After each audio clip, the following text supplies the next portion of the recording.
Morning to my co-pilot this morning, Sylvester Bouncing Joseph, who would have had an excellent day yesterday on the golf course. Good morning, Sylvester.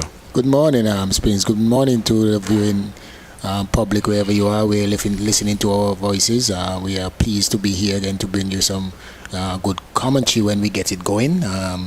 It's a lovely morning, Springs. We had some early morning showers, but I think it helped cool down the day with the heat in Antigua so far. And we really need some rain, so the weather was very welcoming, especially on the golf course, Springs. But I had a good day yesterday, but not a great one.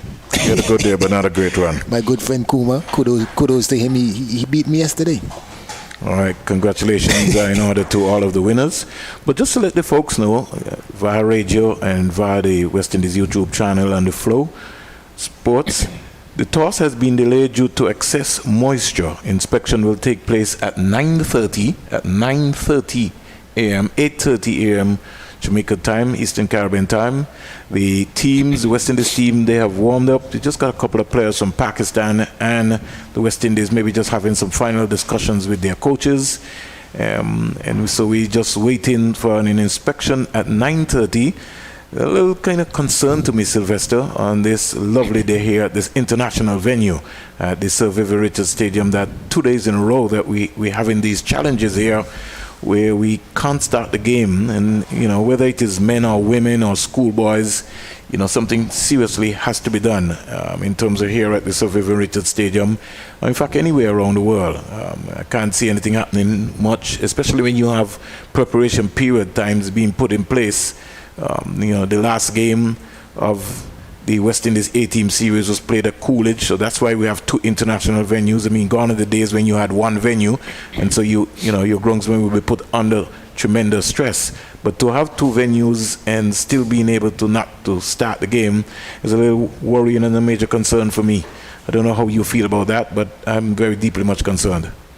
Yeah, I'm echoing the same sentiments. I came this morning, even from the last game, the penalty game. You see, when we came, we heard the same news with excessive moisture in the pitch, and now we're here today with the same news again, and it's kind of troubling to see, to hear that. And you look out, and if there is an issue with the pitch and so forth, you haven't seen any groundsmen around trying to, do what they have to do, maybe roll it some more or what. I don't know. We haven't gotten any information concerning that, only that they have excess moisture. From where, I don't know. This is an international venue. This is a women's international game versus two international teams. So it's kind of troubling to hear this news coming that we have excessive moisture again. So at 9:30 we'll have an inspection. One of the umpires out there, the standby umpire for today, Mr. Ramdani, just having a discussion with a couple of the West Indian players. And let's say congratulations to the West Indies men's team for, first of all, capturing the T20 series 4-1, Sylvester. A pretty resounding performance without their captain. I think that's a remarkable achievement. We want to say congratulations to Nicholas Puran and his entire team for turning up, and especially to Hayden Walsh Jr. for claiming the man of the series. And it shows, over the time, Sylvester, what hard work really means. And bowling wrist spin has to be hard, and so we really got to give some credit to all of the people who doubted Hayden's ability. At least the West Indies is making a huge investment in him, and to be able for him to turn up trumps by capturing the man of the series. I also felt, like I said to you, Sylvester, that he should have played at least 1 or 2 games against South Africa. I think we would have won those series because he's different, and he would have caused a little stir against the South African batting lineup. But as is hindsight, that's behind him. He's got his opportunity, and now I think that he can be able to go from strength to strength because every team around the world is investing in a wrist spinner, either a wrist spinner or a top class leg spinner, left arm. So I think it is going to be very important that Hayden continues to go from strength to strength, and in the meantime we also have to be looking to get another Hayden, because we can't wait and then say, boy, if we had known, then we could have been working on Sylvester Joseph. So I feel that we also need to be able to establish that. A little bit cause for concern, Sylvester, because even in the 5th game, we were at one point in time 120 something for 2, and then fell away badly. So that's another area of concern in terms of rotation of the strike and how we, and you keep talking about it all the time. We need to get somebody in the caliber of a Marlon Samuels or a Larry Gomes who comes into those middle overs and to be able to just work the ball around. And even so, we have players who are set. They also have to understand that they have to be able to turn ones into twos without even the boundary hitting. We know we can be able to clear the boundary, but it's not going to be possible every day. Yeah, you have to take into consideration also that the match situation, the players have to take that into consideration of what is required at a particular time. But in any game, you're going to need someone, a stabilizer, someone who can, rotate the strike, someone can hit a boundary, when needs be, maybe a six as well.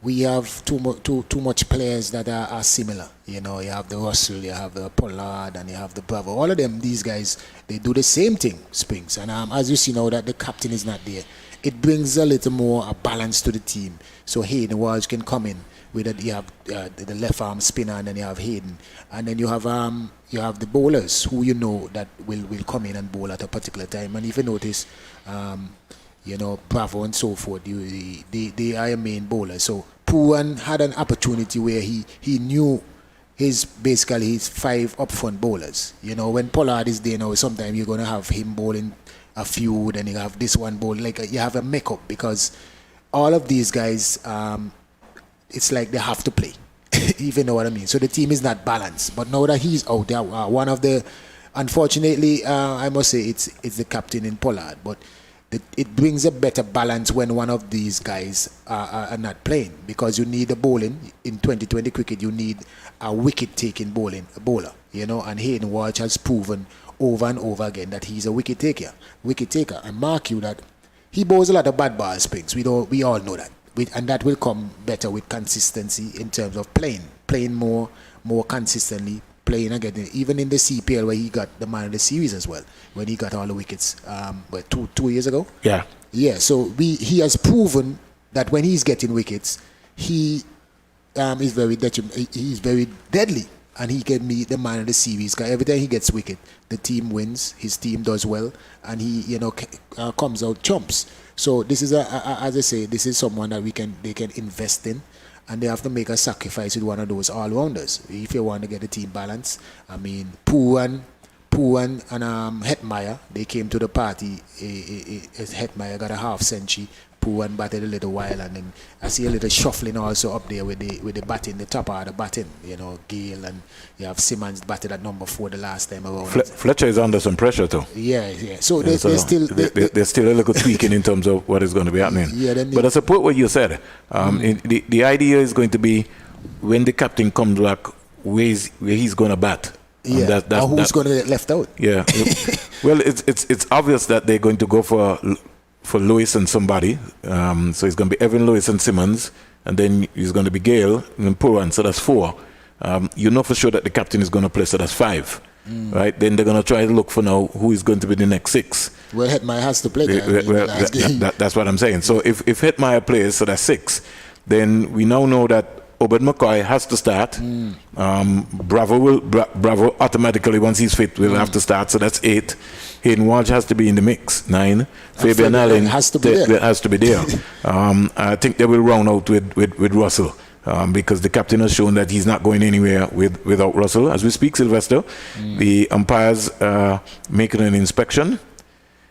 Just checking the same spot that we saw from the first game. I think, just like you, Sylvester, that we look like we might maybe start at 10 o'clock again. Don't know if we will have any further delay, because, as you said, the area here, which is in front of the Sir Curtly Ambrose end, seems not to be a major concern to the umpires. They're just walking around that area, but they more or less check the area in front of the Sir Andy Roberts end. And with this inspection, I don't know, you being a qualified umpire, Sylvester, should the groundsmen not be around when this is taking place? Yeah, I think the umpires know the rules or the laws of the game make provision that if the umpires, after the groundsmen turn over the pitch, and there's a concern. Okay. There's a concern in on the pitch or whatever, they can call the groundsmen and ask them to maybe roll some more. Got you. Yeah. So, but once they hand over, that's it. Yeah, but Well, there's a little concern now, Sylvester. There's a little area which I would say maybe have a good link area. But you know what is interesting, Sylvester? We had this happen in the fourth ODI, and on Thursday, and by the time the game started, it was a good cricket wicket. yeah, you didn't even realize that the pitch had that excessive moisture. It was a good cricket wicket. Yeah. I mean, the Pakistan bowlers, they got the ball to swing, whether we like it or not. But and he had good carry. One thing for sure, as comparison to the Sir Vivian Richards Stadium and the Coolidge Cricket Ground, is that you have more pace here at the Sir Vivian Richards Stadium. The ball, there's a good carry going through to the keeper. Yeah, there's more pace and bounce, especially up here. You see, especially at Coolidge, the difference is that I think the field at Coolidge is a bit smaller, so and it runs faster. You know, it's fast and a good boundary hitting field up by Coolidge. But up here now, it's just a good. Even though the outfield is fast, Springs, it's a lot bigger. It's a more test venue as we know it is. It proves the difference. I think Coolidge more like the one-day version or T20 version, but up here now you can do multi-purpose games, 20, 50 overs easily, you know, so it's good.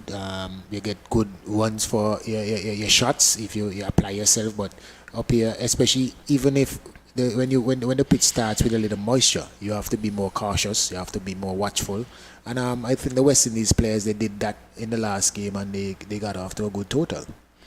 As we speak, we see the head coach, Courtney Walsh, seems as if they have had their finalization in terms of their team, just having some discussions. So the West Indies team, anytime soon. Don't know if Taylor will be playing today, because earlier, Sylvester, before you came, there was a discussion taking place with the umpires, and I saw Javera Khan and Nisa Mohammed. So I don't know if Stephanie Taylor is maybe going to be resting for this game. We'll wait and see in terms of what the decision is going to be. West Indies would have won the series already, but at the same time, they want to make sure that they end on a high by completing 4-1. So we'll wait and see in terms of what the approach will be. Pakistan players, I saw the captain just come out a while ago, so I think she's just waiting. The umpires, again, still just checking that area. And I think that once they're satisfied with that, we should be wearing and ready to go. And if we made a proper assessment, like I said, from the last game, certainly there was really no devils in this track. And it's maybe just a matter of time. Don't think that we'll lose any overs. If you're wondering what's happening at the Sir Vivian Richards Stadium in match number 5, there's a delay in the start of play. The umpires are having an inspection. Match referee Ryan King is out in front of the Sir Andy Roberts end, joined by Sylvester Bouncing Joseph. Sylvester, let's quickly, just before we get any news update, look at the last game. It would have been, I don't want to say off game for the West Indies women team, but they didn't feel well at all. Dropped like about 5 to 6 catches, dropped a number of catches. Yeah, and when you look at the West Indies players in the last game, they lack a bit of energy. That energy, that enthusiasm to get a victory in the game, you know, to go over the hurdle, whatever it takes. You know, you didn't see that. Cooper, who is one of the better fielders, you know, has energy, always have a lot of energy in the field and also in her batting. And you could see from her body language, she's one of the players that I normally watch to see, you know, the energy. She and Dottin as well. These girls, they bring the energy. And when you look at especially Cooper, you know, you realize that the energy level was dropped, and but I must give credit to the Pakistani team. Springs after you're down 3-0, 3-0 and 3-0 in the T20.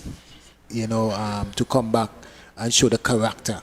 You know, the fight. I like the change where they had in the opening batters, and you know, Nazim, her name was. Yes. Yeah, she came in and solidified the basically the top order. She batted quite a while, a lot of partnerships, you know, centered around her with Sohail, you know, was the main contributor who played the way that we know that Sohail can play, and you know, did well for Pakistan. So overall, I think the Pakistani came out Springs, and you know, they took the initiative by occupying the crease, and that was, I think, the main problem throughout the series. As soon as someone get in, you know, they get to 20, 25 and they will get out. So if Pakistan, batted time, I think most of the games would be more competitive. That is my observation, and they did that in the last game, and they came out victorious. I don't think the West Indian spinners bowl that well, Sylvester, including the captain and Haley Matthews. And that to me was almost like a major concern. And it just had a situation there where it looked as if Taylor was just saying, listen, we can still win this game. Pakistan is going to freeze and going to give it away. Yes, you had portions because Sohail was dropped on 2 by Haley Matthews at first slip. That would have made the whole difference. That would have been one, had that catch been taken off Henry, it would have been a different ball game. She went on to score 61 in that game. Even when Dar came in, Dar also was dropped. In fact, wasn't dropped. I mean, Nation never got a hand to the ball. So you saw signs of patches where Pakistan themselves, because they had never won, they also sort of were in a frenzy. And almost nearly gave it away. And had the West Indies maybe just kind of kept their composure. And you were making a point. When Amin was batting, Amin and Sohail, I just found that they got too many easy singles, Sylvester, into that area, especially on the outside. It was just a little bit just too easy for me in terms of the singles. We had 2 important partnerships. If you look through it, you would have had Sohail scoring 61 off 89 balls, 4 boundaries. Amin scoring 41. And the partnerships were very, very, very important in terms of the partnership between Taylor and Kashana Knight. The West Indies more or less fell away. 142 runs, Sylvester, from 194 balls, and to end up with 210. That's how the partnership is supposed to at least get 250, 275. West Indies fell away badly. Yeah, and both of them, they fell very close together. I think a few balls apart. And that really causes the new batters now to try to come in and settle in. And the effort, I think, from the Pakistan, even though the partnerships were going, was going, Springs, you can see the effort in the field from the Pakistan. They never gave up. They always had situations where you were thinking about, even when when Pakistan were batting, when the field was wide open, where you said that Sohail and Amin got a lot of singles. Yes. When you assess how the Pakistani captain, she tried to plug those gaps. And make it and put the pressure back on Knight and Taylor. Yeah, because even though they were batting so long, the singles weren't as fluent as when the Pakistani were batting. Because you're making a valuable point, Sylvester, because the partnership was 142 runs from 194 balls. Yeah. So it comes on to what you're talking about. You had at least in that partnership 50 at that balls. Right. And their main thing was they were hitting a lot of boundaries. Yes. Yeah. And so.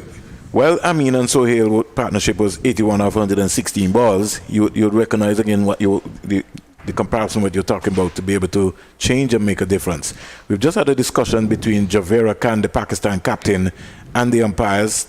Stephanie Taylor looks like she'll be the captain for the West Indies team today. She was part of that discussion. She's now coming down and having a more or less a quiet discussion with the umpire, the standby umpire, Mr. Ramdani. And so we don't see any big major movement. What it looks like is going to happen against Sylvester is that they will maybe have another inspection. Because I see that Javera Khan has gone over to her coach, David Hemp, to maybe just kind of give him the news. So just like what you said, they might inspect at 9:45. And then the same pattern what we had the last time, then they look to start at 10:15. Yeah, it seems so. And judging from what I see with the inspection with the umpires, I can see that from their body language and how they were looking at the pitch, there are some concerns still, Springs. Yes. It seems to be some areas where they're not sure about. You can see how they were looking and touching up, and that give you an indication that they're not too pleased. And from the last time when you see after they finished their inspection, the stumps was up one time. Yes. And the two umpires, ventured back positively to they were getting ready for play. But this time around, there are no stumps, and no stumps. Taylor is also having a discussion with the standby umpire. So the same area that we were talking about right in front of the Andy Roberts end seems to be the major concern. I see the match referee, Ryan King, who has come downstairs. He doesn't have on his jacket. So, which means that there will be maybe another inspection looking to take place. And as you rightly said, that looks like it might be about 9:45. So what we'll do, Sylvester, just for the folks, for the viewers, and for the folks via the YouTube channel, and just to let you know, it's a lovely Sunday morning here. Play has been delayed. In fact, we haven't even had the tosses yet. That has been delayed. The umpires inspected at 9:30. We are now just waiting on more official word, just to give us an idea in terms of when the next inspection will take place. We presume that the inspection will take place maybe about 9:45. If it takes place at 9:45, then I could see it maybe play looking to start maybe at 10:50 in the last time, which means that we'll have to have some adjustment in the time phrase. Umpires will conduct another inspection at 10 a.m. So just as Sylvester called it to himself, a qualified umpire, the umpire's concern in terms of right in front of the Sir Andy Roberts end, major concern. They'll have an inspection at 10 a.m. So the umpires will conduct another inspection at 10 a.m. The toss is being delayed here at the Sir Vivian Richards Stadium in match 5 of the CG Insurance International Women's ODI Series. On behalf of our commentary team, Sylvester Bouncing, Joseph Garfield, Burford, Mally Richards, and myself, Vernon Springer, we will be able to just send you back over to Master Control, and at least 9:55, we'll be back with you. By that point in time, we'll be able to give you a more comprehensive update in terms of what is going to be happening. But we're signing off here from the Sir Vivian Richards Stadium on this lovely Sunday in St. John's, Antigua, where we had some overnight showers. It was really splendid to hear the rain beating on the rooftop. We'll be back with you at 9:55 a.m., 8:55 a.m. Jamaica time.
Sir Vivian Richards Stadium. The news is still not good, and to the point where we will have another inspection at 10:50 a.m., 9:50 a.m. Jamaican Eastern Caribbean time.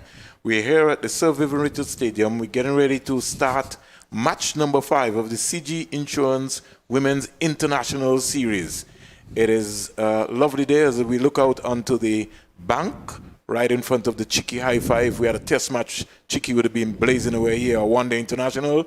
We see some spectators organizing themselves as if they came for a picnic. But my panel today is Garfield Burford and former West Indies one-day captain Sylvester Bouncing Joseph. Good morning, Garfield, because Sylvester Bouncing Joseph has been here already.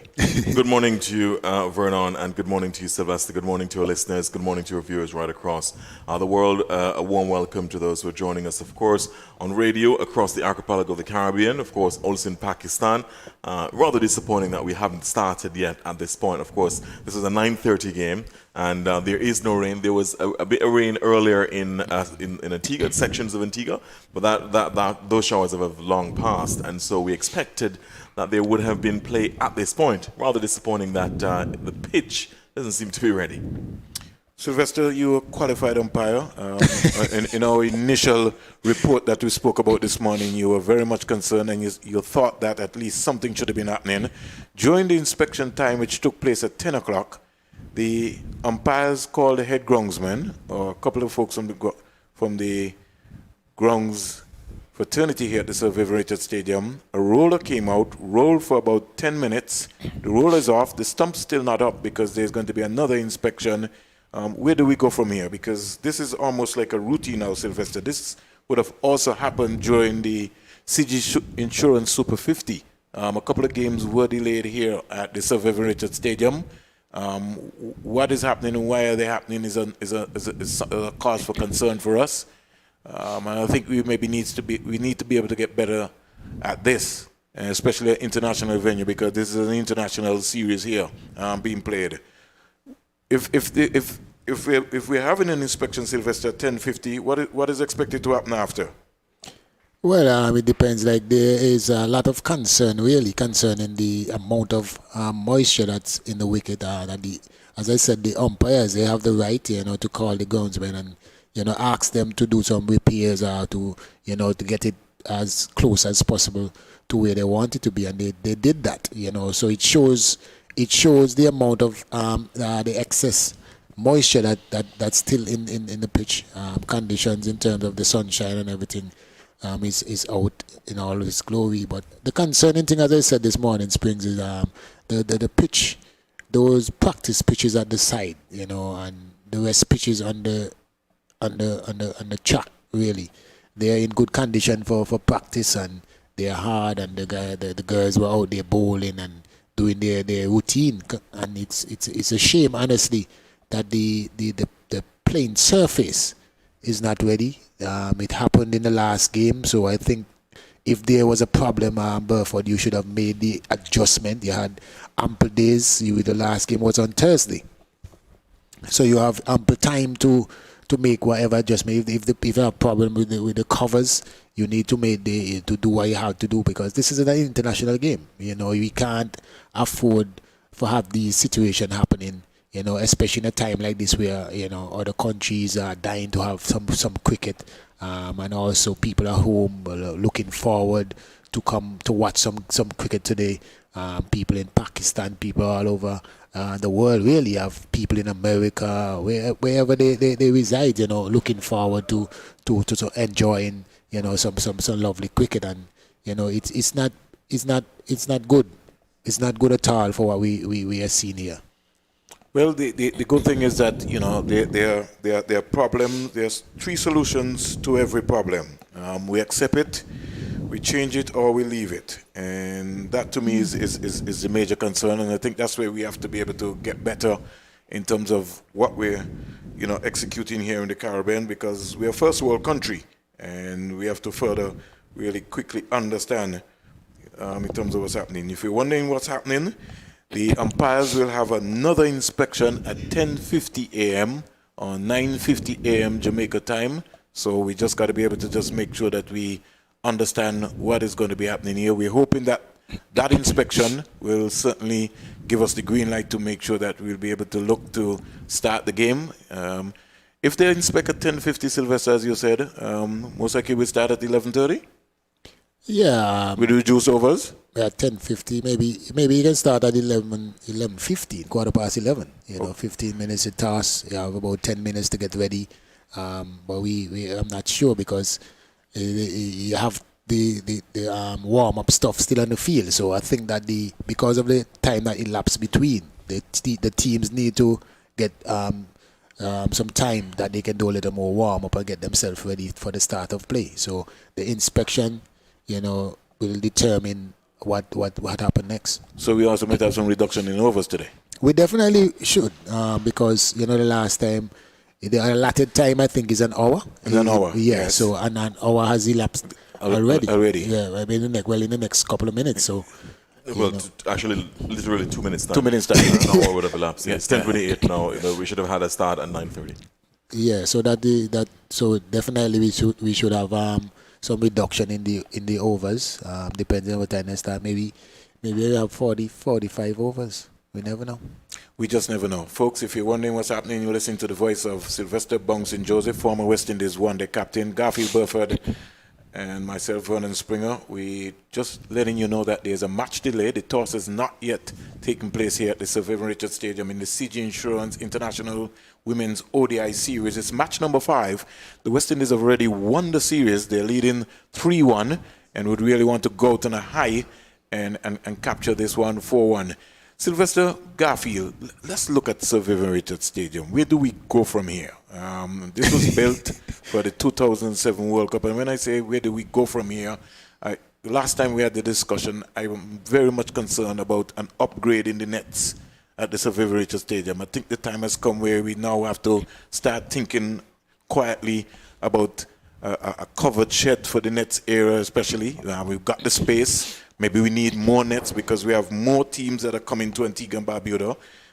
The West Indies team, most of the activities in terms of their preparation is going to start here. The women's team, they live in Antigua. You also have the Leeward Islands Hurricanes who time to time train in Antigua. You also have local clubs. You have club cricketers who also, the Antigua and Barbuda Cricket Association have their programs. So you have activities happening at the Sir Vivian Richards Stadium. The time has come where we have to be able to come up with an upgrade in terms of where we go from here, because this is the 21st century, and with all of this activity coming, we now have to be able to start to switch on in a business mode. I was looking, Sylvester and Garfield, at the top tier of the Sir Andy Roberts end, the boxes in the area up there, and I'm visualizing that maybe we need to turn up there, Sylvester, into a little mini hotel sooner rather than later, and maybe just use the 2 bottom floors to be able to get to do what we have to do. But the cricket is going in an area where we're going to be in this condition in a biosecure bubble area for a very long time. I don't see us coming out of this right now because the pandemic is going to be around. So I'm only just triggering the debate in terms of some of the upgrades which I feel that we have to maybe come up with. We have vast acres of land here at the Sir Vivian Richards Stadium. The time has come where we got to maybe thinking about maybe even a small hostel, to house teams here, if in that area. How you feel, Sylvester or Garfield? At the back of the stadium, I think that the Chinese are building a hotel. I think Burford can give more information on that, if I'm not mistaken. So we have a hotel at the back. But there's some upgrade that definitely needs to be done. I think one of the main upgrade really is probably the covers, because this is an international venue, and if you have international cricket here delaying because of a wet surface to play on, because the most important thing is that you have cricket playing, and if that is the main problem, we need to fix that first. There are ways that I think that we need to upgrade the stadium. As you say, if we have a place that teams can come and stay, it will be more beneficial. You have more teams, just like in England. There's Old Trafford for one. I think another ground, the Oval. I think a few grounds in England that they have a hotel on the facility, and the players can stay there and practice and, you have the international games. So I think you have enough space in the Survivor Stadium. We have a lot of wasted rooms on both ends. The northern end and the southern end, I think there's a lot of wasted space that they can develop into, something useful. Even downstairs, Sylvester and Garfield. I don't know if Garfield, you've ever gone downstairs? No. You mean in terms of walking? In the players' pavilion area? No. Actually, yes, I did. Sylvester would know. And I was saying to Sylvester that maybe somewhere underneath there we can get an indoor net or two that can be able to help. It doesn't have to be massive. It could be set up to a point of 20 meters, but you could have 2 indoor nets with bowling machines that can be able to also help. Let's be clear. Because I remember in one of the series where I'd interviewed Ramner Sarwan. He and Brian Lara had been working with the team. That was against India. Right, there you go. And they were actually having some nets and actually walked underneath to go over actually to the nets. And let's be clear for audiences. This is a marquee location. This is a very good location. It is on par with anywhere the best in the world. And therefore, that makes it even more disappointing what has happened here this morning. And that's why we need an explanation from the officials. And we will hope to get that later today to find out what has happened. Why is it that we've had this delay? It seems rather inexplicable. Again, there is no rain here. The sun is shining. It's bathing the Sir Vivian Richards Stadium in all its glory. And why is it that we're not having any cricket? It's a cause for significant concern, and it demands an explanation. And we expect to get an explanation today. Again, as I said, it's as a marquee location, the premier international cricketing venue in Antigua. Of course, there's also the home of cricket at Coolidge, but this is the epicenter of cricket here in Antigua and Barbuda. And it has to be treated with that level of almost reverence in terms of the fact that it has to be given the level of upkeep and maintenance. That has to be looked at to make sure that there's no fall off. And so we really need an explanation to find out what has happened. Why is it that we've had this problem? Why is it that we had the problem earlier in the series and to be having the same problem again for this last match? In other words, we would have known months ago, weeks ago, that we would have been having on this day, the 18th day of July, 2021, we would have been having the 5th ODI between the West Indies women and Pakistan women. We knew that in advance. And therefore, it beggars belief. Why is it that coming here this morning, at 10:34 Eastern Caribbean time, 9:34 in Jamaica, when we should have had play starting more than an hour ago, that we're still waiting for an inspection in another 16 minutes time to find out when we're going to have play started. It is very disappointing. It is inexplicable. Well, I suppose there's an explanation for it, but we will be trying to find out what that explanation is. But whatever that explanation is, it can't be acceptable because unless there is, for example, some sort of a major extenuating circumstance which has created the challenge that we had here, we need to find out whether or not it was preventable. We need to find out whether or not all the stakeholders did what they were supposed to do, what they were scheduled to have done. It's unfair to the teams who would have practiced, who would have been preparing for this series, for this match today. It's rather unfortunate and disappointing and a travesty for that to happen and then we're not having play. We've had a delay. Can you imagine how the players are feeling now in the pavilions, waiting, for example, to find out what has happened? Again, the kind of venue that we've had here, the name that this stadium bears, yes, it demands a much better upkeep in terms of the way that, for example, the stakeholders play their part. And obviously, I'm not going to jump to conclusions. I'm not going to speculate what would have been the reason for this, but certainly it demands an explanation. And it demands an explanation certainly for the two teams. It demands an explanation for the fans who are waiting to see cricket, those who are watching on Flow Sports, and those who are listening on radio and listening to Create West Indies YouTube channel. It demands an explanation. Why is it that we've had this challenge? But to your broader point about what more can be done in terms of improving and upgrading the facilities here? Certainly, I agree with you that more can be done. I think we had a discussion recently about, for example, the fact that instead of, for example, the covers as they are now for the pitches, that there can be a far more modern roll-on covers. Yeah. Absolutely. I mean, that would help.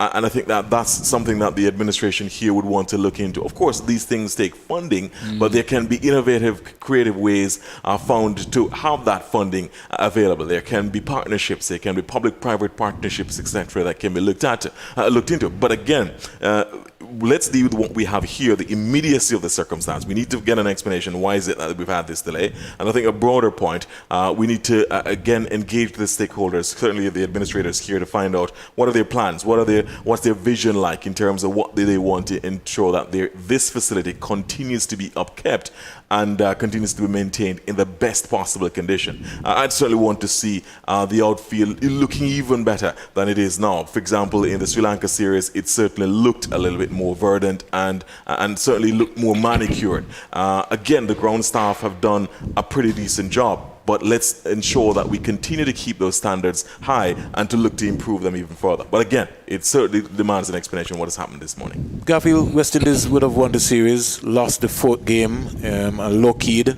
Game started 45 minutes late, again because of excessive, moisture on the pitch. That started delayed. It was a game in which the West Indies were off. They dropped like at least 4 to 5 catches. Really didn't look themselves. Some highlights from that game would have seen Kashana Knight scoring her maiden half century, so that was good. The captain Stephanie Taylor coming back into the team, scoring a 49. But they didn't bowl well at all in that game. And as Sylvester earlier said in his little retrospect in terms of what happened, the West Indies team did not have the energy in the fourth game. I don't know if you feel the same way. Right. The fourth game was, I'm just looking at one of the Cricket West Indies officials here giving us an indication, just confirming what we've been talking about, the excessive moisture on the pitch. I've sought an explanation. Why is that the case? Why wasn't the pitch prepared for the start of play? In other words, we know that there is an excessive moisture in the pitch, but I need an explanation why that has happened. But yes, in terms of the fourth game, certainly looking back at what would have happened there, I think Pakistan came out with a lot more intensity, if you ask me, in terms of that game. And I think that the West Indies were positioning themselves for a good total when Stephanie Taylor, the captain, and Kaishona Knight were there. I think they were building the platform. They weren't really going at the rate of knots, but they were building the foundation for a really, really good score. But then when Stephanie Taylor went, it really precipitated the slide. I don't think anybody really put their hand up after that to really say, let's consolidate the performance, let's consolidate the kind of foundation which had been laid, and let's build on that for a total that should have been at least around 240, 250. Yeah. Instead, it was 210, and that was a very, very modest score. Notwithstanding, it was the biggest score that Pakistan would have needed to have scored in the entire series. The biggest they would have scored before that was 205. But you get the impression that they would have come out to chase that score with their tails up, because they knew that they had actually pegged the West Indies back. They were staring down the barrel of possibly 250, 260, and then pull the West Indies back to 210. So the momentum would have been on their side, and it's not surprising to me that they actually went on to comfortably secure victory in that match. But I think now the West Indies have to maintain their intensity. Certainly they've played a much better series. They've certainly dominated the T20s, they've dominated the ODIs now, but they need to ensure that they maintain the intensity. The consistency is going to be key going forward, and it's good that Kaishona Knight put her hand up in that match, but the others, of course, and Stephanie Taylor had almost a half century. She was on the cusp of a half century, but the others really did not put their hand up and perform as well as they needed to have. And unfortunate for Hayley Matthews, the Centurion, for the previous match. It's unfortunate that she didn't, for example, get a good score in that match. She had only one. I think she misjudged one to be LBW early on. But I think that there needs to be that level of consistency. There's almost an embarrassment for riches for the West Indies women in terms of the kind of talent that they have. Starting with Stephanie Taylor, who is the #1 all-rounder in the world and in the batting averages in the women's game. But they have additionally, other very, very good players who on their day can be world beaters, can be destructive. You have DeAndre Naughton, Haley Matthews, as I said, who showed, for example, her class early on, and others who really put their hand up at various points. So they need to ensure that the consistency is there. Again, nobody's perfect, and I suppose that would have been one of their off games, but they have to ensure that they work quickly on ensuring that the consistency is back. Well, let's look at Pakistan, Sylvester. Fatima Sano, she picked up 4 for 30, including Matthews, Dottin, Henry, Rashada Williams on debut, and she bowled with some real pace. Yeah, she continues to show that she's a top bowler there for the Pakistani team, and also in the women's game. She's very aggressive. She's very confident in her. She knows exactly what she can do, and every game you can see that she went out and executed her plan and give success to the team. Whenever she's bowling, you can see that something's going to happen, Springs, and she continues, and she's doing well. And I just like to see that they came out every game, with that intensity. Even though you lost the 2020 series, and then you already conceded the 50 over series. But yet still they came out with, they have character. And as I said earlier in the commentary as well, I'm looking forward to the Pakistani team in the future, because I think they have some very good assets, some good girls that are ladies that... Diana Big. Yeah, very talented. And they're young. Yeah. And to see the attitude, yeah. So it's got one for the future. But in talking about that, as Garfield hit the nail on the head, the West Indies lost 7 wickets, Sylvester, for 29 runs after a 142-run partnership between Taylor and Kashana Knight. 142 of 194 balls. We've been talking about it all the time, Sylvester, along with yourself and Mali. The running between the wickets and the dot balls percentage, that seems to be not only a major concern, but it's almost... you're not getting that that increase and that awareness, and that comes, I think, from the running between the wickets. Sometimes you just see them ambling rather than really trying to put the pressure on the fielders. I want to see the intensity from ball one. I know, yes, it's a big ground, and so you can walk a single, but I'm saying sometimes if you run intensity all the way and you run a team to the ground, you might be able to get 30, 40 runs.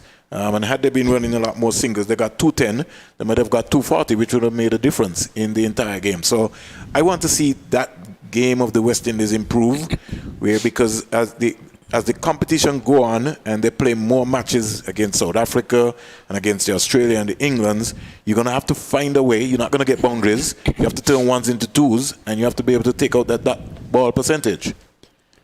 Yeah, I mean, with Pakistan team, you can see that the West Indies team right now is a better team than Pakistan.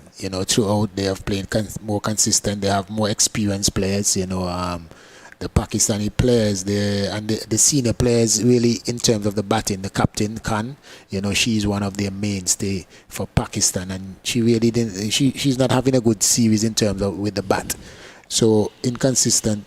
In the terms of the Pakistan batting, but for the West Indies team, you can see that they're a better team than Pakistan now. But when you look at the teams above West Indies and Pakistan, because Pakistan and West Indies 6 and 7, yes, but when you look at the other teams above them, the England and Australia, you can see a vast difference. Well. Yeah, in India, you can see a vast difference in the players. They are as experienced and even more experienced than the West Indies players. And they have more consistent batters and bowlers, players that are very assured of themselves. They have been around, and they had success in terms of scoring runs and getting wickets for those teams. So those teams are playing with a lot more confidence. They know their game plan. They are very assured of what they can do as a team and individuals.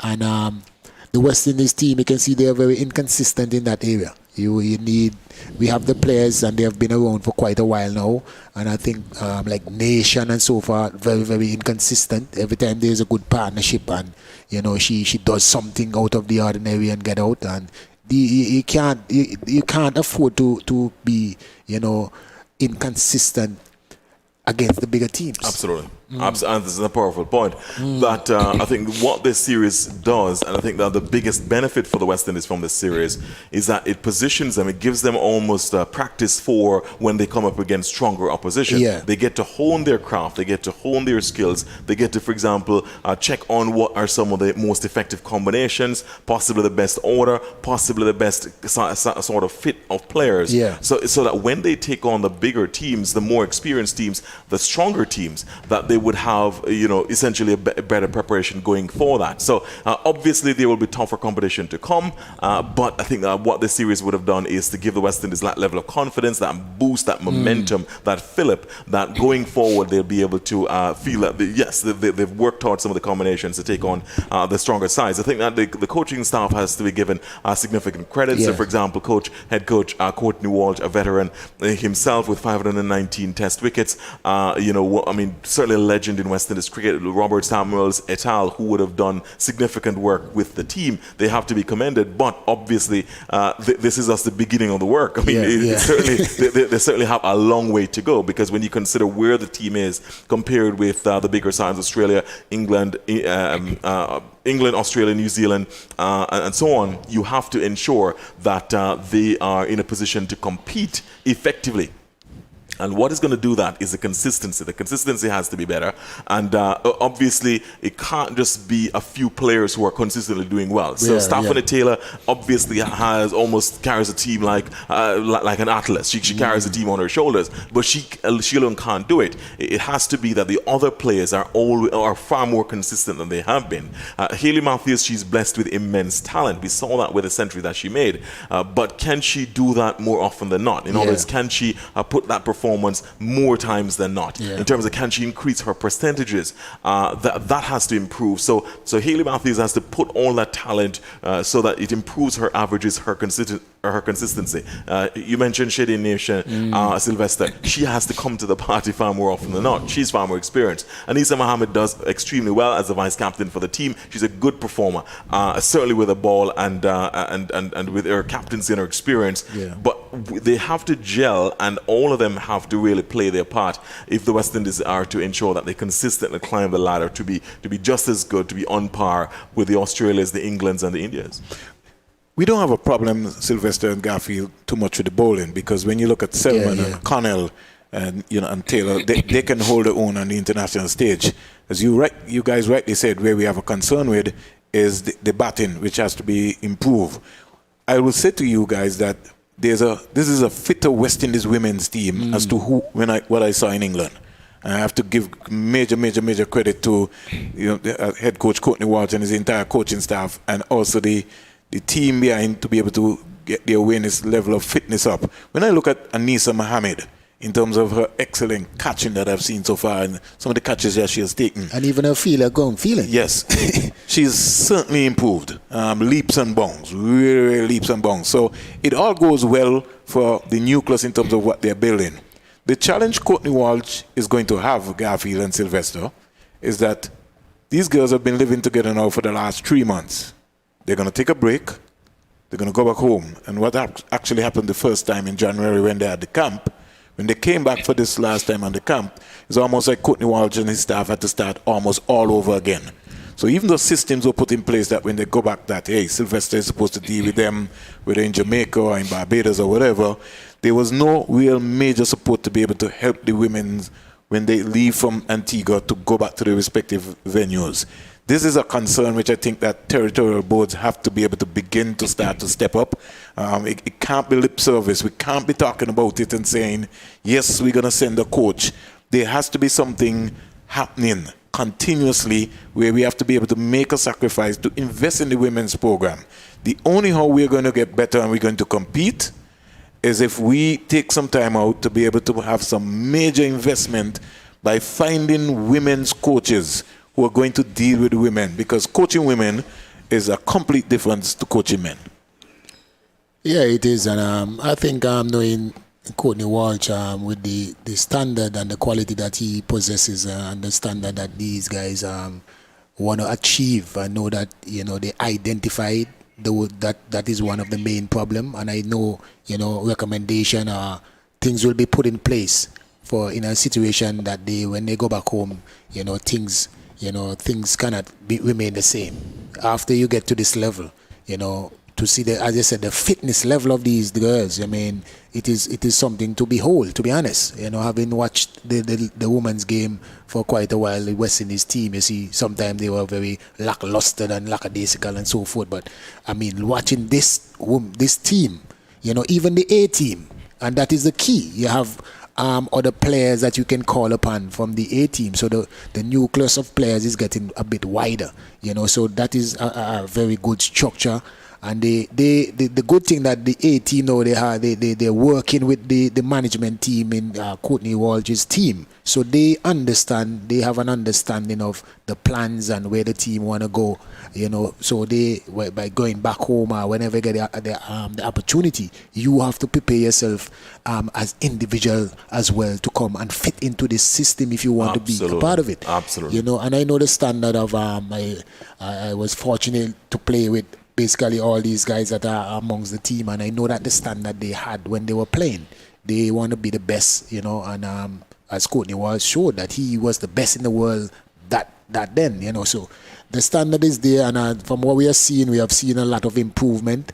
I know there are concerns and so forth, but I think that the management team is very capable, and the respect that they have in West Indies cricket, not only at the West Indies board level, but the territorial board. When you hear Courtney Walsh, you get a call from Courtney Walsh, I mean, you're humble, whoever you are, while you're amongst cricket. He's a legend. Indeed. So I think things will move from the various boards to help the ladies, and things are in place. During the pandemic, it was very difficult, but to see how fit they are, and things are easing up in some countries. They are making more provision for the betterment of the game in itself. So I think things will get better. That is how I feel and how I see it, with the difficulties that we had over the past months. And what I'm seeing here now, I think things are easing up in some countries, and it should get easier. So I foresee that things will get better. As we Agreed. bring the good news to you, umpires are expected to be walking out anytime soon. The standby umpire has come out now, so he's maybe having a look in terms of what is going to be happening.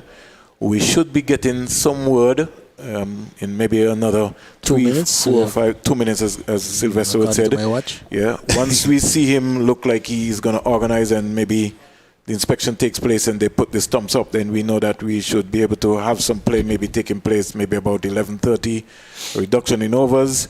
But the sun has really poured out nicely here at the Sir Vivian Richards Stadium. Match delay, towing cost delay also so far in this International CG Insurance Women's Series, Pakistan versus the West Indies.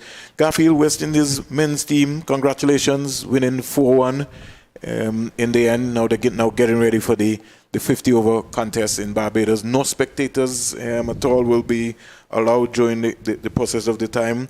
Again, the West Indies, most fans would want it to 5-0 at least whitewash the Australian team. I see some comments on the point there on social media that this is not a strong Australian team. Well, it wasn't even a strong West Indies team either.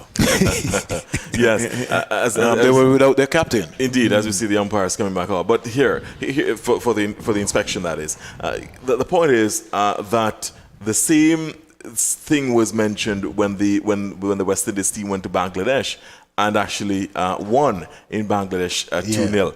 And then there was an issue now of whether or not that was, people were saying, this is not a strong West Indies side. They still won. So in other words, even an under-strength Australia side could have indeed also performed very well here as well. So you can't really take it away from the West Indies. You have to give them credit. They had to go out and execute. And by the way, there were some very good players. Australia has a very good system. They have an academy, a very structured system of ensuring that there is almost a conveyor belt system for players. So they have a very good side, notwithstanding the fact that some of the bigger names were not here in the series, like Stoinis and David Warner and Steve Smith et al. They had still a very good team. When you look at Mitchell Starc, when you look at the other players, for example, there at the top of the innings, very, very good players. So notwithstanding that the Australia side were missing some of their key players, the West Indies still had to execute, and execute they did. I think that generally they had some strong performances.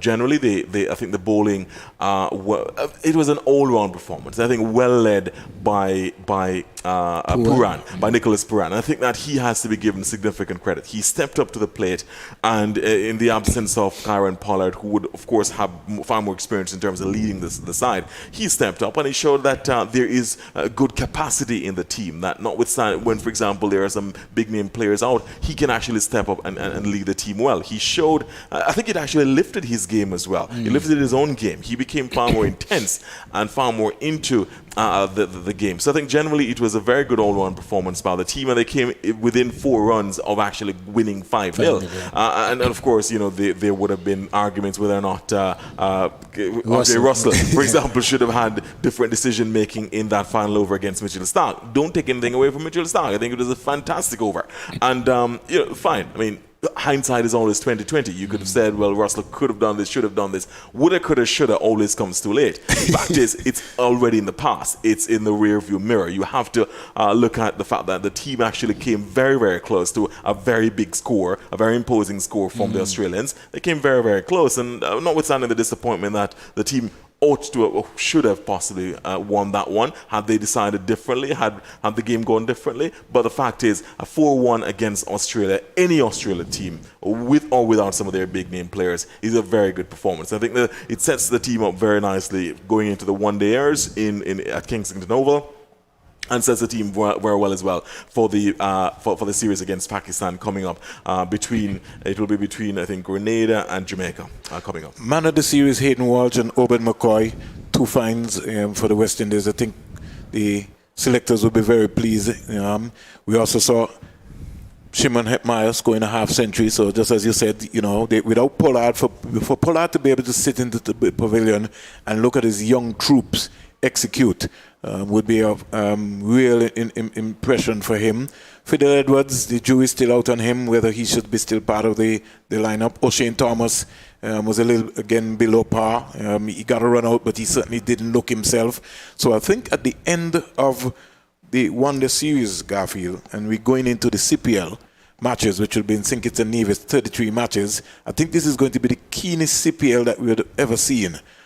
Because that is going to be exciting. That is going to be the fine-tune as to who will make the West Indies final T20 squad that will go to the World Cup. I don't think you can count out the West Indies, who are the defending champions, and too many times I feel that we are not talking about that in terms of the West Indies on their day. We'll just have to make some slight improvements. Sylvester has been talking about this all the time. We maybe need a Marlon Samuels, a Larry Gomes. We maybe need a stabilizer, especially in the overs from 7 to 14, in terms of how we go about there. Just too many dot ball. Our dot ball percentage is real high in the T20 level. And so game awareness, game understanding, there has to be a different method, because we're going to the UAE where it is expected, notice what I said, where it is expected that it's going to be spin friendly. And we saw in the Sri Lanka series, Hasaranga. We saw in the series against South Africa, Shamsi. So we have to begin to prepare ourselves, Sylvester. What's your take, Sylvester? Because spin. Well, to be honest, you're very right in what you're saying. But also we have to take into consideration that our players, they are accustomed to traveling to these, especially the UAE, to play in Dubai, you know, to play in these 2020 tournaments. So they should be, you know, adept with the conditions there. They have experience playing there. They play the 10-10 there, you know, every year. You know, so now it's not like before. Now they go to UAE maybe 2, 3, 4 times per year to play in the same format. So their experience, I just think that West Indies team, every team in the world, when it comes to 2020 cricket, you know, they respect West Indies team. But the thing that they know is that they are not going to be consistent. And that is what I think we in the Caribbean as well know. You know, that, you know, it's not all going out there and just hit. No, the other teams are a lot more balanced. They have some deadly players as well. But they construct their team in such a way that, you know, when it's time to rotate the strike, and they have a plan. But in terms of our team, our players basically are the same. From ball one, they are boundary hitters. Right, and even notice, I was reading the comments from the captain, Pooran, about the last over for Russell. He was confident and gave Russell the basically confident and believed that they know that he can hit two sixes. So it doesn't matter. Even if the last two balls, they know that they still believe that he's going to they backed him to do that. You know, so the thing is, West Indies has the blueprint when it comes to the 2020 World Cup. We have won 2020 World Cup. Absolutely. You know, and it seems to me like they want to continue in the same trend. This is how we want it, and this is what we're going to do. I think what happened is the players I have a problem with in terms of the combination. It seems like they want to repeat everything, you know, like the same players. They're going back as they're available. But if Marlon Samuel was available, he would be there too. I think if Sammy was available, he would be there too. You know, so what I think that we have the blueprint, right? So what we need now are the players. I think we have young players that are capable and as destructive as some of our older players, if given the opportunity. Absolutely. You know, look at Fabian Allen. He's not one. And Fabian Allen, if given a better opportunity to bat in the same situation like Russell and these guys, I know he can be as destructive as them. In fact, he showed that earlier on. In one of the he definitely showed that earlier on. He's a good cricketer. Yes, very good. In fact, I think he's the best fielder in the world right now. Easily. As we speak, he's been taking some excellent catches. That catch in the fourth match was in the fifth match was absolutely a blinder. You mean the one catch on the boundary? That's a screamer. That was almost unbelievable. That was like a Superman catch. That's a screamer. You know, we were talking about and as we speak, we see the umpires and the captains going off. So I don't know if the captains are going off to get ready to come back for the toss. I most likely feel that way. I see a little movement on the top of the Sandy Roberts end where Ryan King is getting himself organized. So I don't know if the umpires have decided that they're going to have the toss and then move around. But Javera Khan and Stephanie Taylor maybe were just beckoning to the umpires. We just want to play. You know, just give us that opportunity. You know, we feel that everything is okay. And Garfield, I know that you weren't here from the start of the last game, but when this happened, and that's why I think Sylvester was saying that today is a lot more serious than Thursday, because when the game started on Thursday, we couldn't even believe that there was a break in terms of excessive moisture on the pitch, because the pitch played, as we would say, excellently. Right. I think the umpires are conferring now at the point, the two standing umpires and the reserve. I think let's see what the decision is going to be in terms of that. I think they're still having perhaps a little bit of a discussion. The jury's still out. Right, about some areas of pitch. Concern. Yes, they're still looking at some areas of the pitch and pointing that out. But we're hoping that there will be some play. I mean, the sun has been really out, very, very well. And of course, we were a little concerned earlier when we saw the rain, this early morning rain. That has since long passed, and I think that has made way for very good conditions. A stiff breeze just going across the field, moving from east to west across. So the umpire's going off now. So let's see what their decision is going to be. I think the captains... I think they're going to have another inspection, Garfield, because and I'm just following from being around and listening to what Sylvester's saying. Mm-hmm. Had there been inclination that they were going to start, it means that the standby umpire would have been looking to put the stumps up. The stumps are still down, so it now means that they're going to maybe have another inspection again. And as we speak, the time here in St. John's, Antigua is at least 11:04. So from our standpoint, it looks as if they maybe might be inspecting at 11:30. I don't see any movement from any of the teams, so we maybe still have to wait. Match referee Ryan King is on the balcony, and as Sylvester said, there's some major concerns. They seem not to be satisfied. There's still some little errors there, and remember, this is an international game, and so they have to be able to make sure that they be mindful, and you don't want anyone to get hit, get injured in the context of the game right here. So there's still another delay. It looks like we might have another inspection taking place in a while. In about 2 minutes' time, we should see some action coming up. But we switch a little bit, Garfield, very quickly, and Sylvester. the Olympics. In fact, even before we got to the Olympics, Jamaica doing well in Caribbean football. Saw Grenada last night, got a torrid time. They really didn't go through. The Gold Cup is taking place. So much sporting activities happening, and a number of the teams are getting themselves organized, heading to the Olympics. But we had a little damper where a couple of the South Africans were tested for COVID. And then I also saw another situation, Garfield, between Germany. There was some abuse. I think Germany walked off the field in a practice game against Honduras. Right, because one of their players was racially abused. And I think the team took a very good game. Yes, I think the team took a very good decision that any abuse directed at one player is abuse directed at everybody. So essentially everybody was saying one for all and all for one. So in other words, if one player is going to be racially abused, everybody stands in solidarity with that player, and so they walked off. That was a very, very good sign, because there's no room in any place in society, and certainly not in sport, for any sort of bigotry, whether it is racial abuse or any other abuse, any other sort of bigoted views. There is just no place for that. Sports is about having fun. It's about competing intensely and competing fairly, and ensuring that the better person wins all the time. Better meaning the person who is better prepared, who works harder, who trains harder, who is more talented, wins all the time. There can't be any room for persons to be racially abused, or any sort of other abuse being directed at them, whether because of their nationality, whether because of their the color of their skin, their gender, whatever. It cannot be that's an issue at all. But we also had that happening to the Trinidad and Tobago team, where a number of their players were threatened in the game against Mexico.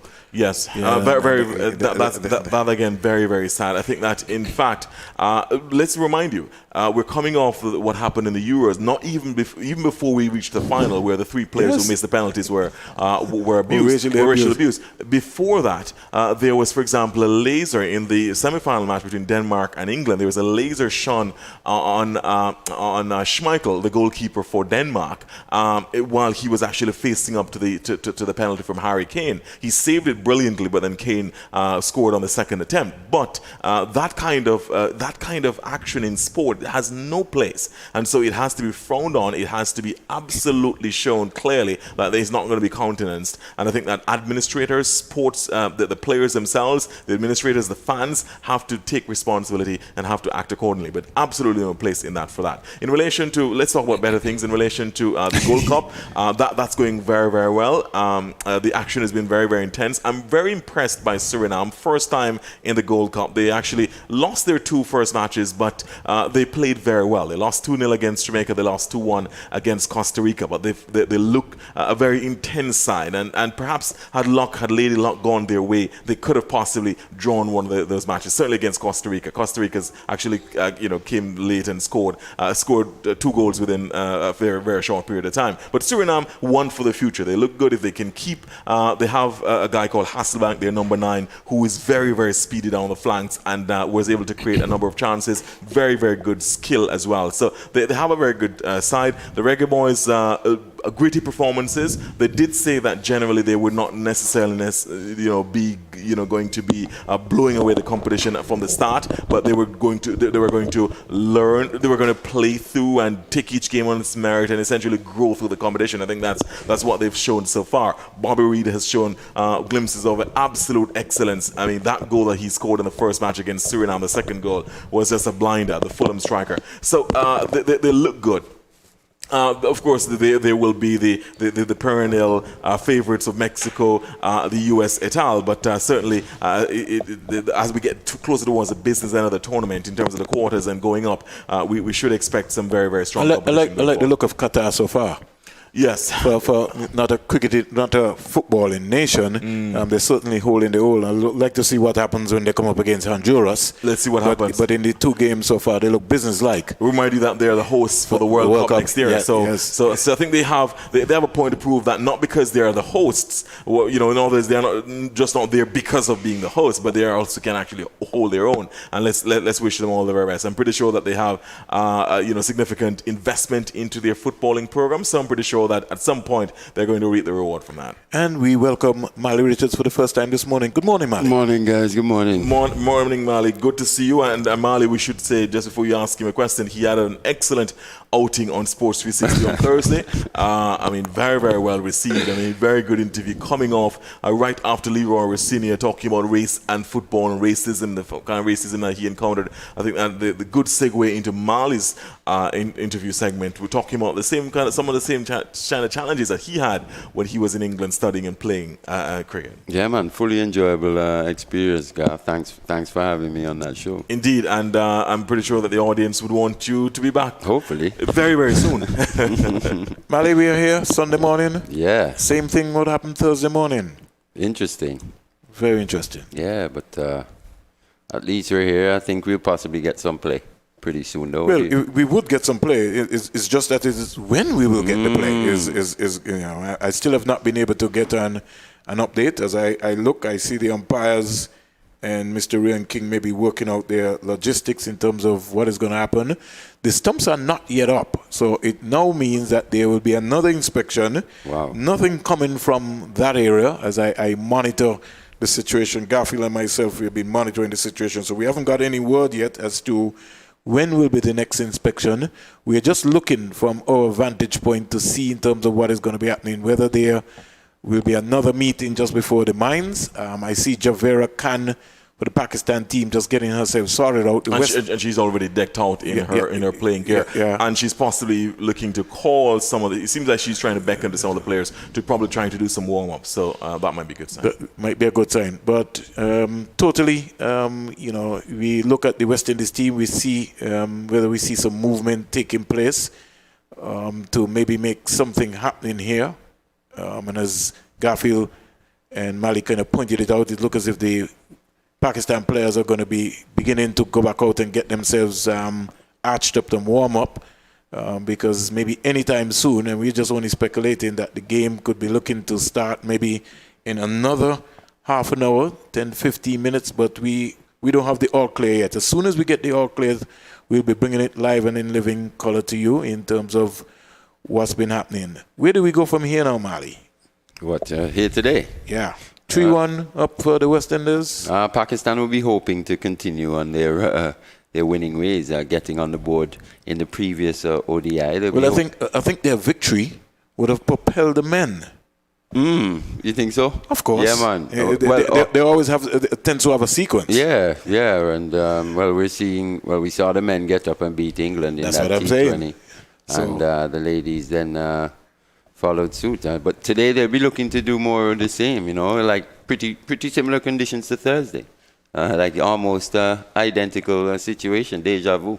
Maybe we would have had some sort of play by now on Thursday, but here today it's a bit of a longer delay. Well, I think it is more serious, as qualified umpire and analyst Sylvester Joseph gave his own view. Right. It looks a lot more serious than Thursday. Yeah, well, because if we haven't started here yet, for sure, it has indicated that it's more serious than Thursday. Again, very disappointing that this has happened, and the fact that we're just here waiting when we should be enjoying play. I mean, these are perfect conditions to play. The fact that we're not having any plays. Maybe we should be going to the party stand because the crew there is getting built up. And just look at that. I mean, I know Mali has a point to make, but when you look at the fact that there are individuals there who came out in that area in the mound, absolutely, they obviously ready for a picnic. They have their igloos. They've come with their picnic blankets. Definitely and so on. ready to see some play. They're ready to see some play. Enjoy some, good action, possibly for the first time ever since the pandemic began. Right. Possibly they planned today on being a Sunday. Yep. A good family. They possibly two families there who've come out to enjoy. They've had their cooler and they brought some drinks and some food and so on, and they've not seen any play. And that's very disappointing. I mean, I think there's a spattering of spectators in the stands in the surrounding Roberts at the surrounding Andy Roberts end. I mean, that it's just non-acceptable that we're not seeing any action. But then, and to me, it seems to have been preventable. Yeah, and I mean, there's still a bit of confusion about even Thursday, because just looking in the media and the stadium manager actually doing an interview saying that the game wasn't delayed because of excess moisture on the pitch. Ooh.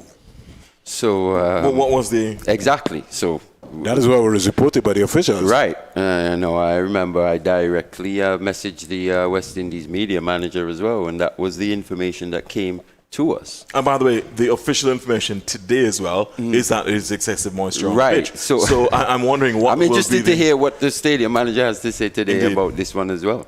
Maybe he'll be the best person to get the information from. Absolutely. And of course, look, we're not going to cast aspersions Of course not. Without getting the information. Yes. But we will demand an explanation because it warrants an explanation. Because of the level of confusion. Precisely. Right. We need to find out what Exactly, has happened. exactly. And we're not going to jump to conclusions before finding that out. For sure. But I think we definitely need to know what has happened.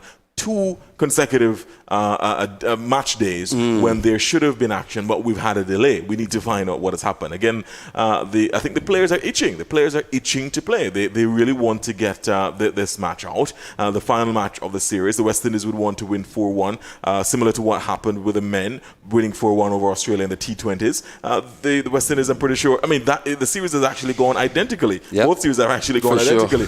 Winning 3-0 and therefore winning the series and then losing the 4th one, and for the men winning the 5th one. Possibly the West Indies would want the same kind of pattern here, losing the 4th one and then coming back to win the 5th one for 4-1. So, and of course Pakistan, I'm sure, would be aiming to do the reverse, to actually make sure that it's a 3-2, which looks more respectable than a 4-1. So look, sure. The players are itching. I think they're coming out to just do some warm-ups. Windies are getting limber as well now as well. Right. Windies, there's a bit of activity going on in the Windies camp.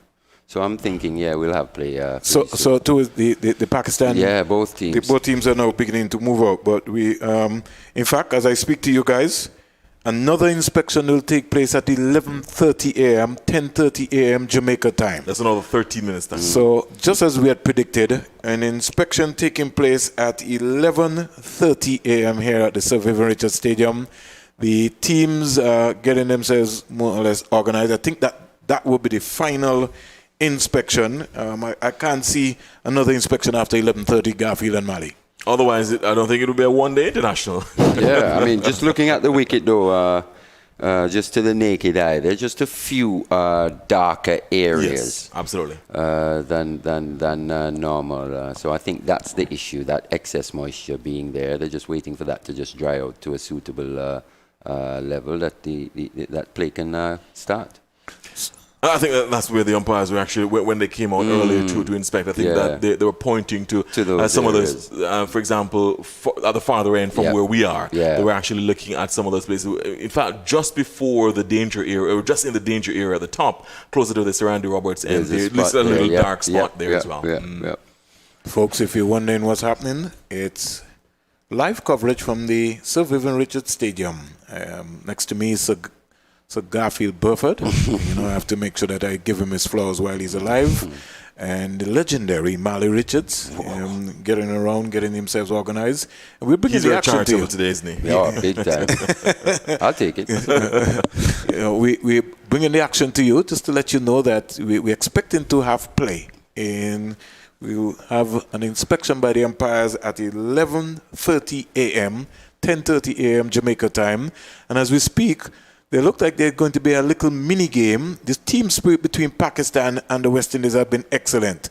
So what is going to happen right now, Mali and Garfield, is that it looks as if I almost for a moment thought the West Indies, it was looking that way. No, it is. Windies against Pakistan in a volleyball volleyball tournament. Well, not a volleyball. It looks like it's either going to be volleyball or futsal, because the Pakistan numbers are increasing now. Oh yeah, they're gonna use the boundary as the net, as a lower net, the boundary board. Yes, indeed. It's looking. No, the advertising. No, they're changing again now. They're trying to set up this area.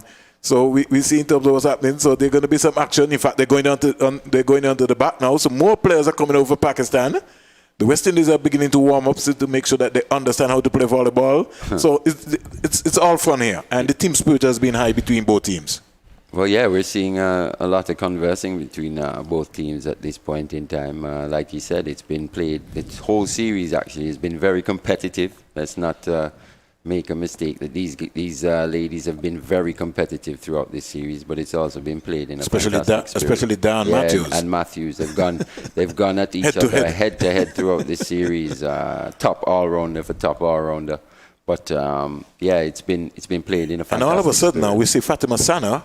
She's come to the party now, and she decided, listen, I'm going to take on some of these West Indian players, the DeAndre Dottin and company. She's stepped up in a big way. Yeah, and we did note just how she goes about her game, and we liked her approach to the game. And being a young player as well, taking a page out of Nida's book. So the action is continuing right here at the Sir Vivian Richards Stadium. We're bringing it to you for the folks who are listening to our coverage. They're looking at both teams now, maybe looking to engage in they may be just working out the final details in terms of how this match is going to take place, where they're going to play, because I don't think they have enough room in terms of if they decided to go around. But they're getting themselves sorted out, and the team spirit has been high. At 11:30, the umpires will be inspecting. I think this should be the final time that they will be inspecting here at the Sir Vivian Richards Stadium. We will expect to have a word right after that. There will be some match times, reduction in overs of the game. We might get in, could boil down to maybe a 35-over game and a 40 overs. But the overs have been bowled so quickly between these two teams that it really doesn't matter. Yes, I think that they cannot in any way be affected or be fined for any slow over rate. They've just gone at it very well. I mean, they've gotten through the overs. Of course, it helps because they have so many spinners on both teams. But I think that even the medium pacers, I think that they get through their overs very, very quickly indeed. There's absolutely no sort of time delay between, for example, the overs. So I think that both these two teams have actually been very exemplary where that is concerned. But I think, again, as I said, we expect later on in the day during the course of this day to get a little bit more information, as the lawyers would say, as you'd say in legal fraternity, further and better particulars in terms of what would have happened today, in terms of what is accounted for the delay. But let's hope that we get play on right after that inspection, possibly closer to 12 o'clock, that we're able to have, possibly 12 o'clock. I'm looking at the start. Once this inspection goes well, I think that area that we looked at earlier, which was a little darker, is gotten a little lighter now, so it's showing that perhaps it's just drying out just a little bit more. So let's hope that that's obviously that's a good sign. Let's hope it's good enough for the umpires to be able to make a decision to play. But just as I think you were making the point earlier about the Olympics and about the build up and the lead up to the Olympics, because there's so much sports taking place, Marley and Vernon. I mean, there is the CPL coming up. Well, even before we talk about the CPL, the men will play Australia in the ODIs at Kensington Oval, 3 ODIs starting next Tuesday. Or should I say this Tuesday coming, it's a new week. And then, of course, they look forward to Pakistan. And then the CPL coming up a bit later on. Then the T20 World Cup coming up. Of course, the draws have already been announced for that in terms of the groups and so on. And then, before that, we're talking about the Olympics starting on the 23rd. The Olympics start this week, 5 days' time, on Friday, the 23rd of July, the Olympics start. Of course, in a very different way, of course, with COVID-19 hanging over like the sword of Damocles over the Olympics. A very condensed, Olympics as well. Indeed, and very different in terms of the fact that the players won't even be handed their medals around their necks. They'll be taking it up from a tray. There will be no spectators at most of the venues, certainly not in Tokyo. There will be, some of the contestants, some of the athletes will be leaving like about within 48 hours after they would have completed. And only being there, like being allowed to be in the village 5 days before their event. Precisely. Except for the flag bearer. So many things are different about this Olympics. So, but we're hoping that never mind the restrictions and the limitations and the permutations, that things will go well for the athletes. Because remember, these are athletes who would have been training. This is a 4-year event, and these are athletes that would have been training for the last 4 years. So the ones who are going for the first Olympics. You mean for the last 8 years? Well, that too. I mean, I'm thinking of the ones who have been training for the first Olympics. They would have just been engaged. I mean, the intensity and the build-up and the preparation that they would have gone through. And then for the athletes who are going for their last Olympics, some of them who would have had 4 or 5, well, at least 4. Some are actually going for their 5th Olympic Games. You're talking about, building up for their swan song tournament, Olympics and so on. And it is just the anticipation that's building.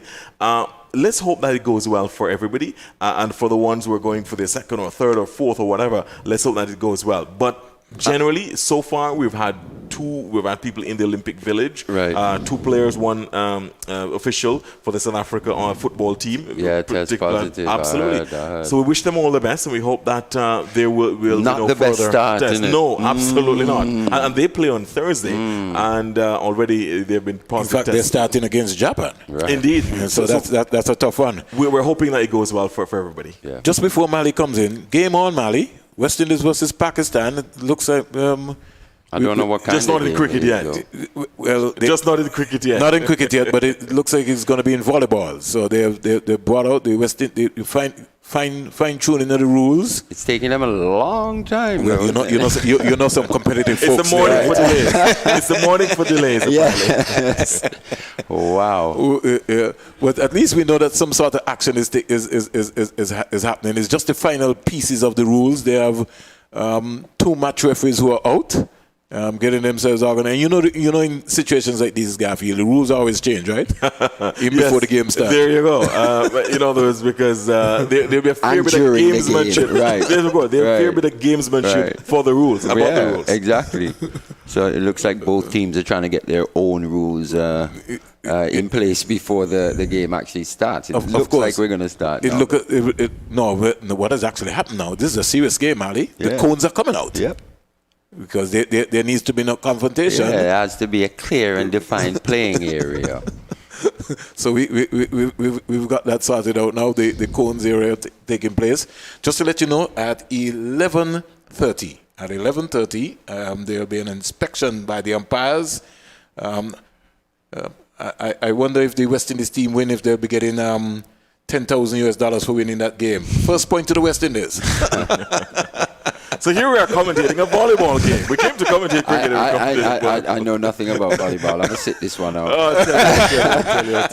I wonder who is the libero and who is the outside hitter and so on. Well, we'll find out in terms of what's happening. But it's all fun. Yeah. And it's been real high intensity. The team spirit has been high between Pakistan and the West Indies. I think the Cricket West Indies and the Pakistan Cricket Board would have done an excellent job so far in being able to pull off this series. We heard the director of cricket for Cricket West Indies, Jimmy Adams, said that this is something that they're going to be embarking on going forward. They're in negotiations right now to be speaking to South Africa. So the next women's team tour could be South Africa coming out to the Caribbean here. And then the qualifiers for the West Indies team, which hopefully will be coming up sooner rather than later. Then you have the regionals expected to take place right after the CPL in Guyana. So there's lots of women's cricket coming up for the women's. And in about maybe another minute and a half time, Garfield, we should be able to see the umpires looking to walk out from the Sir Andy Roberts End dugout area. For another inspection. Yeah, for what should be the final inspection. But in the meantime, as you look onto our screen, the West Indies women and the Pakistan women have decided that they're going to get together and have a little... Have you seen the composition of the Windies team in this game? You mean for the match? Yeah, for this match. This volleyball match. Who have you seen? Look at number 29 from Pakistan, an honorary West Indian player in this game. I love Apparently that she might be acting as the libero. Yeah. She might be.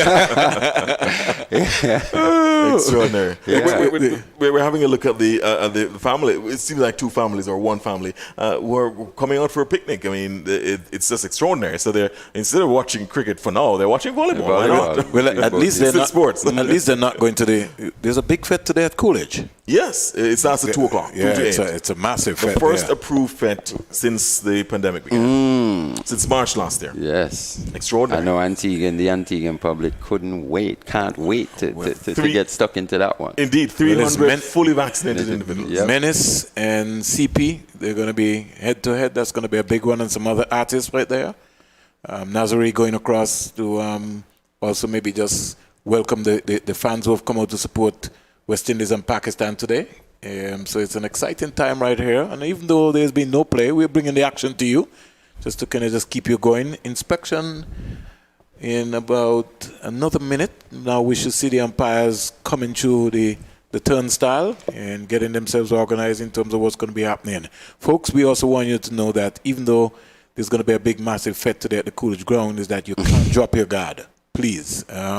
Still go through the social distancing, still respect, people's space, and let's not get carried away. Let's not get reckless. This thing is not over yet, and so we can't afford any outbreak at all. We saw what happened in Anguilla. We saw what happened in the British Virgin Islands. There's elections coming up in St. Lucia. That's another major concern going around. We see a little unrest in Haiti, in some of our Caribbean nations, St. Vincent and the Grenadines. So, a big outbreak also in St. Kitts and Nevis. They've kind of eased some of the areas in terms of what's going to be happening. So please don't drop your guard. You know what I mean? Let's all come through this. Let's all work with this in a very positive way and make sure that we can be able to still be able to try to respect the protocols and fight this COVID, because it's not over by a long shot. I'd love to get the score down there, Mali. It'd be pretty interesting.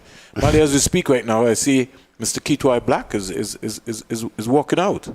Oh, is that him? Yes. Okay, I And can the see two, that. and the two standing umpires for today as well. And so the umpires are coming out as we speak. So inspection time will be taking place. So we will see in terms of what is going to be happening. Mr. Black himself is trying to inspect, but you have to understand that the umpires are in control of the game, and they're the ones who will be able to make a decision in terms of what is going to be happening. So as we speak, the standby umpires and the match umpires are coming out. That's what I mean. We have to be on the same page, It's just too much confusion in a situation like this. It's not about attributing blame to anyone. It's just trying to get the facts. Just trying to find out what has happened so that it doesn't happen again. Exactly. That's and we saw that on Thursday with the level of confusion. And then here today on Sunday, the same thing happens again, And so unless we resolve, unless we find out what has happened, resolve it, there's a very good chance it will happen It may again. happen very again. soon, Exactly. in a very short time. Exactly. We got to nip these things in the bud. Absolutely. So the standby umpire is out. The umpires for today are also going to be having a discussion as we go ahead to get ourselves organized. And I think that this time, once they are satisfied, we really should have some place. So let's see, they've gone back to the same area, Mali, that you were talking about, which sort of looked kind of dark. In comparison. In fact, they've walked past that one, so it means that they're maybe kind of satisfied. They're now coming to our end, here at the Sir Curtly Ambrose end. They're looking at it, and they now look as if they might decide that they're having a discussion. And anytime now, I think the stumps should be up. And it's not only just about the pitch itself. It's about the creases and the run-ups, and because we know the force in which these bowlers have to bring that leg down in their delivery stride, and it has to be a firm and stable area, Vern, or else players can also get injured. So we've got to take that into account. It's not just only the playing area per se, But as we speak, they are almost on the main surface. Javera Khan, the Pakistan captain, is just milling around, just coming around, maybe just to check with the umpires just to see in terms of what is going to be happening. We see the media manager for the women's cricket team. She's also coming up, so we may be expected to get something going. Stephanie Taylor, the West Indies captain, she's also coming out. So we would feel that any time now we should be getting some word in terms of what is going to be happening. There's a little area which is causing some concern to the umpires. I haven't seen the match referee come out for the morning. The umpires here just going about their own inspection as we speak. Kitwai Black and I think one of the assistant groundsmen, they're also looking at the area. Yeah, but where's the head groundsman? No. Can't help you with that one, Mali. So wait and see in terms of what's happening. Now let's see, they're having a discussion. They're going to. Do they need another roller again? Because the groundsman is turned off. And I just get the impression, Mali, that... Well, if you base it on the players at this point in time, The players don't seem to be too keen. Not keen. They're playing volleyball at this point in time, so you possibly think that they have a feeling as to when this game will start, and it doesn't seem as if they think it's going to start anytime soon. Yeah. Just taking my cues from the players, really. Yeah, certainly. The umpires are discussing. They're meeting on the side. So, and as you rightly said, it just looks like it's a little bit more concerning, Mali, as compared to Thursday. Yeah, for sure. Garfield has maybe got some news. Let's see if he's not right. So the gentleman in the blue shirt is Keith Black. He just actually called me from there. He says Keith Black is, of course, the main administrator for the facilities here, and he's indicated that he can't understand it, that the pitch is hard in his view. And he doesn't seem to understand why it is that the decision has been taken not similar to go ahead. to Thursday, right? Right. So there seems to be a little bit of a dissonance in terms of who believes considers what's fit and what is fit for play. Mm. So he has promised. Mr. Black has promised to have a talk with us as soon as he's finished. So he's still in those discussions with the umpires, and well, he's actually not. The umpires are conferring by themselves, and then Mr. Black, I think he and other members of the ground staff are probably trying to make some adjustments as it is. So he's promised to talk with us when he's finished. So possibly to come up to our position here at the commentary box on the third floor of the Sir Kurt Lambert's end. He's indicated, he's asked whether or not I've come down to look at the picture. I've said actually I'm not, because I'm doing commentary. So he actually wanted me to actually come to take a look at the pitch, but he's promised to come up to talk. But with the us. bottom line is the final decision rests with the umpires. So the groundsmen themselves, they could, within their own analysis, set out and prepare whatever they have to. That's why I was keying in on. The umpires are the ones now who will dictate. I don't know what are their concerns. I don't know what are their issues. Head coach Courtney Walsh is now coming out. Also, especially if I hear it from a pitch expert in an Anthony Merrick, saying, well, I think this wicket is actually fit for play. But for whatever reason, the umpires, you just want to hear it from, we understand that Mr. Black is the stadium manager, but you want to hear it from the people that actually prepared this pitch, possibly the head ground. Because we can inspect as much as we want. Yeah. We have nothing to do with it. Yeah, the umpires are going to be the ones who are going to make the decision here. I see Sheena Gooden, who's also being called out here.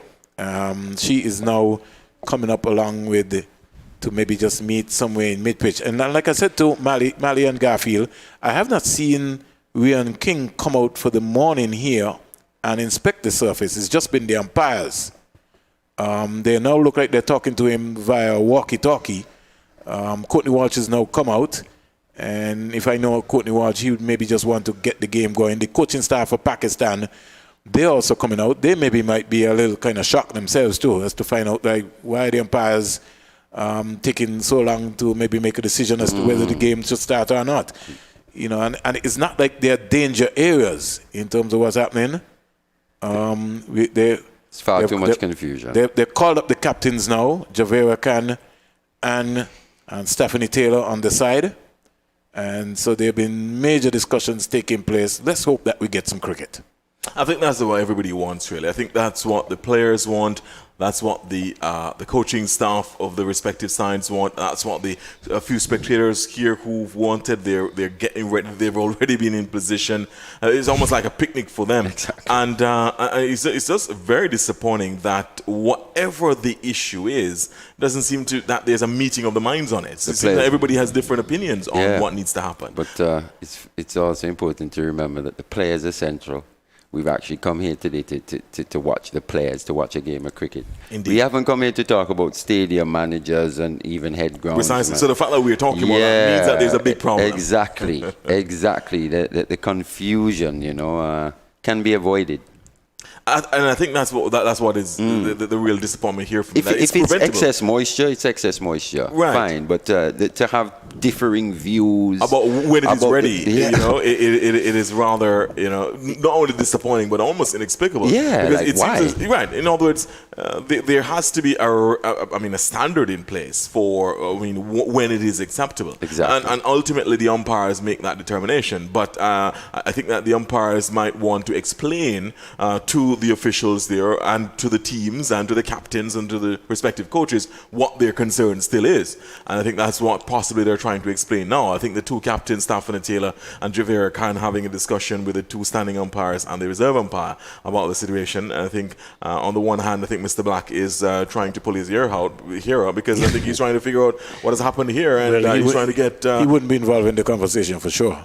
Well, he's certainly talking to members of the ground staff here because that would be his area of. Yes. In other words, Exactly. he has that responsibility to ensure that the ground staff do what they're supposed to do. Exactly. So he's having that discussion, but ultimately he seems a little bit shocked that the umpires have not gone ahead and given the green light for it to start. The umpires might still have their own concern. We still don't know what the true picture is. That's what we're trying to get.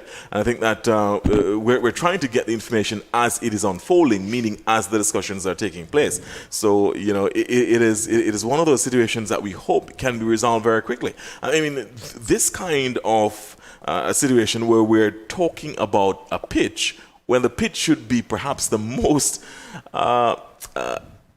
inconspicuous of the discussions. In other words, it should be so basic and second nature and cardinal that, in other words, we've come to play cricket. We should be talking about action here. We should be describing the intensity of the match that's going on, and for us to be talking about whether or not the pitch is ready and at what point it is ready, and that makes it disappointing. I still think that a lot of this would have been preventable had there been. Whatever the breakdown happened, there must have been some breakdown which has resulted in this. We need to find out what that breakdown has been. As we speak, Garfield, the stumps are being placed into position by the standby umpire.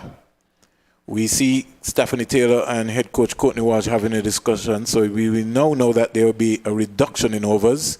And we should have an update for you in, I would say, maybe under 2 minutes, Mali and Garfield, in terms of how many overs would be played, because it's now 11:42.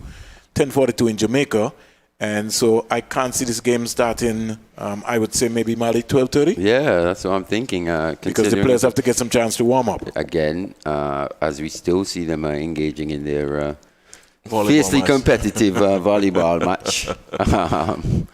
Yeah, like their competitive energies are directed there. Yes, for sure. When they should be playing a game of cricket. But hey, that's how it is. It looks like we're going to get some play today. So it certainly looks that way because we're seeing the stumps going up. Yeah. Now, the idea for us would, when the toss would be taken, which we would know anytime soon in terms of what's going to be happening. So in about, I would say, under 45 seconds, we will be bringing the action to you, to giving you the correct details in terms of at one end, we see that the stumps have been assembled.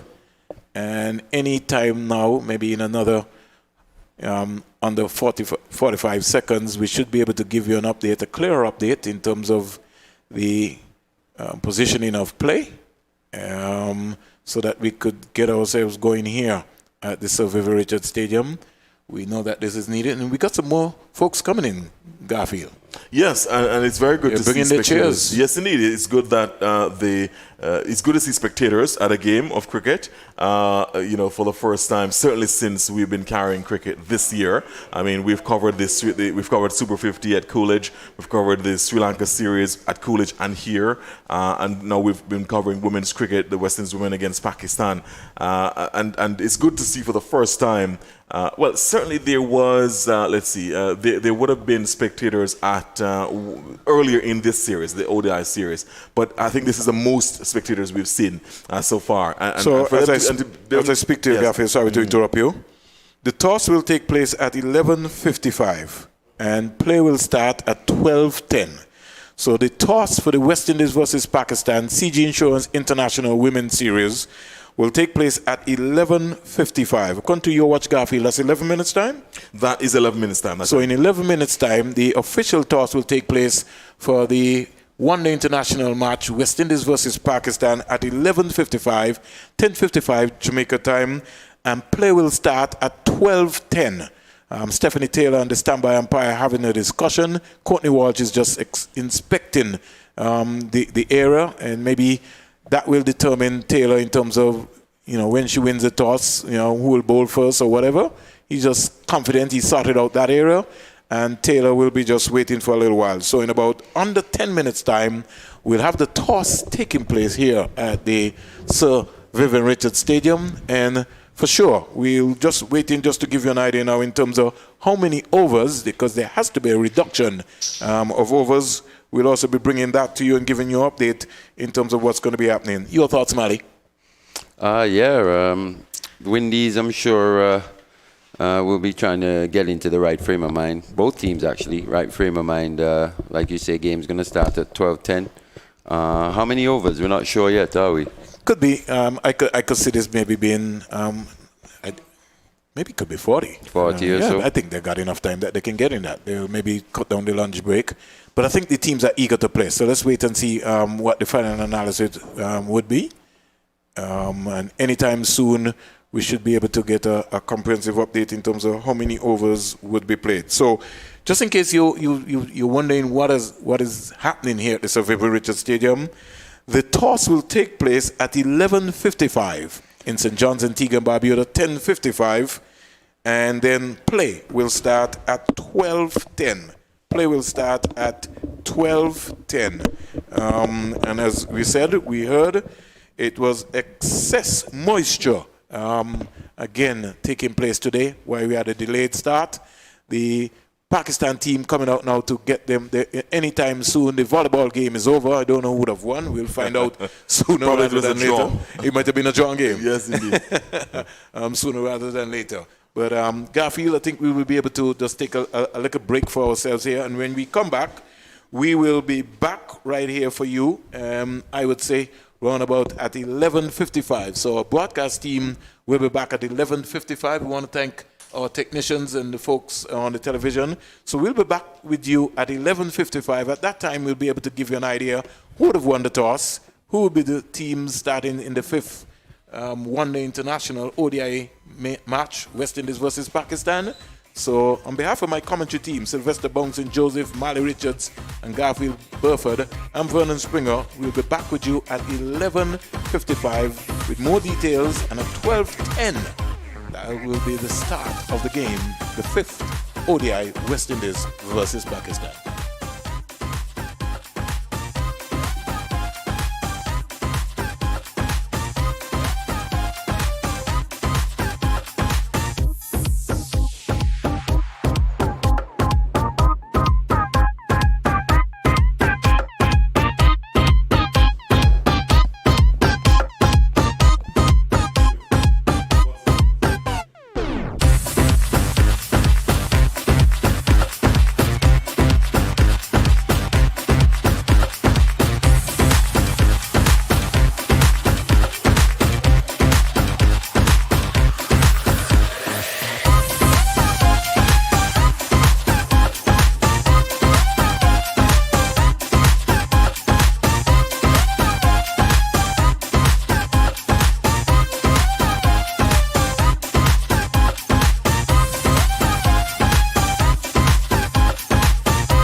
place. Match referee Ryan King having his final discussion with the West Indies captain Stephanie Taylor, and being the home team, she has the right to flick the coin today.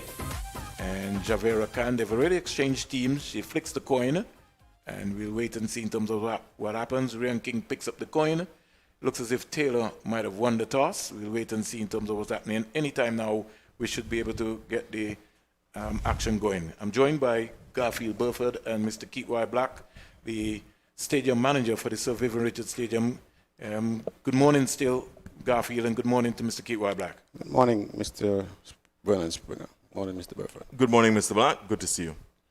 So anytime now, we'll be waiting. The umpires also will, they have, I think, been advised, they've made their calculations, so we're just waiting for the final piece of the puzzle in terms of what is going to be happening going forward.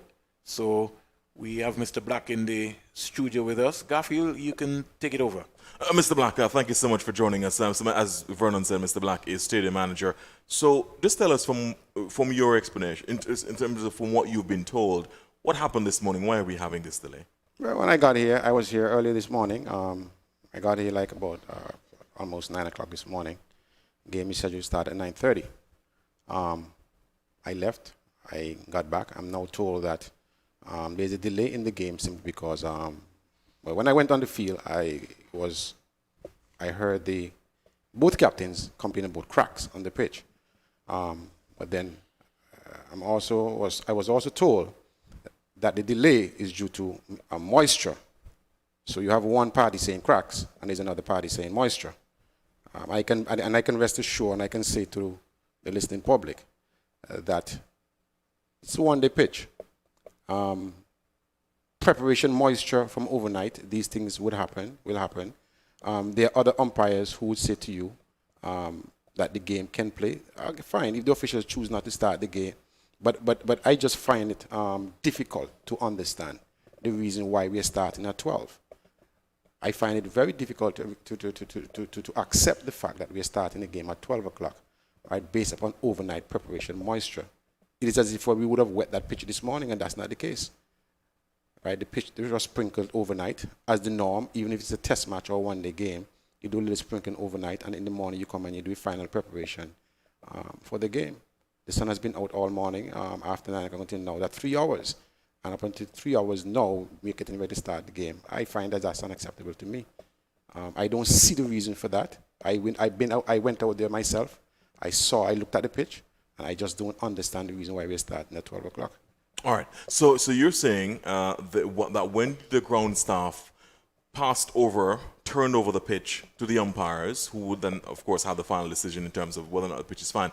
When the ground staff turned over the pitch this morning, in your estimation, it was okay? It was okay. And notwithstanding, I'm now told that the ground staff was asked to come out and roll the pitch for an additional 10 minutes. Okay, fine. But if they were called to come out and roll the pitch for an extra 10 minutes, okay, and I can understand that. I guess they want to roll in a certain areas until they level it out and whatever the case may be.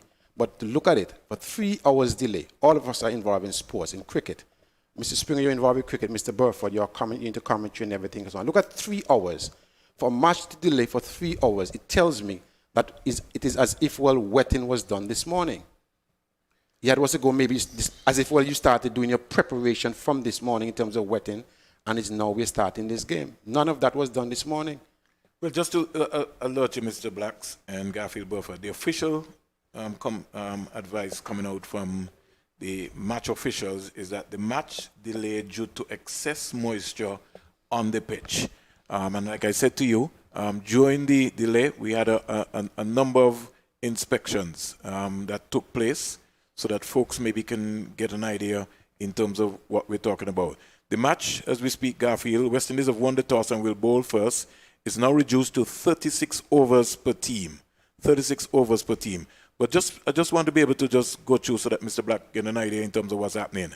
Due to excess moisture, the first inspection took place at 9:30. Then the umpires had another inspection at 10 a.m. Then there was another inspection at 10:50. And then there was another inspection, the final inspection, at 12:30. During the period of the inspection period of 10 a.m.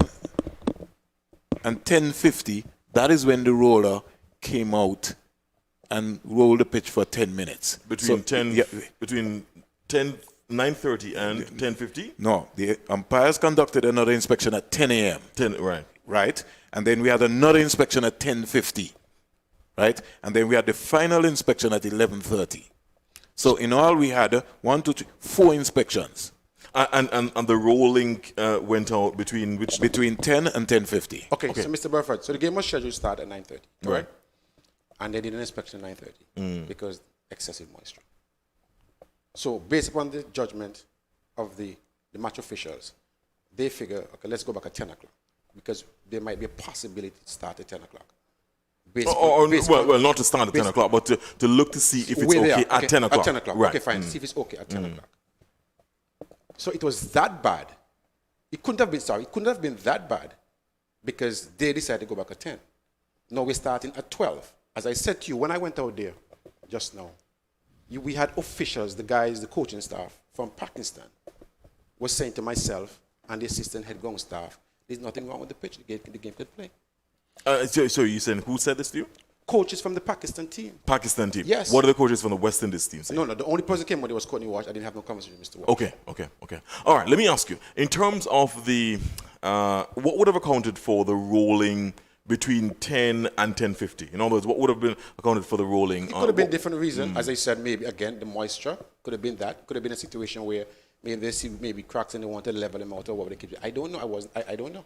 You understand? But I'm saying, if you decide to go back to inspect from 9:30, 10 o'clock, there must be something in your mind to figure, well, okay, maybe by 10 o'clock, we can maybe look to do toss and everything and so on, and then have a start of the game. But now we're looking at 2 hours after 10 o'clock. You did 4 inspections, and now we're starting at 12. Or 12:15 Well, actually. 12:15. 12:10. So that's 12:10, sorry. Let me ask you, so we're 7 minutes away from the start. Just a few quick things, Mr. Black, because obviously you're very disappointed and you seem to be flabbergasted that the play has been delayed for so long. You said you heard 2 different reasons for the delay. You've heard cracks on the pitch, and you said you heard moisture. Who told you about cracks? We had the Pakistani captain. She was on the pitch, and she was doing what she was doing, and then she said, there are cracks on the pitch. Did you see these cracks? Did she show you these Of cracks? course, there are little cracks on the pitch, and most times when you prepare pitches, you'll find cracks and everything and so on. You'll find that, and that's what one of the coaches said to me from Pakistan.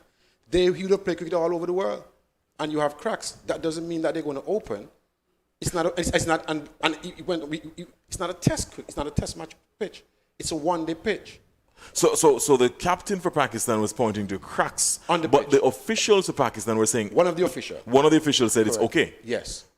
So Not in her presence. Not in her presence. Oh, I see. Okay. I see. I was wondering whether or not there seems to be a dissonance in terms of the captain of Pakistan saying cracks, one of the officials saying that the pitch is fine. At the end of the day, the match officials, they will call both captains, not the coaches, but both captains, and they will make that decision whether or not to start and what time they're going to start. I guess the match official will notify them, and that's what they did while I was there standing, and that's when I made my way up here to the pavilion. Let me ask you, and we thank you so much for talking with us. This is the second time in the series this has happened where a match has been delayed because of pitch conditions. It happened on Thursday as well. What was the reason on Thursday? Thursday, again, I'm told, and from what I saw, it was, again, we were told it was early morning moisture, again, from overnight preparation. And what I find, for me, what I find,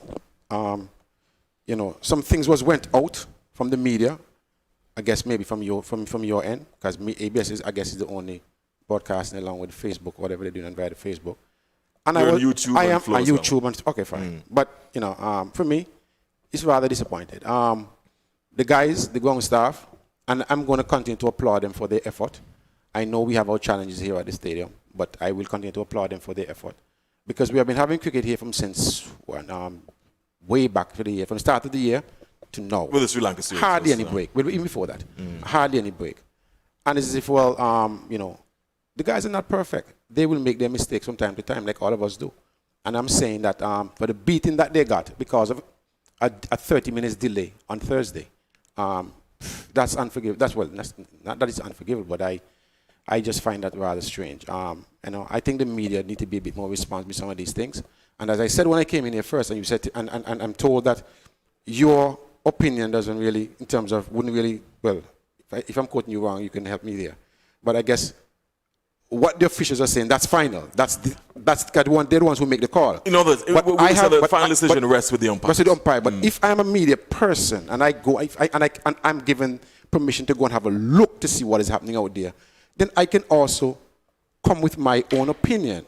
Are you saying to me, as a media person, we don't have it? Oh well, you guys don't have an opinion based upon what the officials say and what they're saying is gospel. Put this way, and that's my argument. Put this way, Mr. Black. I think that what I was mentioning to you earlier, we had a very cordial discussion, was that irrespective of what we would have gone down there and seen for ourselves, even if we had gone down there, had an inspection, had seen something for ourselves, ultimately we could come up here and say, well, we actually went down there, and in our estimation, the pitch is perfectly fine, but the umpires have chosen not to go with the start of the pitch, start of the game. That may or may not, that would just be conjecture. That might just be your own opinion. I understand. But ultimately, the umpires would have the final call.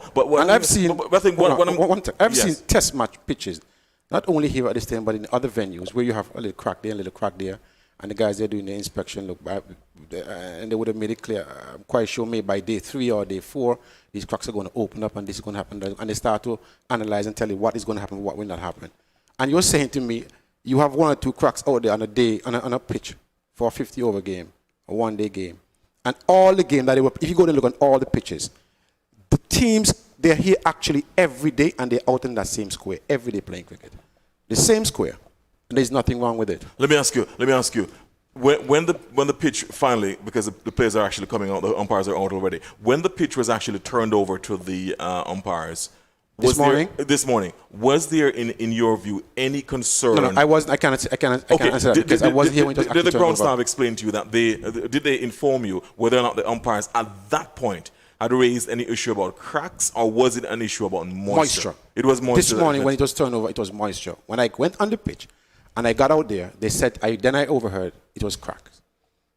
How do we prevent this from happening again, in your estimation? Finally. Prevent what from happening? In other words, how do we ensure that there's no delay? You see, the problem for us, Mr. Black, is that the delay is the real challenge. In other words, there are spectators here who have been out there for the last hour and a half. Those spectators were right. One explains, in other words, our issue is, and our concern was that this delay was unacceptable because it makes, it's a disservice of the game of cricket. How do we prevent this from happening? You just said it's unacceptable, but unacceptable on whose behalf? Because now the stadium, as far as the world is concerned, the ground staff at the stadium will be blamed because they figure, well, person may get the opinion. How do we prevent that this we would have started preparation this morning? No, that was not the case. Okay, so you're saying the ground staff did the orders. They did what they had to do. How do we ensure that this doesn't happen again? I think that's what I'm asking.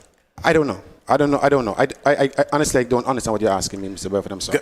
All right. Mr. Black, we thank you so much. No problem. We have to actually go because the players are actually out on the square. Yes. Just waiting on the Pakistan batters to come out. Thank you very much, and we'll certainly be keeping in touch with you. No Hopefully, problem. it doesn't happen again. In other words, because my concern is that it does cricket a disservice when things like this happen. No problem. Whether it's a communication issue. And you're correct. Right? You're Whatever correct. the issue, it may be a communication issue. Let's prevent it from happening again. Not a problem. So once again, we thank very much Mr. Keith Black for having that discussion with Mr. Garfield Burford. And just to let the folks know that the Black Lives Matter movement is continuing here as the players are taking a knee for the bow. Just to give the listeners and viewers an update in terms of the revised match. The match has now been reduced, Sylvester, to 36 overs per team. West Indies have won the toss and will bowl first. The first session will end at 2:27 or 1:27 Jamaica time. The luncheon interval has been reduced to 25 minutes. The second session will start at 2:52, and then we'll have overs per bowler. One bowler will be allowed to bowl 8 overs. The other bowlers will not bowl more than 7 overs. So we have an idea in terms of what's happening. The first power play will be 7 overs, and the match is expected to end at 5:09 or 4:09 Jamaican Eastern Caribbean time with 1 drinks break. Good afternoon, Sylvester. Good afternoon, Springs. Good afternoon to the viewing audience. It's wonderful that we get this very important game up and running. Conditions here look pretty good. We're waiting now to see how the pitch will react I think it will be a wonderful pitch, Sylvester. Well, let's wait and see. Let's wait and see if the Crocs cause any. We certainly saw that on Thursday, so I don't think that we will be having any alarms at all there today. But the West Indies are starting Sylvester, and we're gearing and ready to go, fired up in action, and we have the left-hander, Muniba Ali Siddiqui, and we have Shamila Connell starting from the Sir Curtly Ambrose end. West Indies playing the same team that would have played on Thursday. Give Sylvester a chance to be able to pull up that team for the listeners so that they'll be able to get a chance in terms of what has been happening. But anytime now, we expected to start the first ball here at the Sir Vivian Richards Stadium. West Indies versus Pakistan. Match being reduced to 36 overs per side. And we'll be reared and ready to go. Shamila Connell, she just looks eager and pumped up and really want to get out there and get going. West Indies starting with a slip, a gully, backward point, cover. They got a sweep on the offside, Sylvester, so they seem to maybe be coming up with something that we maybe don't know about here. Connell around the wicket to Ali. That cut back a good long way. And good take there so far by Rashada Williams, who's keeping in her second game. Sidra Amin on the non-strikers and the right-hander, just looking at the play so far. Exciting time, Sylvester. Yeah, indeed. It's good to see that the first ball has been bowled. As you can see, Amiba Ali, she plays very well to the offside. So, and they Pakistan sneaking their first single. West Indies hitting some stumps pretty early. Sylvester, Gajanabi. Yeah, Gajnabi, well, we know she's full of energy. So she's one that has a lot of energy. A good one in again between the wickets there by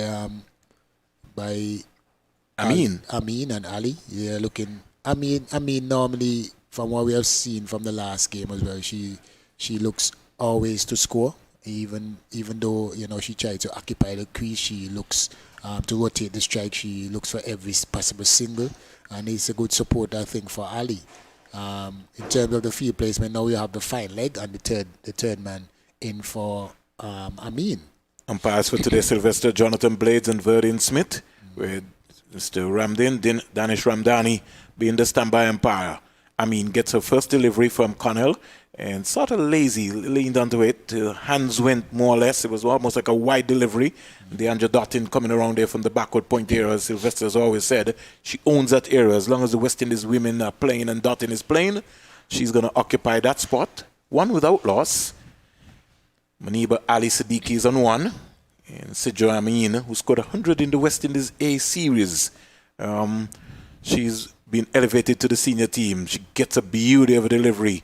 No feet movement at all. Beat her for pace. And good take by Rashada Williams, who just lobs it to Hayley Matthews at first slip, who in return just flicks it up to Brittany Cooper at cover. A little bit more energy from the West Indies this afternoon, Sylvester. Yeah, they look, they've been out there the whole morning waiting to go and ready to go. So they had some additional rest, and it seems to be like they're in for a good game today. No Keisha Knight, who's still out injured, but Rashada Williams going down behind the stump. Connell gets a wide delivery there, and it's called wide by the umpire. He comes across and just waves his hand. So Connell starting off in her first over with a wide, working up some pace. And I was very much impressed, Sylvester, in the fourth game when she bowled some very, very, very good Yorkers. Yeah, she bowled a few Yorkers. She shows she has different variation and varieties in her bowling. She goes past the umpire in now two thing, another wide again. She's pulling, not losing her shape right there. And we were looking at something this morning, Sylvester. I find that she just struggles a little bit bowling from the Sir Curtly Ambrose end. Don't know how you feel. Well, she normally bowls from this end, but in the warm-up, you see she looks very comfortable, warming up from the other end as well. Here comes Shamila Connell, player of the series in the T20 series, comes up bang on target, just turned into the onside. Amin is looking for two, but she's got to have to scurry back into her crease. It looks like the fielder there, Nation is feeling on the final boundary today. So both batsmen are one.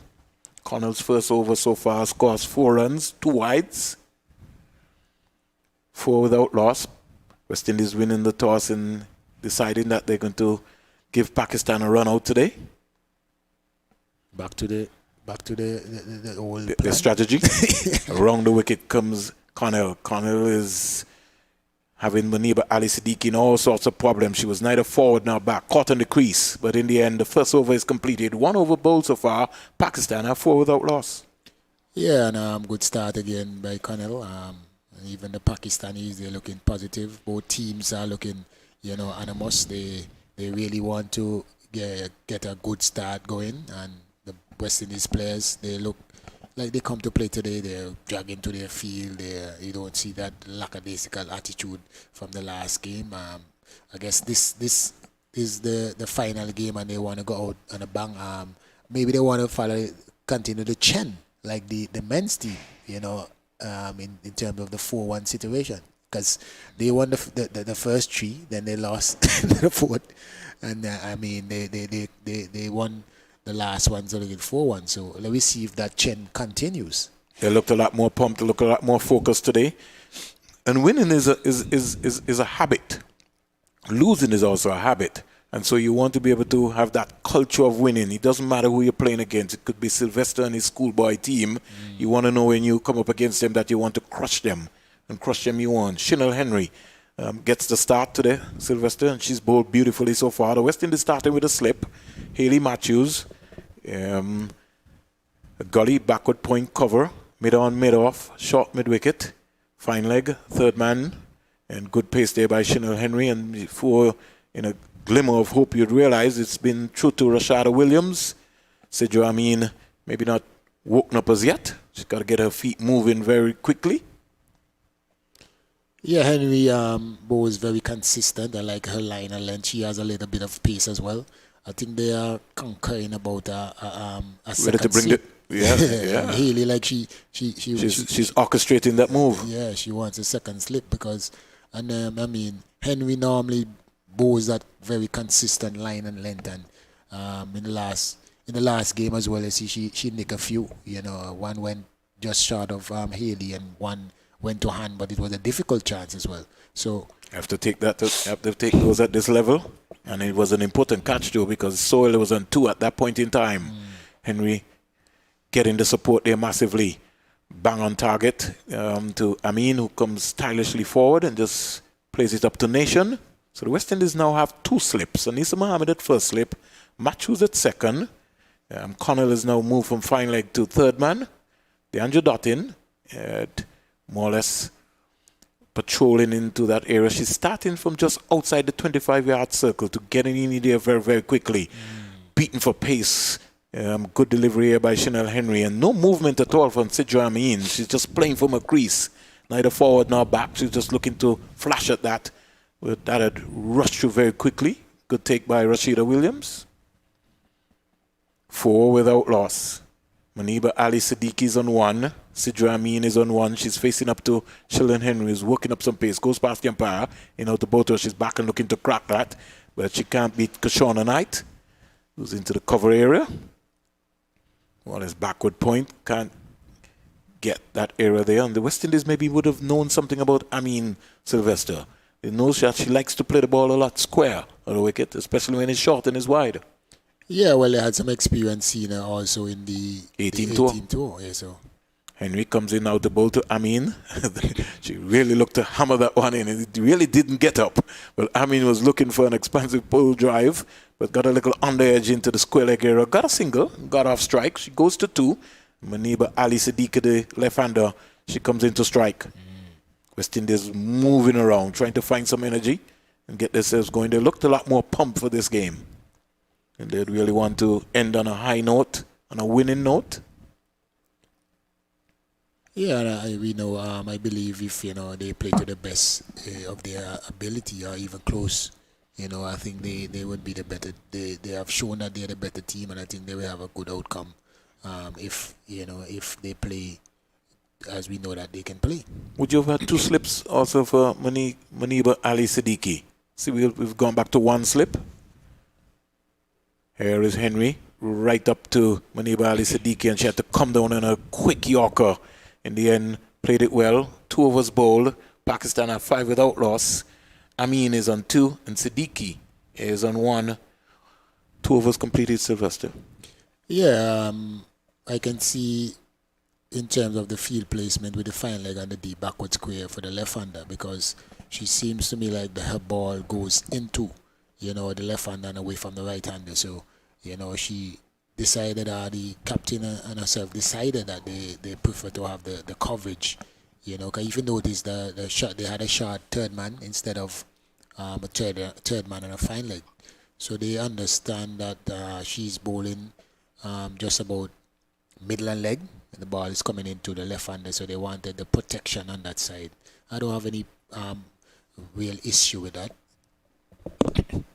But Springs, going back to what the manager was talking about, they came in rather late when he was talking about the condition of the pitch, and he's very disappointed in the way that the message that we sent out, but as a former cricketer, and so forth, I heard a little bit about the pitch had the cracks on it and something like that. I don't know what kind of explanation that he want me to accept about cracks.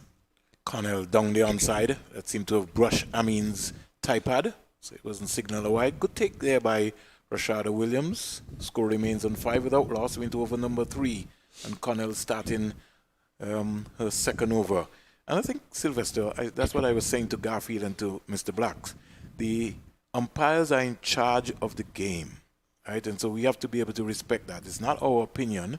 The umpires are in charge of the game. West Indies starting with 2 slips. So we come back to that. And that one squared up Sidra Amin, and she was playing just a little bit too early. Started just about round about the leg stump area, middle and leg.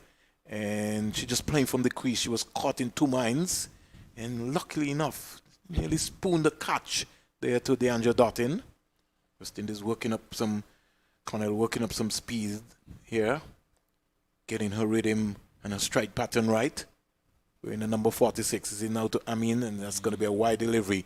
And you know what happened just a while ago, Sylvester? Amin was advancing, and Connell decided she was going to just bowl it a little wider.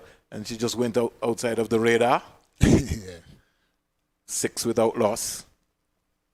Some 3 wide so far bowled by Connell, but Taylor just encouraging her and saying, keep going, just get it on target. Connell is in now to bowl to Amin. That's down the onside, and another wide again. So Connell just falling away slightly, not completing her action. 4 wides bowled so far. I think the movements of Amin is, kind of train her off from her usual line and length. She even noticed that when she comes on the wicket, she tried to go wide, and then now she's coming straight. So the movements of Amin is really disrupting her control and, giving her something to think about. She's looking to turn that. That's a big effort there by Rashada Williams. That one sort of bounced onto Amin, and I think it knocked her on the glove a little bit there. And the wicketkeeper Rashada Williams came across smartly to her left and knocked it down. Score is 7 without loss. 7 without loss. Went over number 3. Game has been reduced to 36 overs per team. West Indies won the toss and decided that they're going to bowl first. Connelly now to bowl to Amin. Down the onside again. And another wide again. So 5 wides. Connell will just have to get her bearings right. Settle down. This is only her second over so far. Not for 7. She's got to be a little bit more upright, Sylvester. Breeze have increased here at the Sir Vivian Richards Stadium. It's got a little stronger from east to west as we check out the flags. Antigua and Barbuda, host nation, Pakistan and the West Indies cricket board. That's bang on target. I was darting into her, but you can't stop the single. Kashana Knight, who didn't throw down the non-striker's end. And Connell finally getting that one on target. An in-swinger. Brings Amin to 3. Maniba Ali Siddiqui, the left-hander. She's on 1. She now comes into strike. And the latest score here at the Sir Vivian Richards Stadium on this lovely Sunday afternoon. West Indies are 9 without, Pakistan are 9 without loss. Matthews goes down at first slip. Around the wicket comes Connell. And she comes quietly forward looking for a single that's certainly not on. The West Indies captain Taylor advancing very quickly to cut that off. 9 without loss. Pakistan being inserted by the West Indies captain Stephanie Taylor. Cooper just giving her teammate Connell words of encouragement, saying, keep going, keep going. So too is Selman. Connell around the wicket. The ball to Maniba Ali Siddiqui pitched up. That had some good zip onto it, and she's had to defend and defend quickly. So over number 3 completed. Pakistan are 9 without loss. Connell's first 2 has cost 8 runs with some 5 wides. And the score is 9 without loss. Amin is 3, Siddiqui's 1. Yeah, different than the inconsistency in terms of the wide. You know, when she gets it right, it is very difficult for the Pakistani batters in Ali and Amin to score. You know, so the extras they are supporting, I guess, the runs for Pakistan, and with the conditions so far in terms of the pitch, you know, playing a bit of two pace to me. You know, she have to find a radar and be more consistent. So Chanel Henry starting from the Sunday Robertson. She will now start her second over. 9 without loss. Just had to abort her run very quickly. It's all happening here at the Sir Vivian Richards Stadium, where we can hear the noise, the choir girls of the West Indies A team chatting away. Henry in now the ball to Amin, and Amin steering this down the backward pointer. Quick throw there from Deandra Dottin. I think had it been a direct hit onto the stump, Sylvester, we could have maybe had some curtains and some danger. Yeah, indeed, and you know, Ali run herself out a few times, so that one was a close one as well. But we have a few spectators to the Springs. They're on the beach. It's a planned day. You see, I wonder if there's a family outing down there. But they've been here early, you know, watching and waiting. They were waiting, and then finally now they have a game going. Down the onside, so Henry, it's almost like she's picked up the bug. She's also started with a wide to Maniba Ali Siddiqui down the onside. West Indies team today. Stephanie Taylor, captain, Kashona Knight, Deandra Dottin. Just bring that team back up very quickly for you, because my screen has just been blocked by so we come back to that. Stephanie Taylor, captain. Here comes Henry, comes in out the ball to Ali, and that's a good one, leaving her there. Henry working up some steam here, Sylvester. West Indies team, Stephanie Taylor, captain, Kashona Knight, Deandra Dottin, Hayley Matthews, Brittany Cooper, Shadeen Nation, Shillan Henry, Rashada Williams playing her second game, Anisa Mohammed, Shamila Connell, and Shabika Gajnabi. That's the West Indies women's team for today. Selman maybe taking a break in this game. Pitched up, good delivery. And Maniba Ali coming down on a good Yorker. Ricocheted from Nation up to mid-on to the captain. But that was a good delivery there from the big fast bowler. 11 without loss. West Indies winning the toss and inserting Pakistan. Give it the Pakistan team in a little while. Clipped away beautifully into the leg side. The fielder from deep backward square coming around. Looks like Kashona Knight. And she has a powerful return. One bounce into Rashada Williams. All good cricket here so far by the women in action here at the Sir Vivian Richards Stadium. 13 without loss.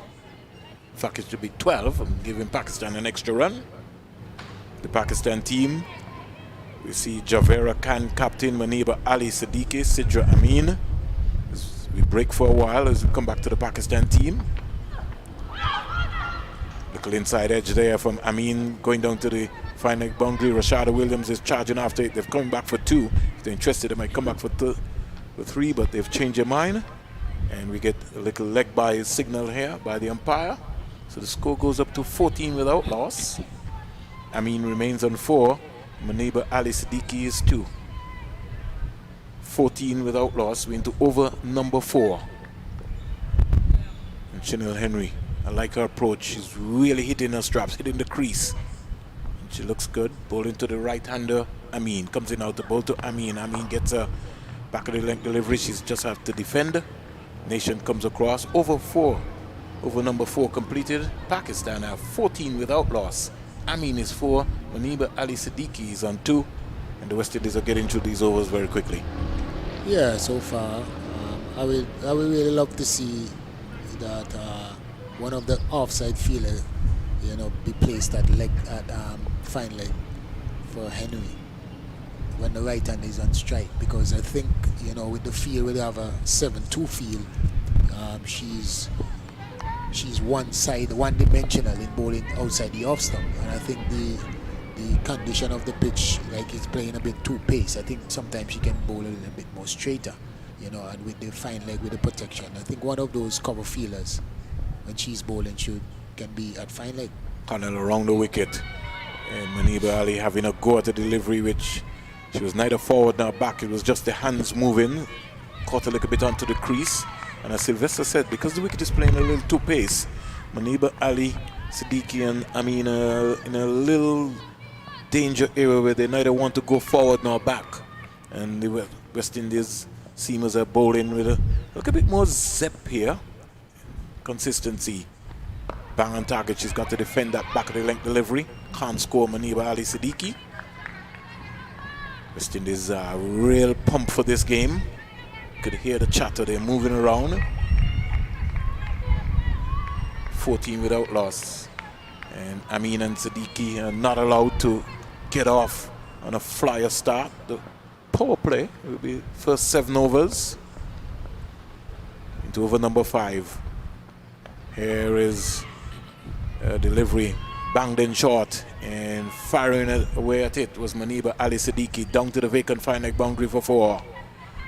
That really didn't bounce enough, but it bounced enough for Maniba Ali Siddiqui, and she sort of more or less just helped it around. First boundary for Pakistan. And the score goes up to 18 without loss. And Siddiqui now becomes the leading scorer for Pakistan in this inning. She's on 6 and Amin is on 4. Yeah, that delivery was I think was a bit too quick for her. Catch her somewhere high on her gloves on the top of the bat, but there isn't any fine leg. I think enough moisture is in this wicket to be the field to be more balanced, so they can be more attacking.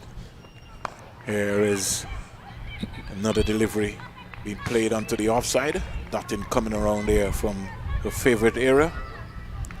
And once you see Dottin, then you know that there's going to be no danger, because both Amin and Siddiqui got back into their creases very quickly.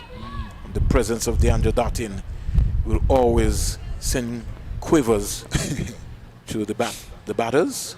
Round the wicket comes Connell into she pitched up and she's driving it, but there's protection on the offside. Kashwana Knight coming around nicely, and she just lobs a return 1 bounce into Rashada Williams.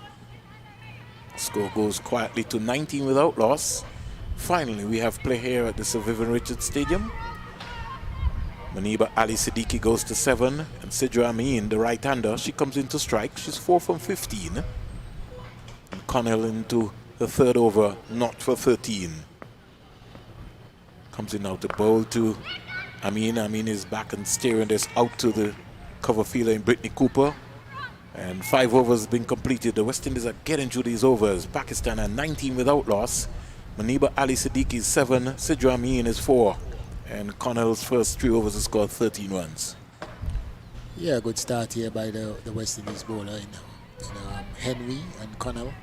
They are really put in the pressure and not giving the Pakistani batters any free deliveries to get any runs. They are really bang on target, and as you know, because of the reduced over, the pressure is always going to be on Pakistan for them to keep scoring. Here is a delivery from Chanel Henry, and Maniba Ali Siddiqui flirting at danger outside the line of her off stump. And could have maybe just got an easy edge and spilled anywhere close to Anisa Mohammed at first slip, or even Haley Matthews, who is stationed into a very delicate short 3rd man position. So they must know something that we don't know. Henry comes in now to bowl to Ali. Ali is defending nicely. They're playing with a nice straight bat. It's brought Henry into contention to cut it off, so it really didn't go down to the mid-off fielder. Mid-off fielder is Gajnabi, who's playing today. So she gets an opportunity and an outing.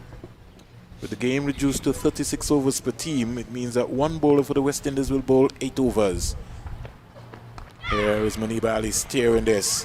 Matthews will have some running to do. Are they interested in coming back for 2 runs? There could be danger. No, they change their mind. Beautiful piece of work there from Hayley Matthews. Her presence of mind. She got onto her bike very quickly, and they couldn't even think about coming back for the 2nd run. Score goes up to 20 without loss. 20 without loss. Amin on 4. She comes into strike, and Maniba Ali Siddiqui is on 8. I like her approach so far in the series, Maniba Ali Siddiqui. The only thing is that she's maybe sort of run out of gas at the end.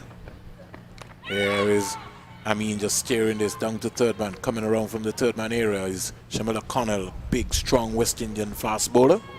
She lobs a return in to Rashada Williams. Takes it nicely. And there's a rotation of strike between Siddiqui and Amin. Now brings the left-hander Maniba Ali Siddiqui back into strike. Amin goes up to 5. And the Pakistan score at 21 without loss. Shinel Henry goes past the umpires, in now to bowl to Siddiqui. He's dropped more or less at first slip there by Anisa Mohammed, and down to the boundary for 4. And that's why I think Sylvester was talking about having the 2 slips there, because Shinel Henry always gets the ball to dart away. It does something, especially when she's bowling on that off-stump line there. And they were fishing for danger, and it went past Anisa Mohammed in the air. I don't know if she got a hand to it. That was more, I would think, a 2nd slip. But she made a gallant effort and down to the boundary for 4. So, but that's what I'm saying, Spins, in terms of the conditions so far. The game started. The game started because of excessive moisture in the pitch, right? According to the umpires. But so obviously now that the game starts, you're going to get the fast bowlers are going to get more bounce and so forth. But I don't think that the field placement will allow Henry to be more attacking. With 2 slips, you can bowl a little more straighter to the batters, and because you're getting some assistance from the moisture that's in the wicket, that's in the pitch. Here is Maniba Ali Siddiqui just sneaking one and turning one into the leg side, picking up an easy single, carrying her to 13. 6 overs bowled here. Pakistan at 26 without loss. Amin is 5, and Henry's first over has cost 11 runs so far. Sylvester would like to see the wind coming through our outside broadcast microphone. So folks, just in case you're wondering what's happening, yeah, the wind was just picked up here at the Sir Vivian Richards Stadium, and the folks on the mound, they're having a beautiful time. Yeah. Along with Elaine and her mom, Elaine Turner and her mom, they've always come out to look at the game, always come out to support West Indies cricket. Connell around the wicket, in now to bowl to Maniba Ali Siddiqui, who stands up straight and looking to spank that, but the West Indies captain Taylor at cover says not today. Score remains on 26 without loss. 26 without loss. Umpires for today, Jonathan Blaze and Verdin Smith. Connell. A little strange for her, but she's coming around the wicket to bowl to the left-hander. She goes in now to bowl to Maniba Ali, slashing that, but there's protection there for the West Indies. Kashona Knight sweeping, coming around and getting a return very nicely back up. A lot more energized West Indies team today. They only were able to get 1 run. Maniba Ali Siddiqui goes up to 14. The score goes up to 27 without loss. And Sidra Amin is on 5 from 17. The right-hander, she comes into strike, and the West Indies for Connell, they'll have 2 slips for Amin. What you wanted, Sylvester? You wanted the fine leg to come up inside the 30-yard circle? No, that's it's okay. fine. This fine field leg is is okay? Yeah, this all field right, is fine. got you. I think they should have this particular field as well for Henry when she's bowling. All right.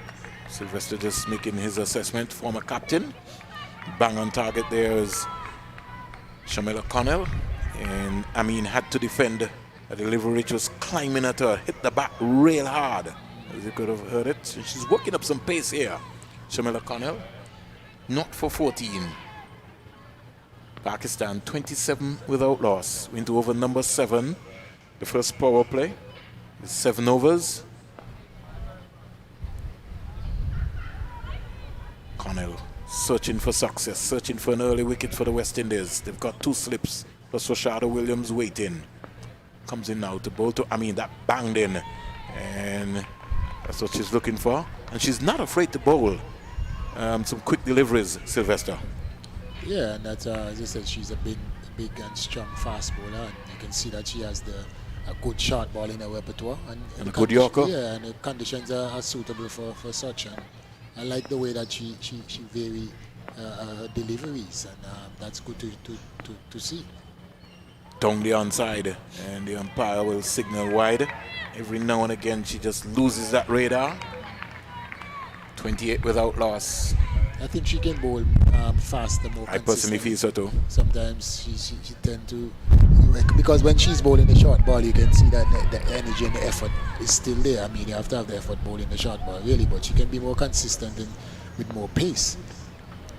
Yorker pitched up, hit down to Taylor. If Taylor hits, she's out. No, she just misses. It would have been danger, timber for the right-hander. I mean, once Taylor had hit there for mid-on, and luckily to get away with that one. Score goes up to 29 without loss. 29 without loss. All happening here at the Sir Vivian Richards Stadium. This is the final game of the International Women's Series between Pakistan and the West Indies. Pakistan A team clean sweep in the West Indies A team in their series. Here is Muniba Ali Siddiqui driving past the Andrew Dottin down to the boundary square for 4. That's a lovely cricket shot, and if that went past Dottin, then you know that if Dottin couldn't stop that, that was a beautiful shot. Score goes up to 33 without loss. Muniba Ali Siddiqui goes to 18, and Sidra Amin is on 6 from 20. 7 overs bowled here at the Sir Vivian Richards Stadium. Yeah, and very, very good shot there again by Ali. We know she's very, very strong outside the off stump, and a lovely executed square drive. Even the quality and the of that, you know, they didn't even have a chance. And also I have Kishona Knight out there on the extra cover fence, and she didn't even have a chance. So and I'm telling you, down there is a fairway away, but good shot. And that's what I'm talking about, Springs. I don't like the area in which they are bowling. They are concentrating, you know, wide outside the off stump. I think that conditions are of such that they can bowl a lot more straighter. Here comes Henry, comes in to bowl to Sidra Amin, and she just quietly climbs onto the delivery and steers it down the backward point. And in fact, Sylvester, I'll be bowling to Amin a little bit more, because Amin is the one who tends to defend a whole lot. In fact, she looks like the person who farms the bowling, more or less. Muniba Ali Siddiqui, she seems to be the shot maker. Henry comes in now to bowl to Amin. Amin is looking to steer that. Dottin is coming around quickly. Almost like a Ben Johnson sort of athlete. Big, powerful legs gliding across the outfield. She's such a natural athlete, DeAndre Dottin. She's like a live wire. You call her the Jaunty Rose of the West Indies women's team, or the Keith Atherton. Back on top of that, Dottin coming around nicely. And the pressure mounting here on Sidra Amin because she wants to score. You can see her looking to open up her eyes. 33 without loss. Amin is on 6 from 23. Muniba Ali Siddiqui 18 from 22. Don't tell me they're going to wait until she paces the offside to put her feet out there. Here comes Henry. That climbed on her and she just turned it into the onside. Cooper is after it. They're thinking about 2, but she's got to scurry back into her crease. And Cooper coming around very quickly. Only get 1 run. Score goes up to 34 without loss. Amin is off strike. She's on 7 from 24 deliveries. But the stroke maker in Muniba Ali Siddiqui, she's on 18. She comes into strike. Chanel Henry working up some pace here. I like her spirit today. I like her energy. You can see her completing the crease, really hitting the deck, hitting her straps nicely here, down the onside, wide delivery. And she's upset with herself for bowling that wide because she knows that Courtney Walsh will be finding her. Score goes up to 35 without loss. 35 without loss. Pakistan inserted by the West Indies team here on this match that has been reduced to 36 overs. Here is Muniba Ali steering this down to the short third man fielder in Haley Matthews. And the score remains on 35. Siddiqui Ali is on 18. Sidra Amin is on 7. I think anytime now we'll be able to see Anisa Mohammed bowling from the Sir Curtly Ambrose end. Maybe Haley Matthews starting from the Sir Andy Roberts end. Henry comes in now to bowl to really bang on target, good length delivery. And so over number 8 is completed. Pakistan at 35 without loss. Muniba Ali Siddiqui is on 18. Sidra Amin is on 7. Henry's 4 has cost 13 runs. And it's been a good start here so far by the West Indies and by Pakistan. Yeah, it's good cricket so far. The runs rate I see is 4.4. So I think they're even moving a bit faster than when you're playing the full 50. I mean, they have to get their move on because of the reduced overs. But it's good cricket. The West Indies bowlers, they are really striving and bowling the right areas and try to contain the Pakistani batters as much as possible. You know, but it's good. It's good to see the effort and the energy by both teams so far. Shamila Connell, 4 overs, no maidens, 20 runs, no wickets with 6 wides. Chanel Henry, 4 overs, no maidens, 13 runs, no wickets with 2 wides. So the West Indies just losing their way. Some 10 extras so far, 8 wides and 2 leg byes. Gajnabi is going to start for the West Indies. And the Pakistan team, they would have had an excellent tour here in the Caribbean. Their 18 program, they would have been able to have some positives. David Hemp, the coach, would be very much impressed in terms of the performance and would know that this is a building block. Gajnabi, she will start now from the Sir Curtly Ambrose end. Medium pace bowler also. She's going to come in now to bowl to Sidra Amin. Pitched up and she's on driving. Can't beat Haley Matthews. Comes across nicely. Do you like this field placing, Sylvester, for Gajnabi? Yeah, I mean, Gajnabi, you know, she's a bit slower, but when I say she's attacking, because she bowls more attacking to the stumps and more wicket to wicket deliveries, and both sides are balanced. I like that. Gajnabi comes in now to bowl to Amin. Amin is coming down the wicket and driving, ricocheted off of Muniba Ali, and Connell making a big effort. Good football stop there by Connell, and good cricket all around there by the West Indies. So positive start so far for Pakistan. Score goes up to 37 without loss. A little concentration taking place between Taylor, the West Indies captain, and Gajnabi. All is well. That ends well. Except that some folks don't want you to call a spade a spade. Don't know what they expect you to do. Bang on target is Sidra Amin. Just steering this onto the offside. And coming around nicely is Deandra Dottin. As the score remains on 37 without loss.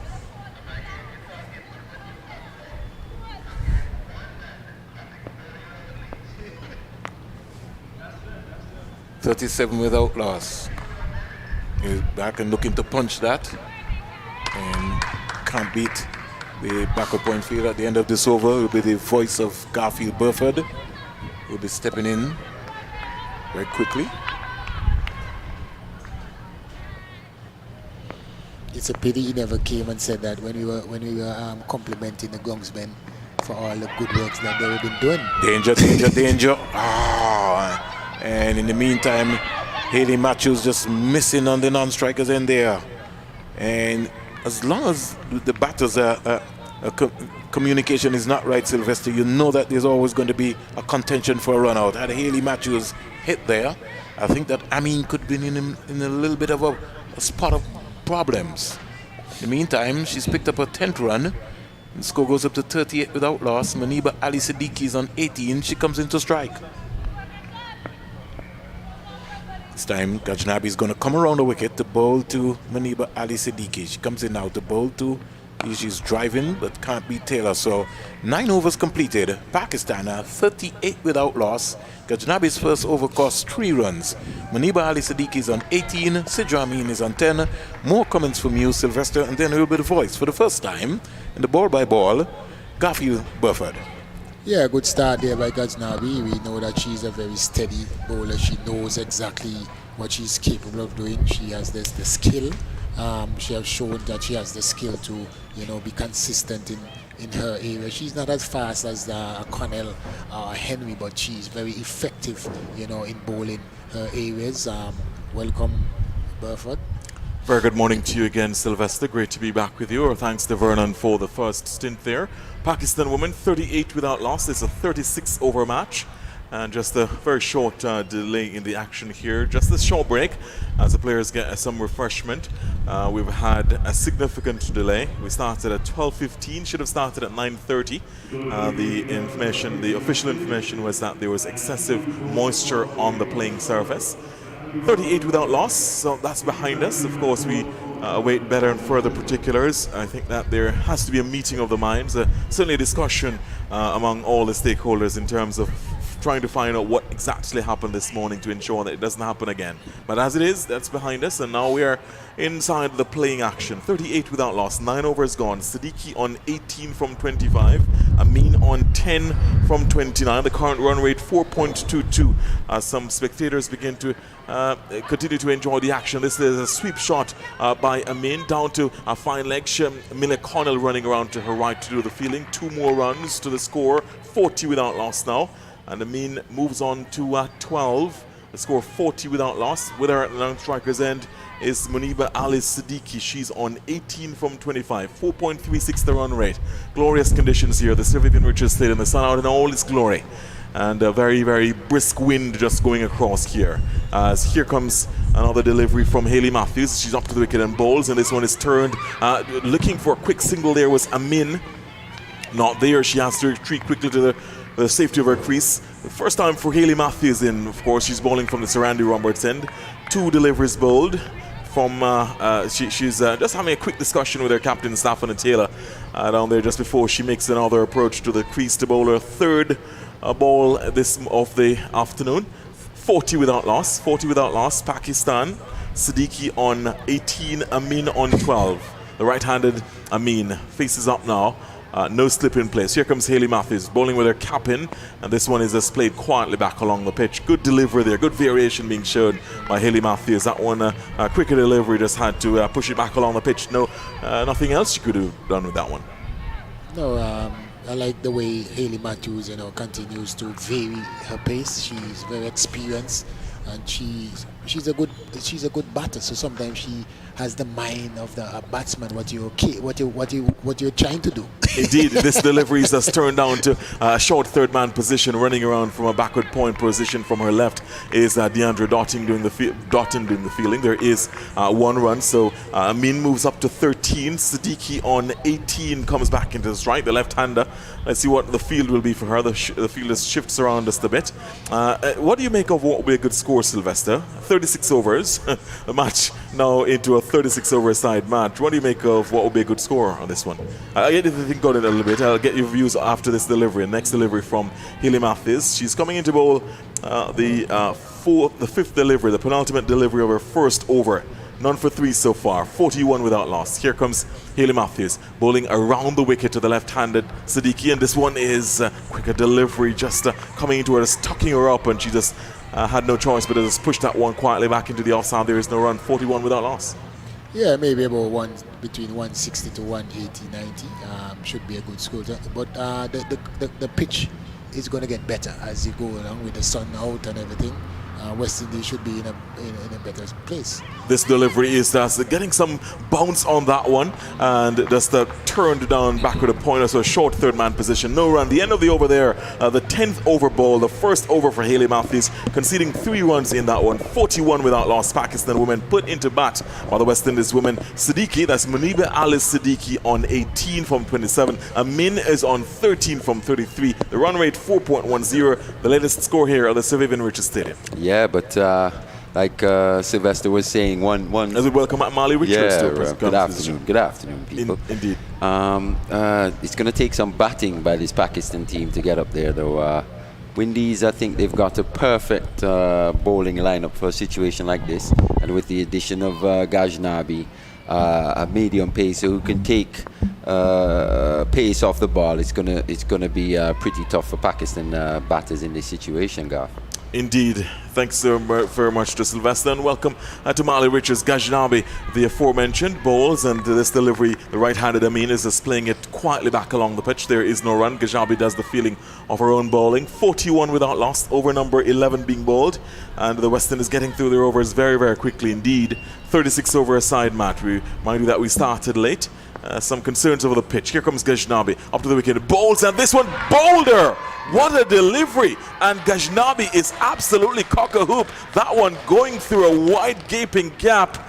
And it's Amin who has been castled. Goes back to the pavilion. The West Indies make a breakthrough, 41 for 1. A delivery that was a peach. She got that delivery pitched perfectly and going between bat and pad, castling in the stumps.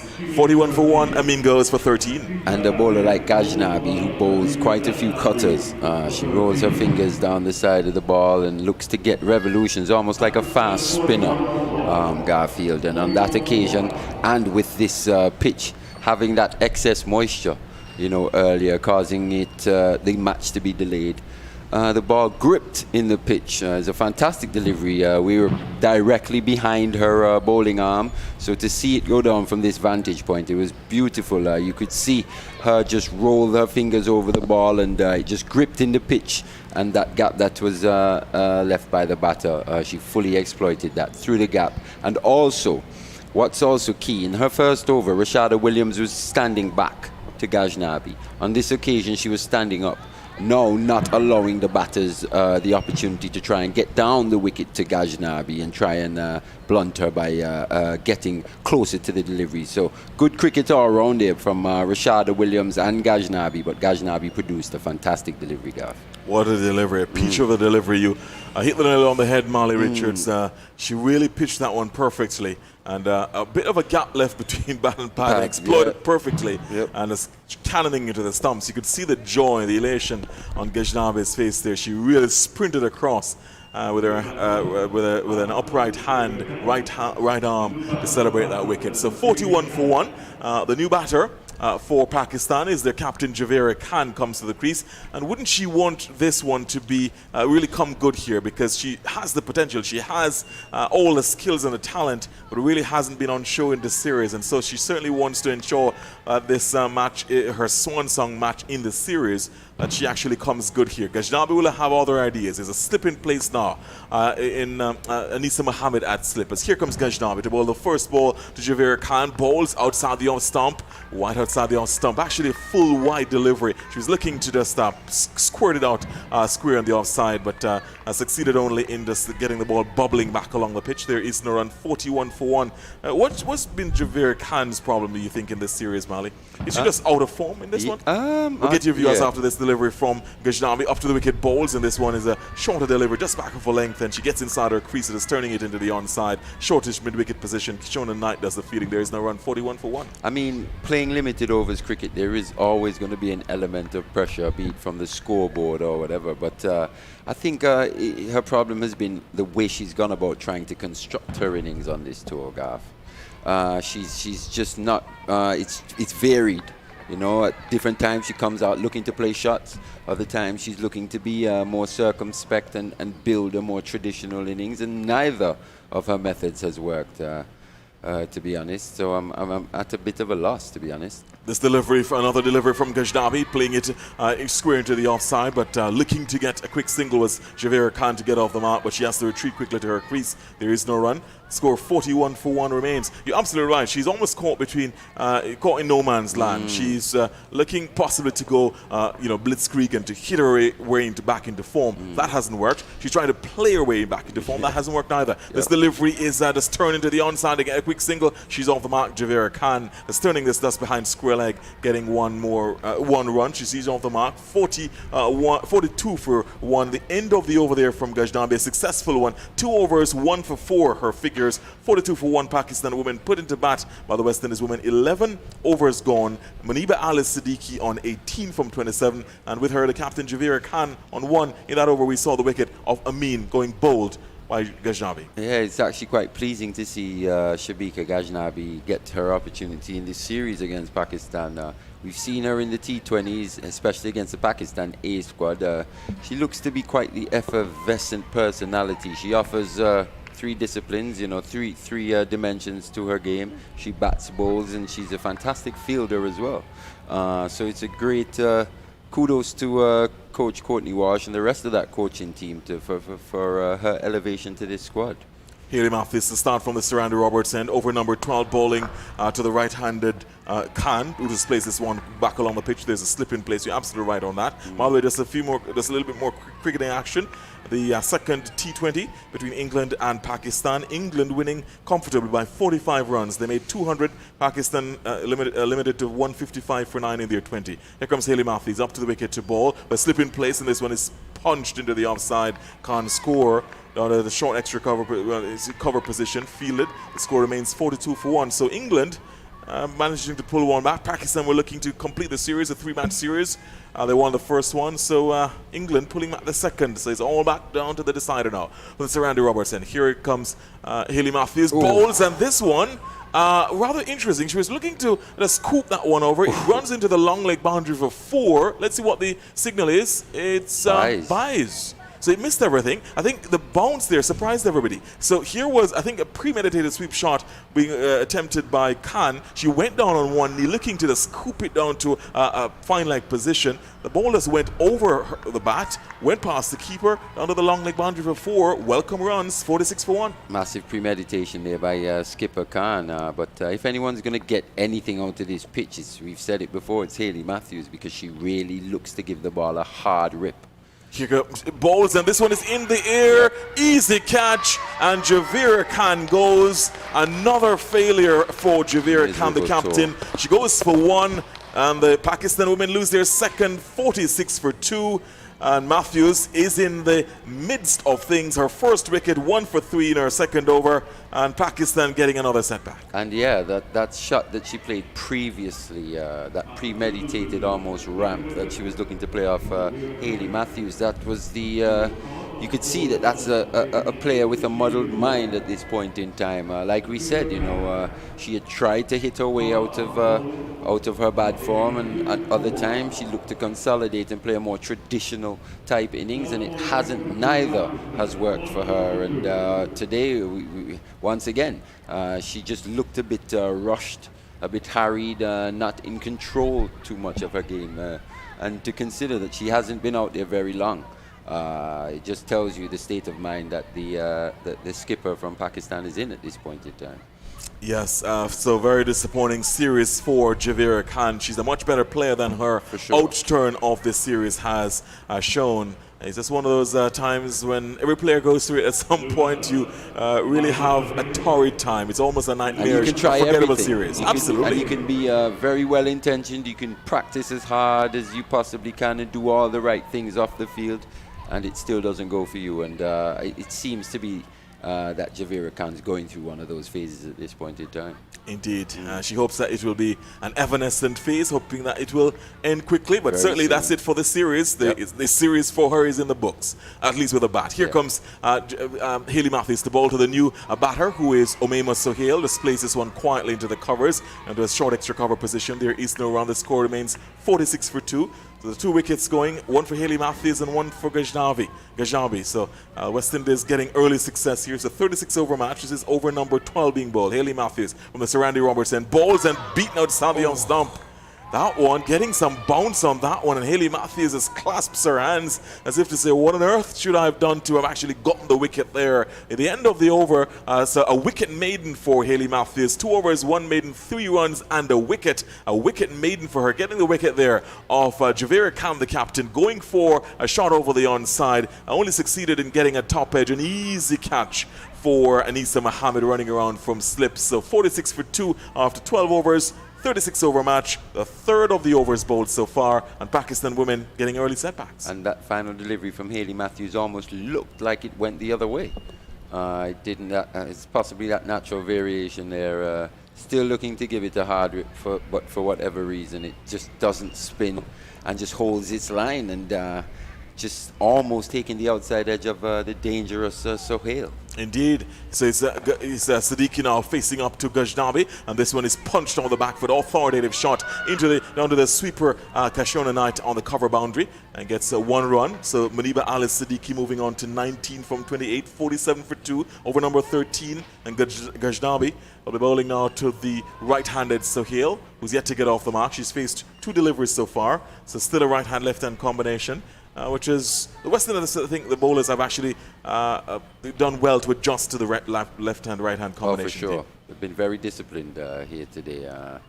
It's been good stuff because, like you say, it can pose a threat, that left-hand, right-hand combination. Ghaznavi bowls, and this one is a turned down to fine leg position. Running around is the Shadeen Nation doing the fielding down there at fine leg. 1 more.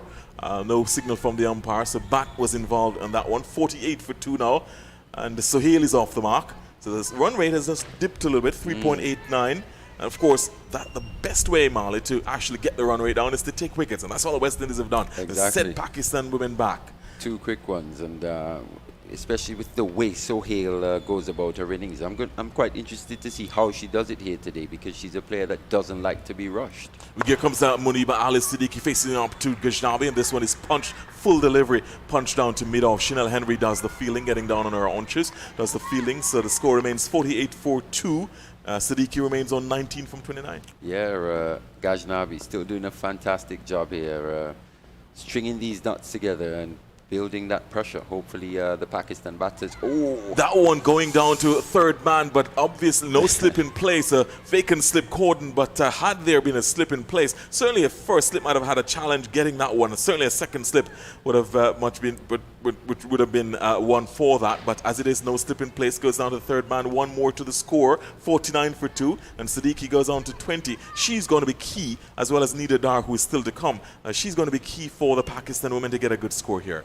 Here comes Ghaznavi to bowl to Umaima Sohail, and this delivery. She was shaping up possibly there for a split second to go for a bigger shot, a more expansive shot, but in the end just had to check her shot, just playing it quietly into the offside. No run, 49 for 2. And the beauty in Ghaznavi's bowling is in keeping the batter off balance, mixing that pace up, bowling her cutters and her full pace deliveries, and also at times varying that length. Here comes Ghaznavi bowls, and this one is wide. Signaled. A little bit of belated decision by the umpire to signal wide. Really tight one. Yes, indeed. She went for the shot there, Umaima Sohail, taken behind the stumps, and then I think they were oohs and ahs, thinking that possibly just not very far from the edge indeed. And that was, by the way, the wide has brought up a 50 for Pakistan women. So 50 for 2 they are in over number 13. There's a slip, there's a third man on the boundary, backward point, cover, short extra cover, mid-off, mid-on, mid-wicket, and a deep fine leg. This delivery is again beaten outside the off stump. This one closer to the off stump this time, so no wide signal. The end of the over, the 13th over bowled, and Ghaznavi 1 for 8 from her 3 so far. 50 for 2 Pakistan women put into bat by the West Indies women. Muniba Alice Siddiqui on 20 from 30 with her Umaima Sohail on 1 from 5, 3.85 the run rate. And just watching Ghaznavi as well, you can tell she's a real thinking type cricketer. The way she, like we said, varies her pace, her lines and her lengths, has her field set accordingly, keep her standing up, especially on a pitch with excess moisture. It's going to allow her deliveries to just grip in that pitch a little longer and cause the batsmen to not be able to time those deliveries as sweetly as they would have liked. A very handy addition to this squad here today. Indeed, indeed, and she's certainly rewarded the decision to include her in this 11. So 50 for 2, Hayley Matthews to start over number 14. She'll be bowling to the left-handed Muniba Alice Siddiqui. A slip in place in Anisa Mohammed. This one is punched into the short extra cover position. There is no run. The score remains, Brittany Cooper does the fielding in that extra cover position. 50 for 2 the score. Hayley Matthews has been doing a fine job. This is her 3rd over being bowled. 1 for 3 so far. She's kept things tight, and she's taken a wicket. Here comes Hayley Matthews from the Randy Roberts end bowls. Another quicker delivery is pushed into the covers this time. Doing the fielding is Shamilia Connell, who's rather more on the boundary more than anything else, but this time she's in the 30-yard circle. So she's fielding at, in fact, she's at a backward point position today.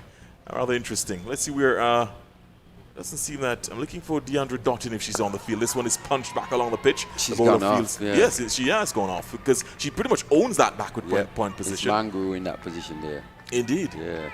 who's a live wire as well. Absolutely. Absolute live wire in this Windies squad. Here comes Haley Matthews bowls, and this one is punched down to mid-off this time. There can be no run. And Gujnabi does the fielding there at mid-off. The score remains 50 for 2. Glorious conditions here. There's a few more clouds have gathered overhead, but the sun's still out. No threat of rain at all. We had some early morning rain, but that has given way to glorious conditions. Here comes Haley Matthews up to the wicket, bowls, and this one is turned into the onside, and he's a single here, sprinting off the boundary there. Shadeen Nation on a backward square leg doing the fielding. One more to the score, 51 for 2. One ball left in over number 14. And just looking at this Pakistani batting lineup in Ali Siddiqui, Sohail, Aisha, Nazim, you think of Zafar as well, Nida Dar. It's got the makings of a pretty decent international batting lineup going forward, definitely. If they can get things right, this Right. delivery from Haley Matthews is just punched in by Umaima Sahil into the onside. There is no run. The end of over number 14, 51 for 2. Pakistan women put into bat by the West Indies women in this 36 over a side match today, following the late start that we had. Siddiqui on 21 from 35. Sahil 1 from 6. 14 overs gone. The current run rate 3.64. I'm also curious to see where Aisha Nazim will come in here today. She's ultra aggressive. We saw her in the T20 series. I've been wondering actually why she hadn't been picked up until the other day, but you could see what she brings to this team. She's ultra aggressive, fantastic in the field, and I guess she can clear the boundaries as well. Genuine six-hitting ability. And in this situation, shortened game, windy, only 22 overs remaining. Very curious to see where she'll come in this lineup should a wicket fall.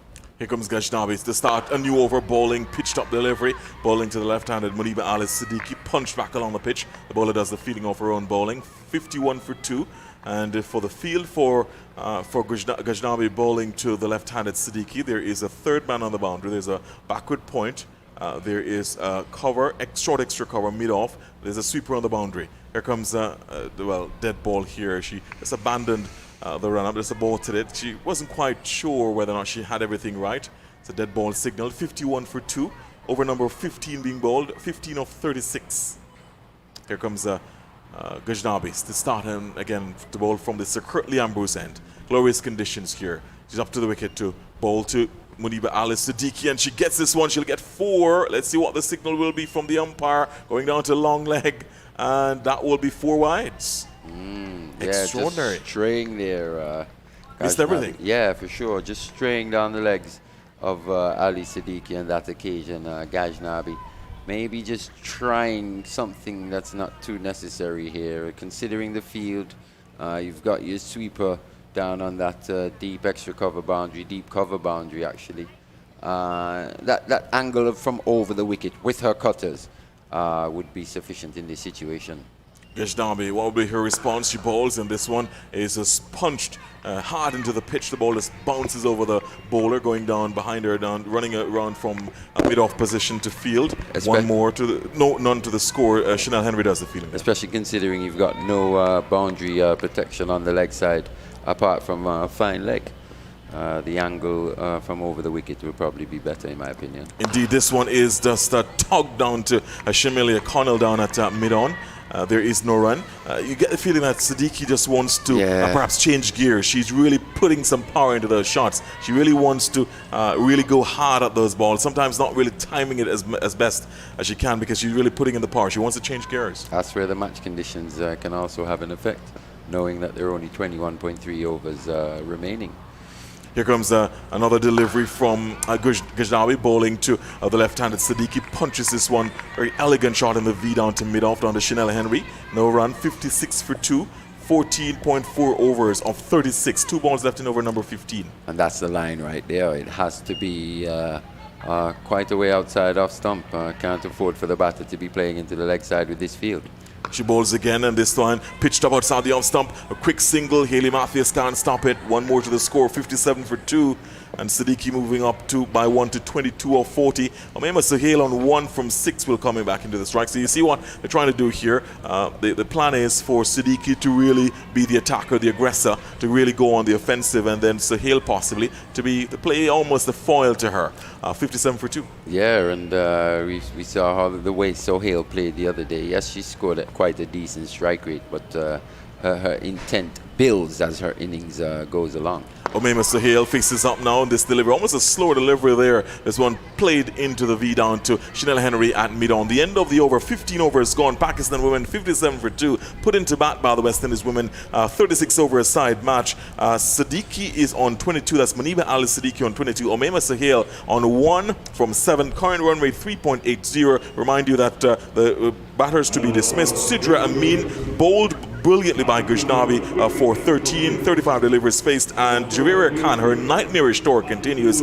She was caught by Anisa Mohammed of the bowling of Haley Matthews for 1, having faced 8 deliveries, looking to possibly change gears, but choosing the wrong delivery to do so. The not-out batters, as we said, Siddiqui on 22, Sahel on 1. Water break being taken here. More comments from you, Amali, and then it'll be time for Vernon Springer. Yeah, and Maniba Ali Siddiqui just struggling today to really score at the rate required in terms of in order to post a competitive total for the Windies here today. We know she's got fantastic hands.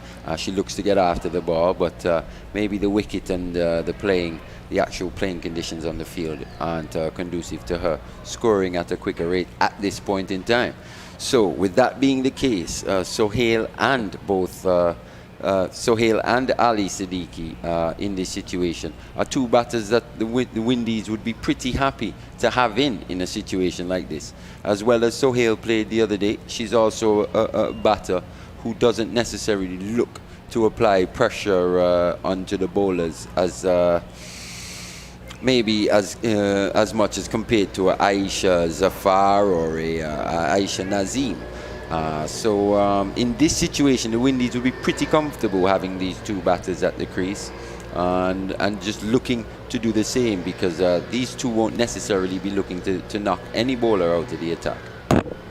Good afternoon, Mali. Good afternoon, Brian. Just to let you know that India got past Sri Lanka in a high-scoring encounter. Sri Lanka 262 for 9 off their 50 overs. India in reply 263 for 3.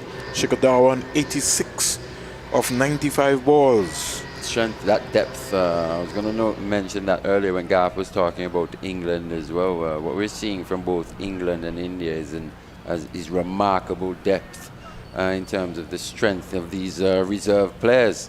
Also, both teams are setting themselves up, or they looked in perfect condition actually going into that World Cup as well. T20 World Cup later in the year.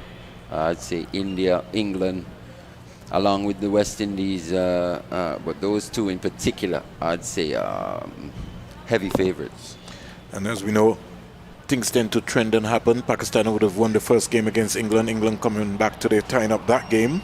England 200, Josh Butler on a warpath, 57, Moeen Ali. And he had 36 off 16 deliveries. Pakistan bowled over for 155. In fact, reached 155 of their 20 overs. So England tying up the series, all to play for in that important game. But we're back here with the action here at the Sir Vivian Richards Stadium, Pakistan, after being inserted by the West Indies. 57 for 2, 64 dot balls, Mali. I'll give you a chance to talk about that in a little while. Maniba Ali Siddiqui. I've got a question for you 22. as well, Brian. Sure, no problem. Matthews around the wicket, started, stop. And just a little trigger more. In fact, she's just having a word there with Sohail to say, hey, take it easy. Don't be backing up too far. And that's the competition you like to see, that competitive nature. These are the 2 teams that were just playing a volleyball game, warming up together. It's a cricket game now. Yeah, now it's it's a serious real stuff. And it's the real thing. It's the real deal. You like that? Ali looking to come for 2 runs. Danger, danger. And somebody's got to get back. Got to get back into your crease very quickly. Vern, quick question. Sure. India, Pakistan don't play against each other at all, apart from in ICC events. Do you think it's a coincidence that they keep getting drawn in the same groups every tournament, every ICC tournament? Why do you think that is? You know, Mali, I never looked at that scenario. But it keeps happening, doesn't it? Yeah, I'll come back to that, Mali. Certainly we come back. In the meantime, here is a sweep coming out here from Sohail, going down to the deep backward square leg fielder in Shamil Collin.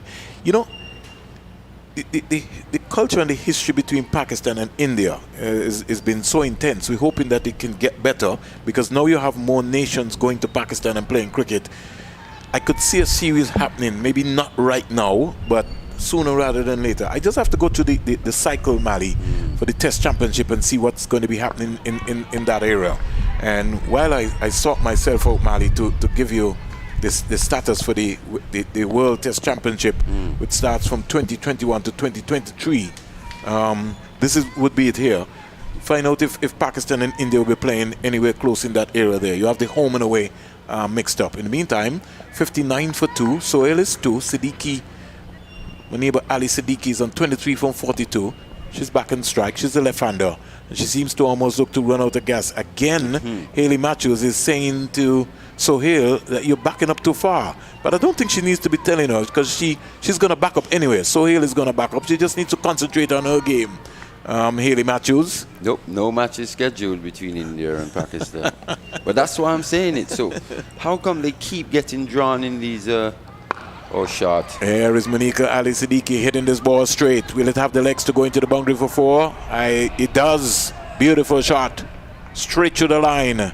Really didn't go through with it, but had enough to split the mid on and the mid off and down to the boundary. Hayley Matthews just losing her composure, flighting that. And it was right into the arc of Maniba Ali. Made a bit of a clunky sound off the bat. Yes, but it had enough. Had enough. On the downgrade here, to sped away into the boundary. Taylor only could retrieve along with Ghaznavi. Score goes up to 63 for 2. Maniba Ali Siddiqui is on 27. Waits for Hayley Matthews, who comes in now to bowl to her. Flatter faster. That's how she has to be bowling. She has into the pitch. Into the pitch.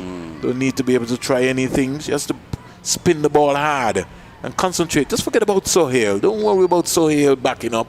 You know Sohail is going to back up, so don't worry about that. Just concentrate, spin the ball hard.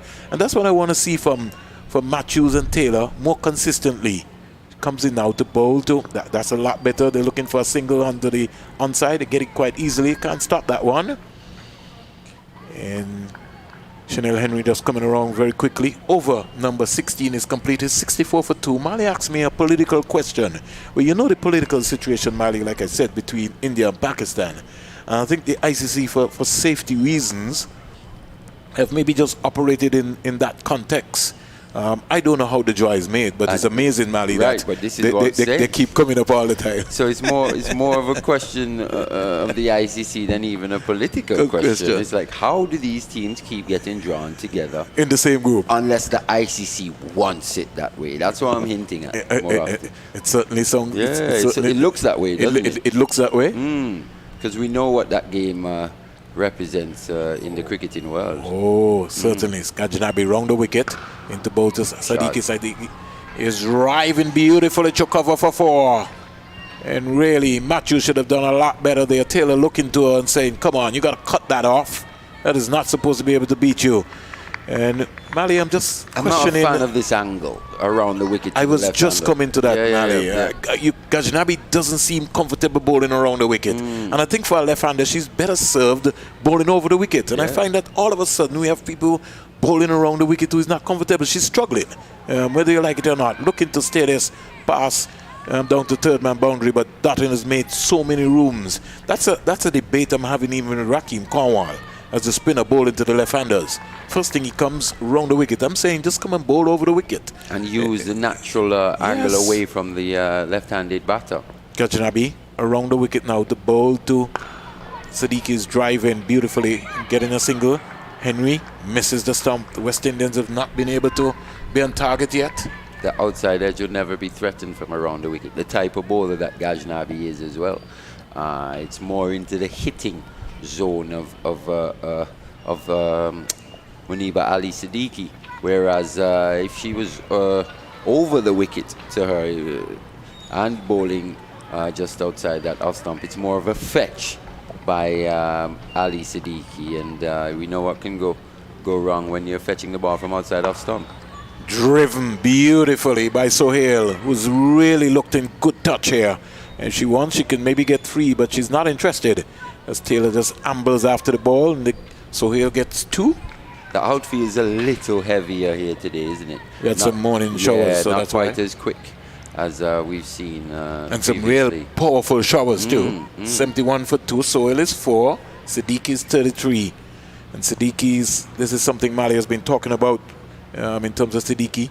She sort of tend to run out of gas more or less. Yep. Here's Sohail driving, coming around nicely is Hayley Matthews. And she's at that stage again. Yet another innings where she's at that stage. One thing's for sure, though, she's a pretty sure starter. She gets in more often than not. Whether she goes on and gets a big one, that still remains to be seen. But but more often than not, she gets a start, and she Slip pulled away very quickly here, Mali. Have a more or less a short extra cover. Anisa Mohammed. Yeah, right in front of Sohail. And in the meantime, Sohail is looking to run this down to third man. Almost got herself into a little trouble, but sent back very quickly by Maniba Ali Siddiqui. 17 overs bowled. 17 overs bowled. Pakistan has 71 for 2. And the current run rate is 4.18. Siddiqui, Maniba Ali Siddiqui is on 33. Sohail is on 4. Gajnabi is 5. 1 for 21. Not a bad little spell from Gajnabi. Yeah, very well bowled from Gajnabi. She's come in and she's been, apart from her last over and the one previously where that she just sprayed down the leg side a little bit, she's been pretty good to pick that wicket up as well with the fantastic delivery that she bowled. Little off cutters that she Yeah, bowls. little cutter. Like I said earlier, a good addition to this Windies ODI squad. Looking to go forward. Pretty handy. Pretty handy little cricketer. Gajnabi. 5 overs, no maidens, 21 runs, 1 wicket. Gajnabi bang on target again. And sneaking a single there is my neighbor Ali Siddiqui. It's good cricket there. Cooper Good batting. rifling a return into Rashada Williams. She had to run ricocheted, but there was no danger. And in Ali Siddiqui, she's by no means a finished article, Vernon. Still got quite a ways to go in terms of her development, but you're seeing the makings of a good player. You know, you're seeing the potential of a very good player for Pakistan. It'll just be incumbent upon the system to really bring her through. Now she's bowling the ball, spinning the ball hard there, Hayley Matthews. And when she does that, she's so effective. That really skidded through very quickly. We're talking about Maniba Ali Siddiqui, but this time is Sohail who's in strike. Maniba Ali Siddiqui is just 23 years of age, Mali, so she's one for the future. Here is Sohail driving inside out, over mid-arm, down to the boundary for 4. Had room, and for some reason, Matthews every now and again over tosses the delivery. No need for that. She just got a ball between wicket and wicket. The length on that occasion, yeah, like you were saying, just straying into that hitting area of Sohail. One thing about Sohail, she never looks to overhit the ball. You know, it's always really controlled, like we've been saying. Never really rushed. Always looks like she's got that extra time, and that's the hallmark of a good player, Vernon. Here comes Hayley Matthews. She goes past the umpire. Pretty long run for an off spinner. Comes in now to bowl to Sohail. Sohail is sweeping. Connell will have some work to do. She doesn't get there for more. And Hayley Matthews is all over the shop. Started well and has gone off course. Ruffled a little bit. And 2 boundaries so far. Back-to-back boundaries to Sohail. Score goes up to 80 for 2. Sohail is 12. Maniba Ali Siddiqui is 34. Yeah, and now Sohail applying pressure to Hayley Matthews on the previous, on that last delivery. Just straying down the leg side after getting hit over the offside. Hayley. Bang on target. That's a much better delivery. Well flighted, good control. She just needs to just relax herself. Don't try anything. Yeah, she just overcompensated, you know, with providing that width where Sohail hit her over extra cover. Just overcompensated, trying to tie her up for room and just straying down the leg side. She have to spin the ball hard. Very important. That's a well bowled delivery. That's the line I like to see Hayley Matthews bowl. Wicket to wicket. That's what you got to bowl here. 18 overs completed. West Indies fighting back here. Pakistan at 80 for 2. Maniba Ali Siddiqui is on 34. Sohail is on 12. The current run rate is 4.44. Matthews 5 has now cost 20 with 1 wicket to match it up. Yeah, I think a little partnership building here between Ali Siddiqui and Sohail. A couple overs ago, it looked very much in the Windies' control. But in the last couple overs or so, in the last over in particular from Hayley Matthews, just straying a little bit, both sides, bowling both sides of the wicket, and the Pakistan batters making her pay for that. So now we see Stephanie Taylor come into the attack. Windies need to take wickets here. We saw what Sohail did the other day in terms of her occupation of the crease and the rate at which she went about. It caused Pakistan to actually, her innings went a long way to ensuring a pretty comfortable victory for the Pakistani team in the previous game. So she's a very dangerous player in this situation. And Sohail has been very consistent so far. 61, 62, 19, 15, 16. She's 12 here. And around the wicket straight away comes Taylor. I'd just like to see, especially to Maniba Ali Siddiqui, the left-hander, that they bowl a little bit over the wicket. It's very difficult. And as we speak, the groundsmen have to be getting in position. It look like a little rain. Rashada Williams just bouncing a little bit too early. I just find that she's coming up too fast. Just needs to stay down. As a keeper, you gotta stay down a little longer. Around the wicket comes Taylor to bowl to Siddiqui Ali, who's punching that out to Kashwana Knight, who's sweeping. She was thinking about a second run, but had to get back. And when we look at the scores for Maniba Ali Siddiqui, 19, 25, 37, 36, 18. So she's got good starts. Yeah, in every match. She's got good starts. Like we were saying, her batting development now has to be in terms of going on and getting bigger scores, more meaningful, more impactful scores here for her team. She's got 35 here today, so she's always been there. Let's see what the approach will be from Sohail. Taylor into bowl to Sohail, and Sohail is just turning this. There. Yes, good side spin there. Beautiful piece of work there from Hayley Matthews. Really, the batsman couldn't even think about getting a second run. There's a little drizzle. It's moving over slightly. No danger, so the umpires have not been forced to bring on the covers. I don't think it'll get heavy. I think they're going. I think they're gone, yeah. Maybe just for precaution, but the breeze has been pushing it. And you might be surprised that by the time they look to bring on the covers, the rain might be gone. What do you think, Mali? Seems a bit premature to me. Yeah, it does. It does. Because it's now slowing down now. And this might maybe just take a little bit away. But the folks who've come to watch the game, they're not moving. So I don't think it might be any real danger. And the groundsmen themselves are a little reluctant in coming off because they maybe see this cloud just moving over. So there's a little rain delay here at the Sir Vivian Richards Stadium. Pakistan been inserted by the West Indies. They're 82 for 2 into over number 19. Maniba Ali Siddiqui is on 35 and Sohail is on 13. Taylor is into her first over. And as we speak, the rain is just about, if we could just get that cloud just going over, I think we'll be pretty much okay. Yeah, Pakistan 82 for 2, 18.4 overs. 17.2 overs remaining. Windies need a wicket here, Vern. Pakistan, this low partnership building, they're going at quite a comfortable run rate of 4.4 as well. I think this rain delay has come at a good time for the Windies and not so much for Pakistan, as it's just arrested their momentum that they were just building a little bit. I think the rain is gone. Yeah, was it even here? I might have maybe even have to ask myself, because like I was think saying, they're being extra cautious as well, considering that we had a delay because of excess moisture. I'm guessing they wouldn't want any more excess moisture. Yeah. I'm kind of tired of that term, though. I actually don't want to hear the term excess moisture. You don't want to hear. You don't want to hear. Not for the rest of the year. Well, I guess in the umpire terms, it has to be examined and named as that.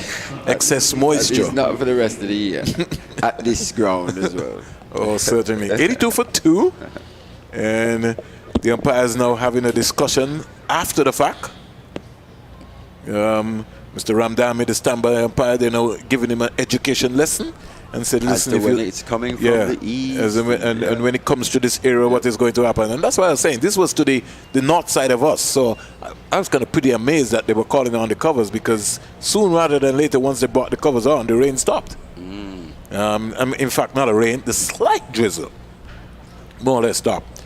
So I really think they should be just looking to clear off and get the the pitch off, the covers off? No, they're not.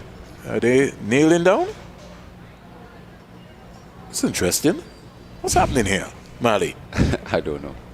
I mean, we got a lovely sunny day here. Got to be looking to get the covers off. 82 for 2. Can't be that they're not serious, Mali. 82 for 2, and 82 for 2. the umpires, instead of the not lovely sunny day here, they're still looking over. Yeah, the stakes are coming out. They're now putting down the stakes. Unless that there's something behind us that we don't know. That's all I can say. It's a little grey to our left, to our immediate left here as well. Vern, so. But which clouds are the most threatening is the question, I guess. Well, I don't know, Mali, but in the meantime, let me just give the listeners and the viewers an update in terms of what has been happening here. And so that you'll have an idea. The match has been reduced to 36 overs per team. West Indies won the toss, and they're bowling first. So the revised match, the first session is expected to end at 2:27. Second session at 2:52. Second session at 2:52. So like I said, the rain has been tapping down here. Courtney Walsh Jackson. It's coming now. It may be coming down now. Somebody maybe has turned the pipe on. Yeah. What do you think? Courtney was asking Bongson if he turned the pipe if he turned the pipe on. Well, it certainly looks like that way. So we'll just give our listeners an idea in terms of the scorecard. But I think this one will be passing over pretty fast, Mali. So no at real least need now for we that. can see why they actually put the stakes in. Just to be cautious. Yeah, for sure. And they don't want to be out there standing up in the rain, more or less. Pakistan would have lost their first wicket. Sidra Amin was bowled Gajnabi for 13, 35 balls faced. And the poor form continues for Javera Khan. Kortanisa Mohammed bowled Matthews, and Mali says she just come out and just played one particular way. She's not changed. She's been aggressive, and she struggled, really struggled to the point that when you look at her scores on this trip, you would have to take into consideration, and they will have to revisit her approach. 10, 12, 5, 5, 6. Almost sound like a telephone number. Yeah, she's really struggled, Verna. Like you said, she's struggled in terms of her methods, you know. And here today, you could tell this is a player under immense pressure. Her haphazard style of play. She was only at the crease for 8 deliveries, but a lot was happening out there, and you could tell this is a player whose mind was really racing. 74 dot balls, Mali, in 18.4 overs. 74 dot balls. Another cause of concern for Pakistan? I think it's a cause of concern for both teams in this series, the amount of dot balls, but you want to see the improvements. You want to see them possibly look to play with softer hands and place the ball as well, especially from the West Indian perspective. Place the ball a bit better at times. They play fantastic shots, but they find the fielders more often than not as well. No CG maximum so far in the outlet here so far. Maniba Ali not out 35 from 52 balls, 5 boundaries. Amir Sohail not out 13, 17 balls, 2 boundaries. So 7 boundaries have been hit so far.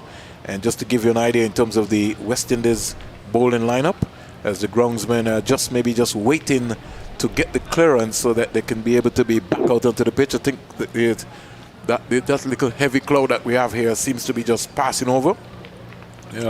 Sharp shower. Shamila Connell, 4 overs, no maidens, 20 runs, no wickets with 6 wides. Shinel Henry, 4 overs, no maidens, 13 runs, no wickets, 2 wides. Shabika Gajnabi, 5 overs, no maidens, 21 runs, 1 wicket, 2 wides. Hayley Matthews, 5 overs, 1 maiden, 20 runs, 1 wicket.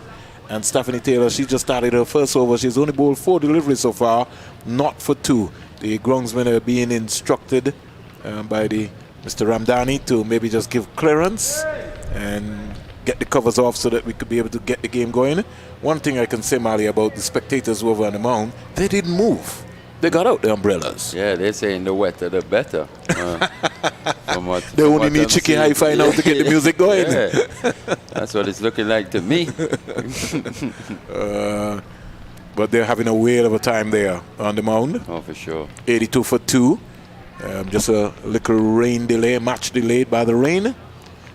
And we're just waiting just to let you know, in case you just tuned in, West Indies versus Pakistan. This is the final game. And the match happened to be curtailed. And we have 36 overs per team. 36 overs per team, the revised match. One bowler for the West Indies can bowl 8 overs, and the other bowlers will have to bowl a maximum of 7 overs. The power play, the first power play was at least 7 overs. So we're looking to get some action going here. As soon as the umpires give the clearance, we expect it to be back out live and in living color. The head groundsman, I think, maybe just going to just look to just make sure that everything is okay. He says it's time to go. And also as well, in the last game and for periods here today, the Pakistan batters have been more proactive to the West Indian spinners. We've seen that when the West Indian spinners come on, the triplets, as we've been calling them as well, they've really controlled the Pakistan innings. But in the previous game as well, where Pakistan got up and won, and here today, they're really looking to apply pressure to the West Indian spinners, and Hayley Matthews in particular here today. They just really look to be a bit more proactive to her, and that pressure got to her a little bit, I'd say.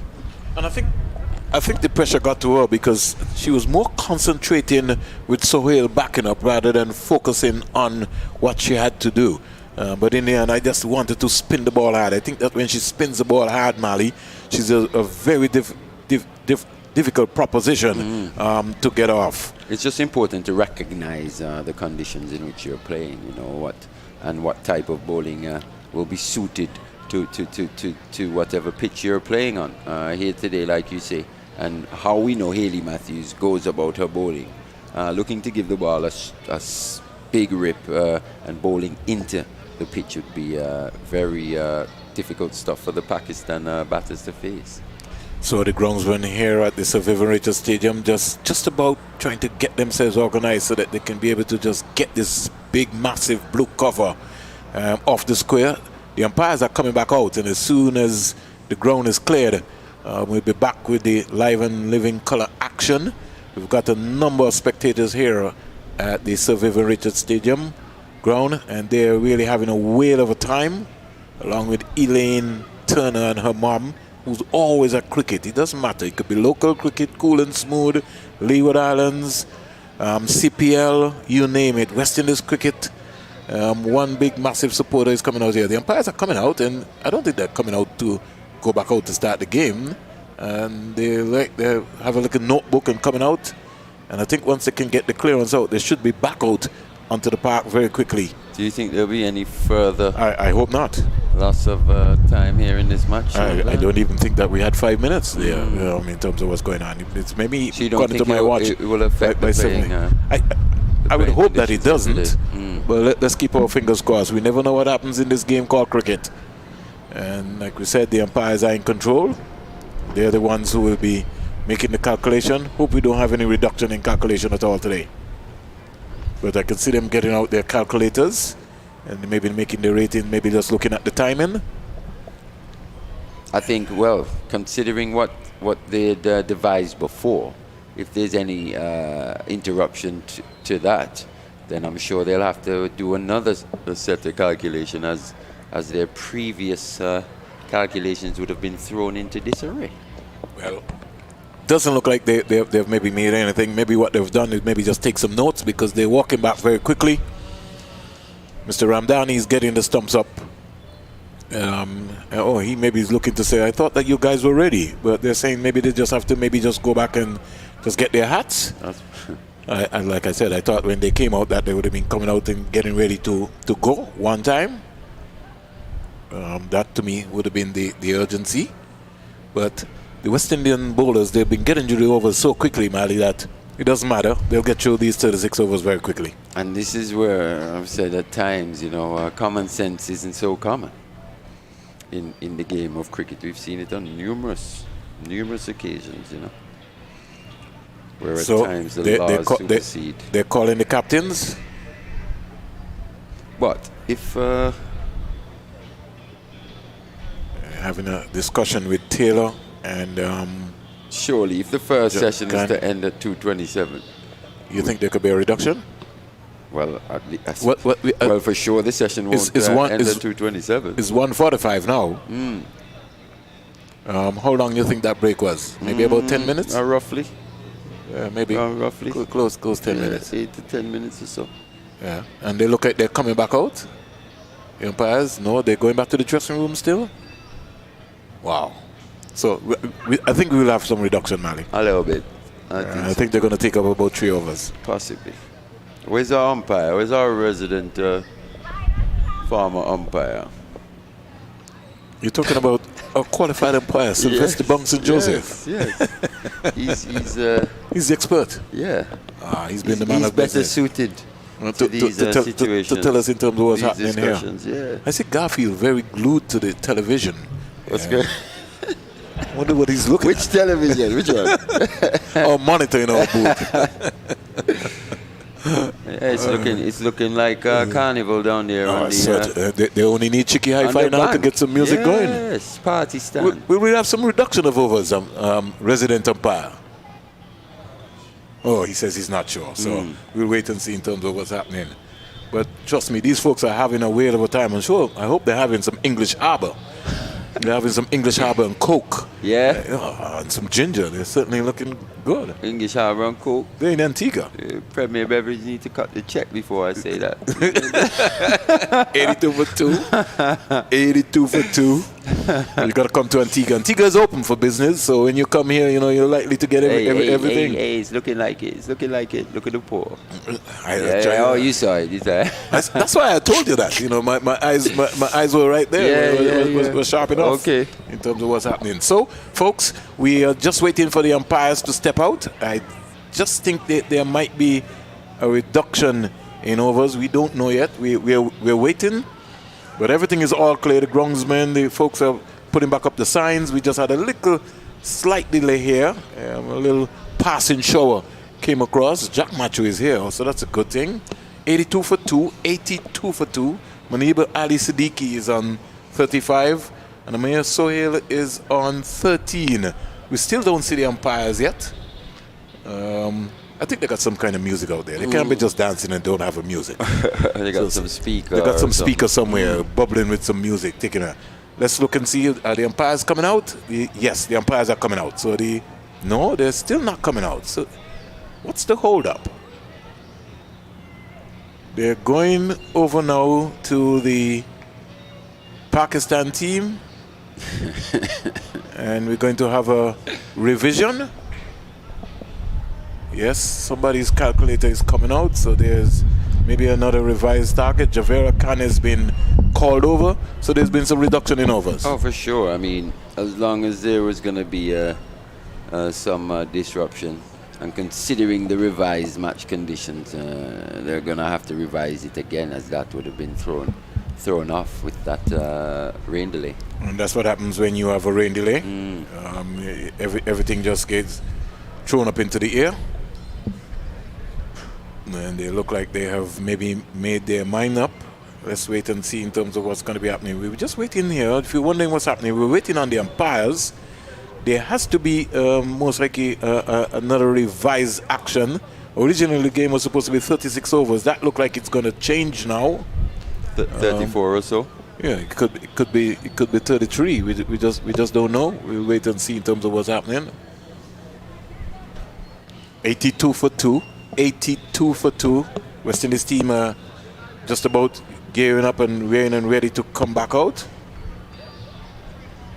Our main scorer, Nigel Clark, is trying to see if he could be able to get some information because he would have to make the adjustment on his end here.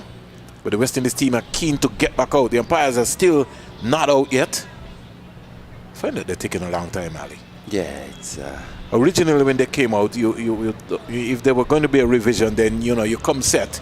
They went back in, and then they took some time. They've gone back into the dressing room. The West Indies team is gearing up to go, and still no show of the umpires as yet. You're getting that end of series kind of vibe, you know. It's Yeah, been a long series. Are they fatigued?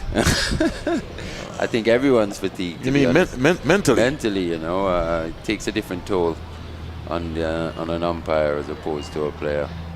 It's been pressure situations, so we are waiting on the umpires who are now coming. Look, revised match conditions. Yeah, revised little note that has been given.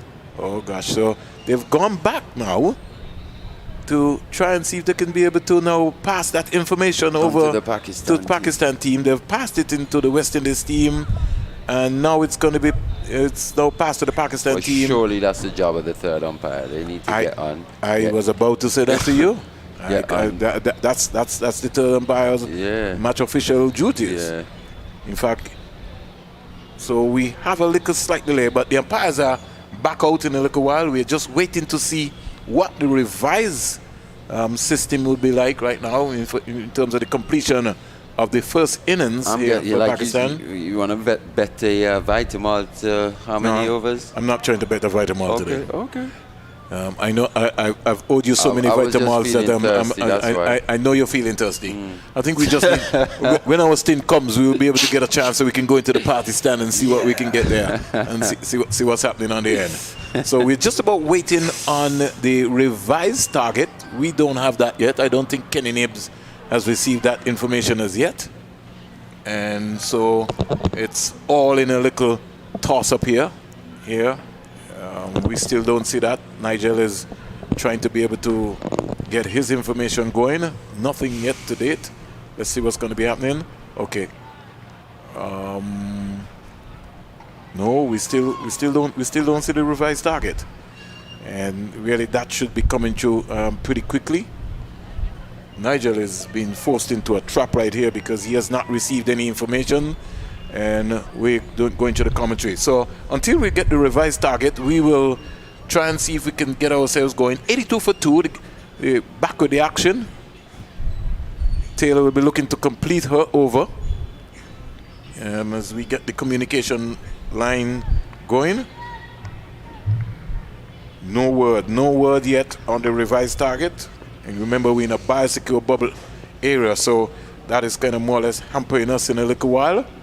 Here is Siddiqui Ali spanking this early o'clock onto the offside, coming around quickly.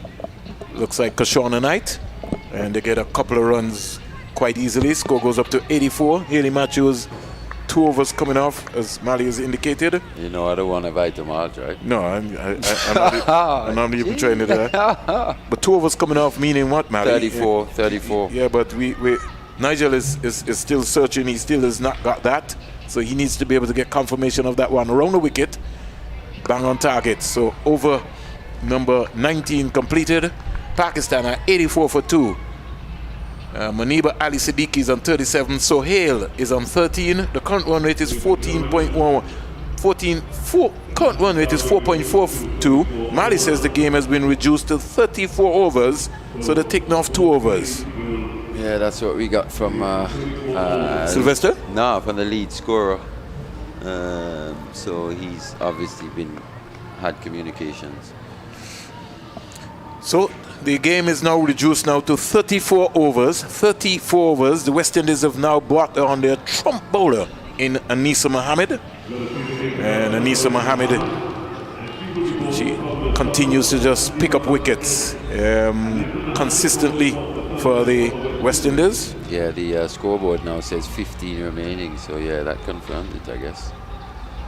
So we wait for a while. Mohammed is in now to bowl to Sohail. Sohail driving on the offside and picking up a very easy single in the end. So Anisa Mohammed has started her little mix right here.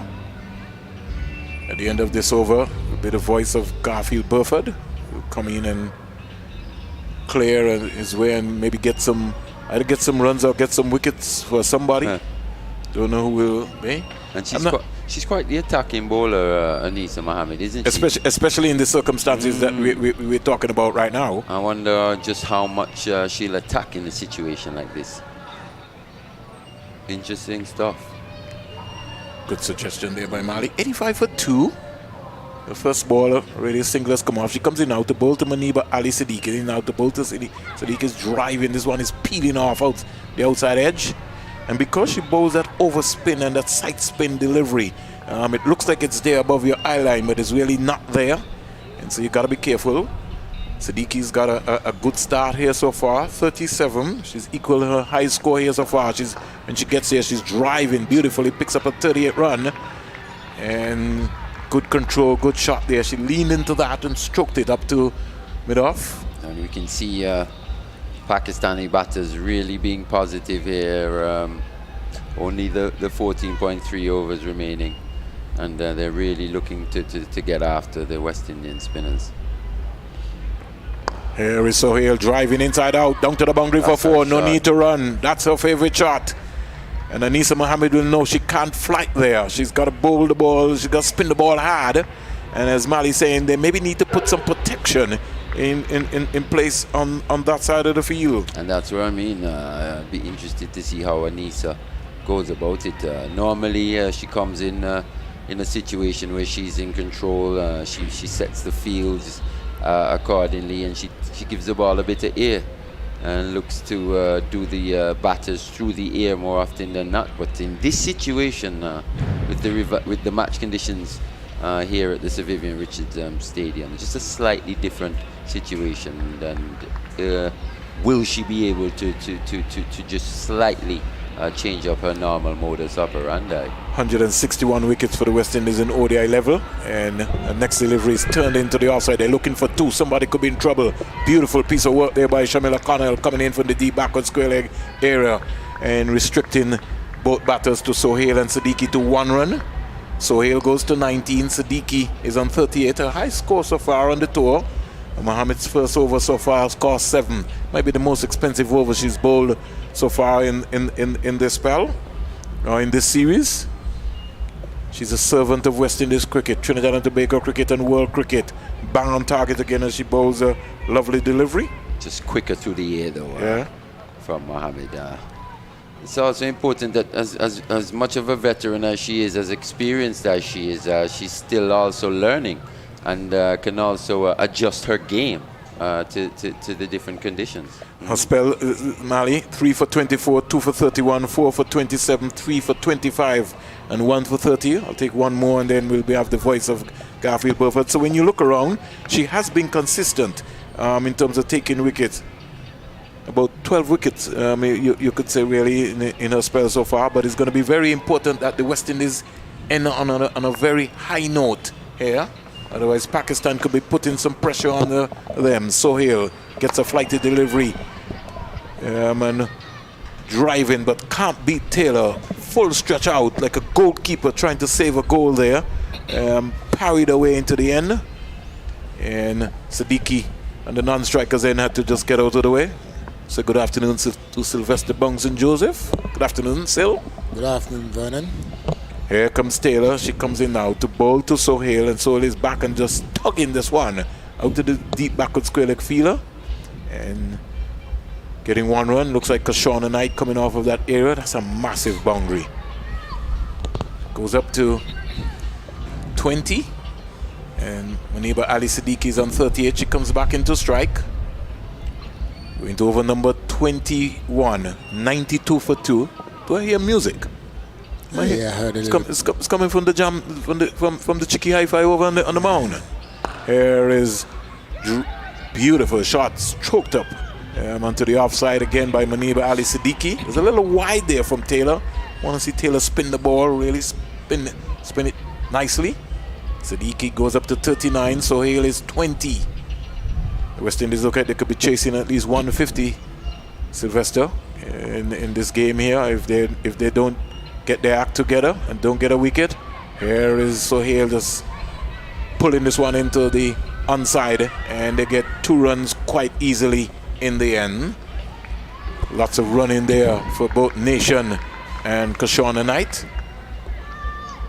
95 for 2. 95 for 2. Sohail is 22. I want to see Taylor spin that ball, really spin that ball, rip it, especially to Sohail. Even to Siddiqui. She comes in now to bowl to him, rather wider. She's back and looking to crack that. Can't beat Cooper. So good afternoon to Marissa Aguela, former West Indies women's captain, who's falling through on our coverage. Here comes Taylor. In now to bowl to Sohail. Sohail is sweeping. Over completed. 21 bowl, 95 for 2. Muniba Ali Siddiqui is 39. Sohail is 22. More comments from Sylvester Joseph, and then a little bit of voice of Garfield Bufford.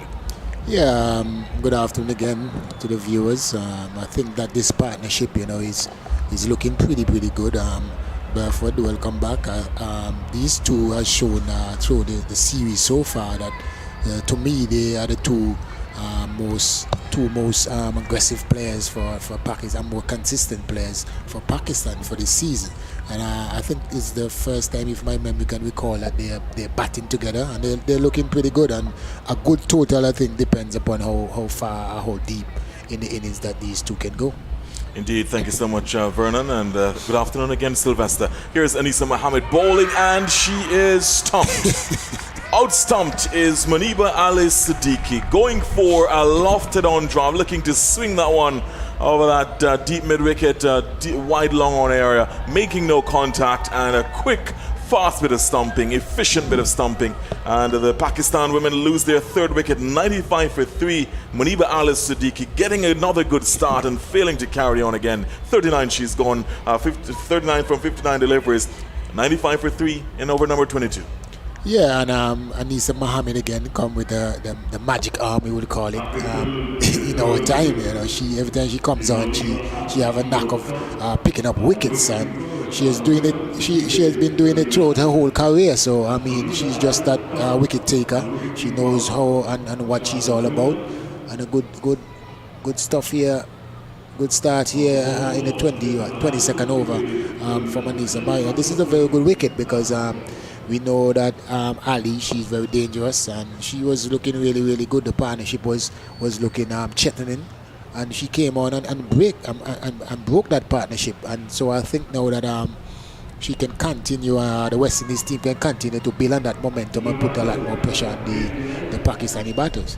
Indeed. So the new batter is Imtiaz, and it will be, as I said, Pakistan women just losing their way just a bit there. That partnership would have been absolutely crucial for the Pakistan women. Muniba Ali Siddiqui going. Here comes Anisa Mohammed bowling, and this is played by Imtiaz down to backward point position. DeAndre Dottin does the fielding. There is no run. 95 for 3 the score. 95 for 3. The bowling figures so far. So in terms of wickets, a wicket each for Shabika.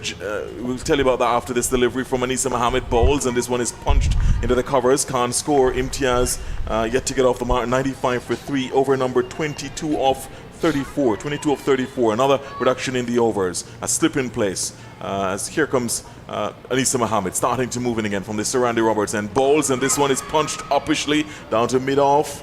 And a little bit of oohs and ahs there. Does appear to be Chanel Henry down there at mid-off, as you see a Caribbean Airlines aircraft just lifting off from the VC Bird International Airport. Here comes another delivery from Anisa Mohammed from the Sir Randy Roberts and bowls, and this one is turned into the onside, looking for a quick single, have to return to their creases. And doing the fielding there, no run possible there. Imtiaz yet to get off the mark. She's eager to get off the mark. 4.35 the run rate. 95 for 3 over number 22 being bowled. The last ball in 22 of 34. This one is swung into the onside, just past the mid-wicket fielder. They get one. So Imtiaz finally off the mark, just swinging that one just past the mid-wicket fielder in that very short at mid-wicket. The end of over number 22, a successful over for Anisa Mohammed. She's in on the wickets as well. 1 for 8 she's from 2 overs, 96 for 3, 22 overs gone. So Hale on 22, Imtiaz 1 of 5, 4.36 the run rate. The wicket in that over of Muniba Ali Siddiqui going for 39. Yeah, good stuff there again by Anisa Mohammed. She's continued to do the job, do the good work for the West Indies team. And indeed, they needed a wicket at that time because that partnership was really building and looking very dangerous. And she came on and, the smart bowling. I like the way how she varies her pace you know, and she give it a bit of tweak, a bit of flight, you know. So she's a really a legend. I think we can call her a legend of West Indies women's cricket. Indeed she is. As is Stephanie Taylor, who is bowling now. She starts the new over. That one is just getting that one very fine out to a fine leg. There's a chase on here for Anisa Mohammed, the aforementioned. They get to what will the umpire's signal be? It will be bat on that. No signal from the umpire. So she got a little bit of a feather on that down the leg side. So 2 more to Imtiaz. She moves up to 3. Talking about here Kainat Imtiaz, who is in strike now. She's facing up now again to Stephanie Taylor. Bowls, and this one is flighted, turn into the onside, down to a deep mid-wicket fielder, does the fielding. There is one more. Shedian Nation does the fielding down there, deep mid-wicket. One more to the score, 99 now for 3. It's on the cusp of the 100 here. Imtiaz now on 4. Omema Sohail on 22 of 25, taking up strike. She's played some exquisite shots, hasn't she, Omema Sohail?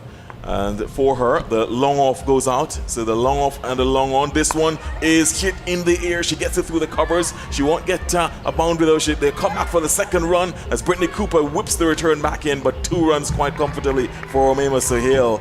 Shot there that it played uppish of a cover drive, just getting it through the cover and extra cover fielder. Brittany Cooper doing the run there, and 100 comes up for Pakistan women. So 100 in the 23rd over, 91 minutes for the 100. Of course, a little bit of disruption because of rain. 1 rain delay, a late start, but they are on indeed. Here comes another delivery. This one wide outside the off stump, punched off the back foot through the covers. Brittany Cooper again does the fielding, does the chase. She retrieves the ball now and just whips the return back in. Easy 2 more runs. So 103 for 3. They're doing it in 1s and 2s. They're really really milking the bowling at this point. Yeah, and Sohail again, you know, she shows the balance and the quality. She's very, very strong playing through the offside, and she gets herself in very good position and paces the gap. That is a hallmark, you know, with her batting. Here comes another delivery, which is turned into the onside onto a short fine leg position. Anisa Mohammed does the fielding. Good running there. Just turning it. Anisa Mohammed had to run a few steps to her right to do the fielding. Enough time for 1 more to Sohail. She moves up to 27. And Imtiaz comes back into the strike. Kainat Imtiaz, she's on 4 from 7, 104 for 3. She faces up now to Stephanie Taylor. Delivery wide outside the off stump, wide signaled by the umpire. 1 more to the score, 105 for 3 the score goes up to. She'll have to reload on that one. 22.5 overs of 34. Here comes Stephanie Taylor up, bowls, and this one is displaying into the short on the offside. Very, very good running there by the Pakistan women. Imtiaz displaying that one with soft hands, square on the offside, just setting off immediately. Good backing up by Sohail as well. So 106 for 3 after 23 overs. We have now 11 overs to go. 23 of 34. There was another further reduction to 34. We started with 36, now we're down to 34 because of the rain delay. 34 overs aside, 106 for 3 after 23. Sohail on 27, Imtiaz 5, the current run rate 4.61. Yeah, I mean, you have good communication again there by the 2 batters. They understand each other. Imtiaz, she's a dangerous player. You have to watch her, and she's very dangerous in this situation. This one is hit in the air magnificently over the bowler's head, down to the boundary for 4. Straight lofted drive by Imtiaz, Kainat Imtiaz, showing that she has pretty much the hallmark of an exquisite player. Getting to the pitch of that one, a little bit of shimmy down the crease and hit over her head. Down to the boundary for 4. Imtiaz rushes on to 9, 110 for 3. Yeah, they have to be wary of her. She can get a good 20, 30 at very brisk pace. So you have to keep a close eye on her. This one is, again, this is a flighted, brilliantly fielded there in the covers. Does appear to be Shedian Nation doing the fielding there. That one was flighted just outside. It's actually Kishona 9 actually, sorry, in the covers. And getting that one, getting well done on that one. Had she missed that one, it would have come very close to the boundary. Here comes another delivery from Anisa Mohammed. This one played straight down to short mid-on fielder there, Easton O'Ryan. More of a straightish mid-wicket fielder who is Hayley Matthews doing the fielding there. So there's a long on, straightish mid-wicket on the onside. There's a deep mid-wicket, deep backward square leg, short fine leg. This one is hit in the air. Will there be a catch here? It go. Wow, she just carries it into the boundary. Chanel Henry, she punches the turf in disgust at herself. She's absolutely apoplectic. I think she misjudged it. Yeah, she was indeed. actually coming in. Then she realized that the ball was going over her head. She tried to catch it one-handed, only succeeded in powering it into the ropes for 4. So Imtiaz is getting a move on here. She's really looking to go blitzkrieg. Yeah, her timing is as quick as well. So I think is a misjudgment there by Henry. By Sheila Henry, this one is looking to just dab that one down to a short third-man position, making no contact, taken by the wicket-keeper. There is no run. 114 for 3, but Kainat Imtiaz has been really piling on the pressure here for the West Indies. She's looking to up the ante. Here comes Anisa Mohammed bowls, and this one is just dabbed quite gently to the outside, getting a quick single shot of the stumps by DeAndre Dottin, and they're in. Good running again, but I had Dottin hit there. That might have been touch and go, but in the end she didn't. 115 for 3, 24 overs gone, 10 overs to go. Imtiaz is really changing gears. She's on 15. The score 115 for 3 after 24. Yeah, I mean, I think they need to get her out because she's timing the ball so sweetly, and also she knows when to get a single. You know how she plays it softly, so it's very difficult to contain her. Yeah, the good thing is that she's not picking the gaps as frequent as she would like. She's really timing the ball nicely, and a brilliant effort there by Dottin again. We don't have to mention the fielding position because when we say, always owns backward point. yeah, when we say Dottin, I guess everybody knows that she has to be at backward point. I have never seen her in another fielding position. Absolutely not. When somebody else is in that position, it means that she's off the field. Yeah. Simple as that. So it just reminding you that Pakistan women put into bat by West Indies women. We had a late start, 12:15 start. Should have had a 9:30 start. There were some challenges with a pitch. Of course, we're waiting further and better particulars on that one. Muniba Alice Siddiqui, she's gone stumped Williams, bowled Mohammed 39. Sidra Amin, bowled Gusnabi for 13. Javira Khan, the captain, she was caught Mohammed, bowled Matthews for 1. At Omema, well, those are the 3 wickets to have gone. The Omema Sahil not out on 27. Kainat Imtiaz not out on 14 and looking very strong indeed. Shamilia Connell, by the way, a change in the bowling from this currently Ambrose end. It will be Chanel Henry back into the attack. So far, she's had figures. Chanel Henry of 4 overs, no maidens, 13 runs, no wickets. She starts to move in to bowl this one down the leg side. Wide signaled. Imtiaz looking to get a feather on that one down fine leg, but making no contact. Wide signaled. 116 for 3 now. As we say good afternoon and special good afternoon to the great Guy Yearwood, who always listens in on our commentary, always has perspicacious analysis on cricket. Guy is a master at cricket. This one is punched straight back past the bowling on the onside. It'll go down to Shedin Nation running off the long on boundary. One more to Imtiaz. She moves up to 15. 117 for 3. We would have had Guy Yearwood coaching at some point. Yeah, indeed. A few, maybe just for a short period of time. Yeah, one of the greatest cricketing minds, easily in Antigua and the Leeward Islands and across the wider Caribbean, has always insightful opinions on it. Here comes Chanel Henry to move in now to bowl to Sahil, and Sahil swings this one into the onside. She'll get 1 as the deep mid-wicket fielder runs off, or actually deep square leg fielder runs off, and they get 1 more. So Sahil moving on to 28, 118 now for 3. Imtiaz on 15 comes back into strike. Her strike rate is 100, 15 from 15. Yeah, she's a key. She has to, go as deep as possible and give Pakistan a respectable total. As I said, between 160, 180. After the takeoff, the 2 maybe a little bit more. But if these 2 continue. That one is that she gets a very fine nick down to third man. She actually gets this one pulled just back in, and they come back for. Actually, was it a 1 they got? Does appear just 1.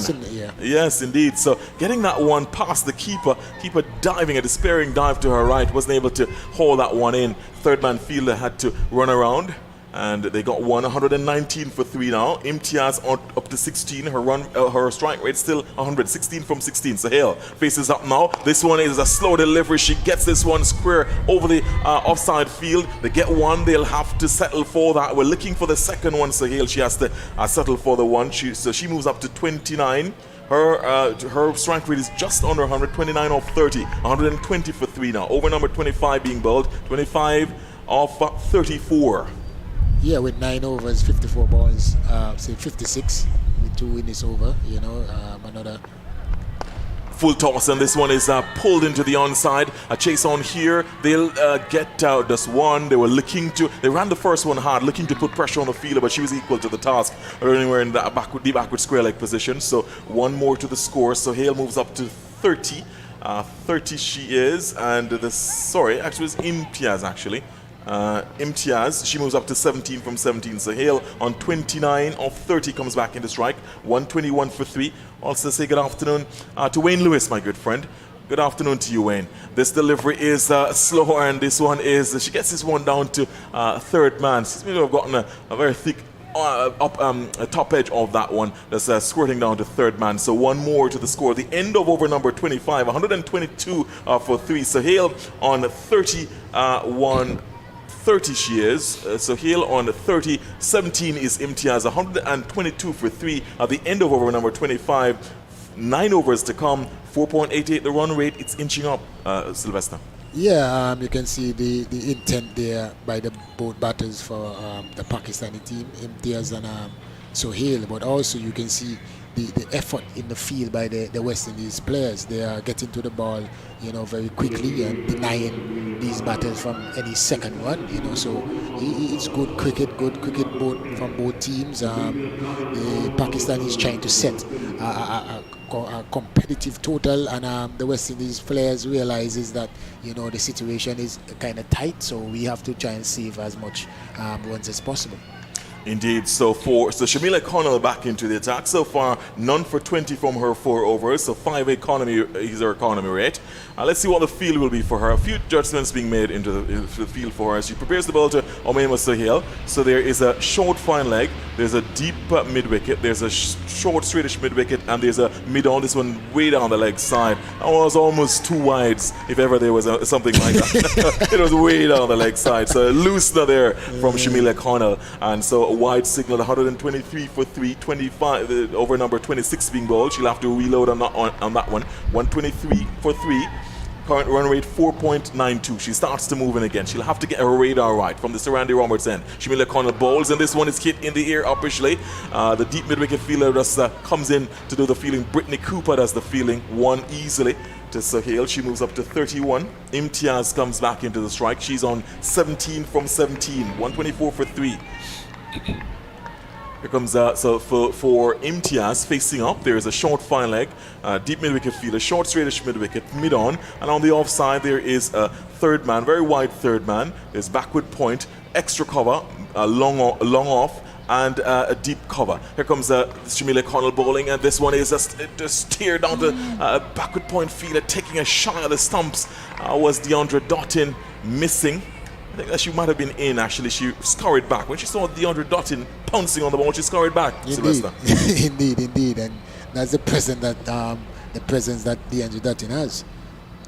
Well, what will Shamila Connell do here? She moves into bowl her third ball of a new spell. Up bowls, and that one full delivery outside the off stump, looking to play that one into the offside, missing the ball taken by the wicket keeper. There is no run, so look at that wide gap through the covers, really yawning gap through the covers, because there's a backward point, but there is an extra cover in Stafford Taylor, and pretty much the covers, except for, of course, there's a sweeper.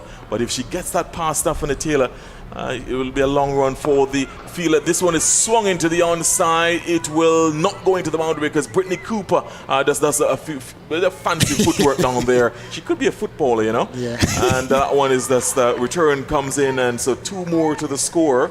126 for 3. Imtiaz moving up to 19 now. 4.91 the run rate.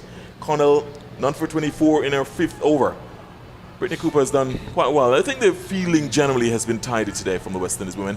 From the Sir Randy Roberts end, here comes Shamila Connell up to the wicket, bowls and looking for the swing here, taking on the pad, but that one seems to have been going down the leg side. They scurry through for a leg by. 1 more to the score. 127 now for 3. 127 for 3 in over number 26, with 34 being the magic number. 26 of 34. 1 ball left in over number 26. After this, will be 8 overs to go, and Pakistan want to really get a move on here. will it be Sohail or will it be Imtiaz or both will go after the bowling? This one is just hit down to mid-on. They can't score. Almost a very woody sound on that one. No timing on that one. The end of the over there from Connell. None for 24 from her 5. 127 for 3 after 26. Sohail 31. Imtiaz 19. The current run rate a shade under 4.9 with 8 overs to go. Yeah, and Connell, I see in the T20 that she bowls her 4 overs up front. But, having seen her throughout this series, the 50-over series, she bowled a very deceptive Yorker. She seems like she's a bit quicker than the batters expects, and she bowls a very good Yorker. So I wonder why she doesn't bowl more often in the debt. Perhaps she doesn't trust that she can replicate it often enough. Take some practice to be able to do that, to hit the ball on a dime all the time. You have to do a lot of practice on that one. Chanel Henry starts to move in again outside the off stump. I think essentially Imtiaz might have been backing away. I think her inclination was to premeditation to back away, and then she realized that the ball was just outside the off stump, not wide enough to be called a wide, but too far from her to get some bat on it. In the end, a good delivery. The premeditation didn't work for her. Chanel Henry starts to move in again from the Sir Curtly Ambrose end. No slip in play. She's up balls, and this one hit in the air. It will drop safely down to a fine leg position. Anisa Mohammed runs around to do the fielding. They come back for the second run eventually. That was a good one.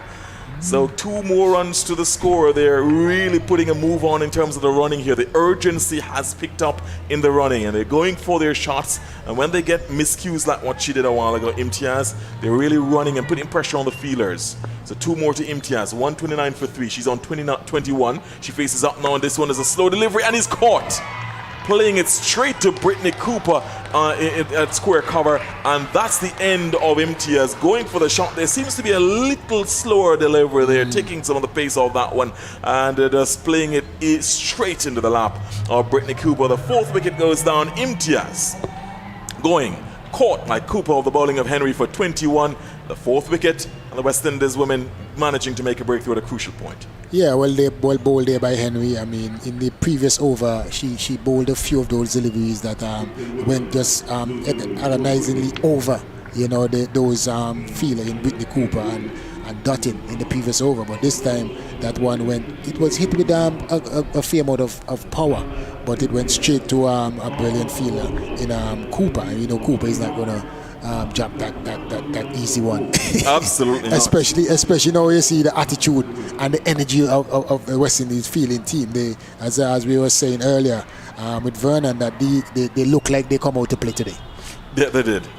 And I think that there's a fair bit of urgency, not only from the Pakistanis, but a fair bit of intensity from the West Indies players as well. The fielding has been clinical, except for a few areas where there were some blemishes, but I think generally they have had a clinical fielding performance, and certainly in terms of the catching, all the balls which have gone in the air have gone to hand, have been taken, have been accepted, except for that Chanel Henry, where she misjudged that one down on the boundary, on the boundary straight, where she actually misjudged it and actually parried it into the boundary. I think generally feeling has been good. So Nida Dar comes to the crease. Nida Dar, the new batter. 129 for 4, over number 27 being bowled, and Chanel Henry gets into the wickets as well. 1 for 22 now she is. Here comes Nida Dar facing up, and this one is looking for the pull shot there, but getting it down to a straightish mid-wicket position. Does the fielding is Hayley Matthews, threatens to throw down the stumps, but Sohail was easily back into her crease. Sohail is going to be crucial for the Pakistan women now. She's well set. She's on 31 from 33.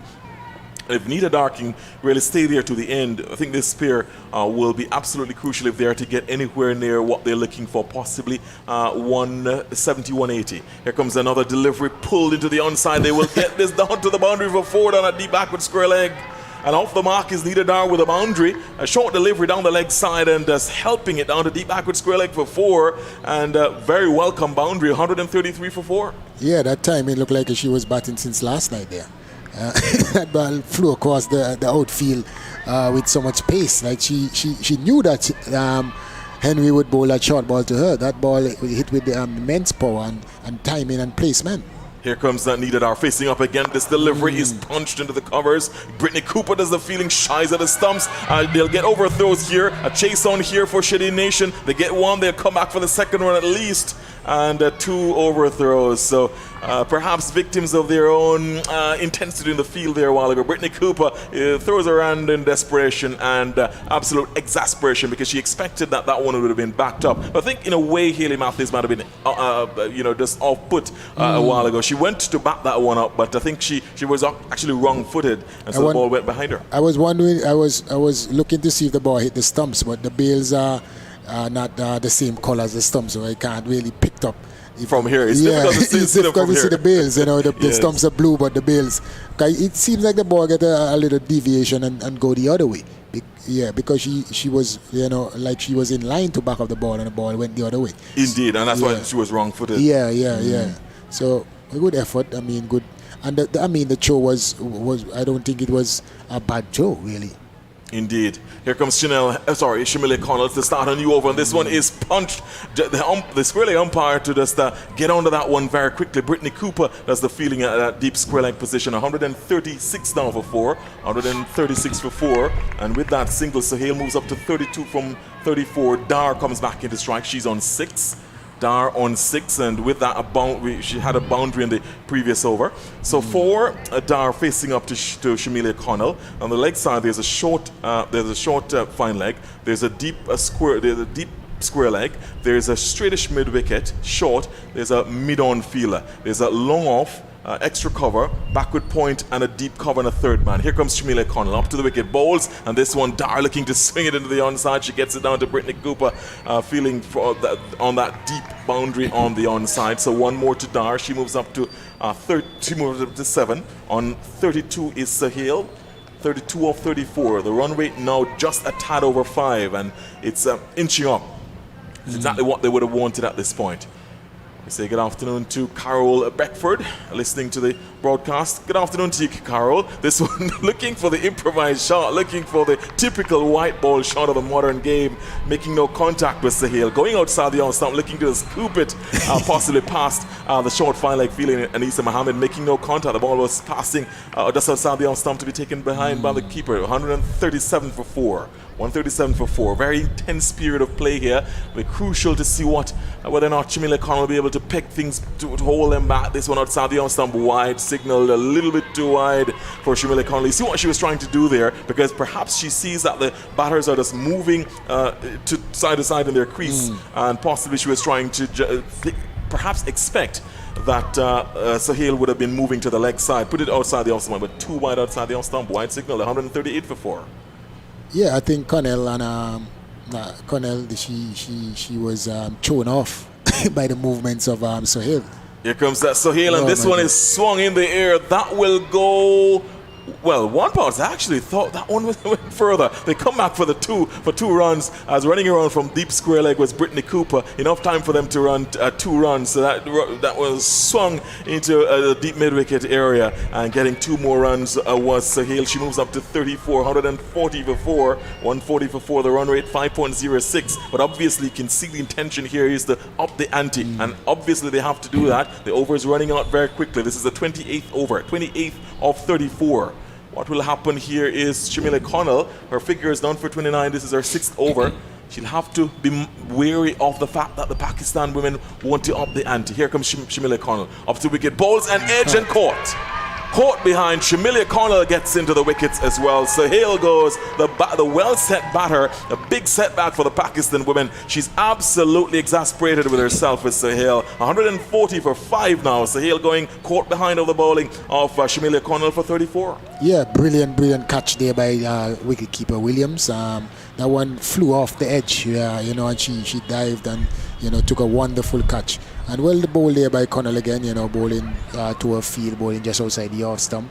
And it was a good cricket all around there. Good delivery, good catch. But in terms of the Pakistani players, we have seen this throughout the series so far. When the overs are running out, they look to up the ante, I guess I would say, too much. Instead of we have 36, 38 balls remaining, and if you can get another 40 to 50 runs, your total will look up to 180, 190. You know what I mean?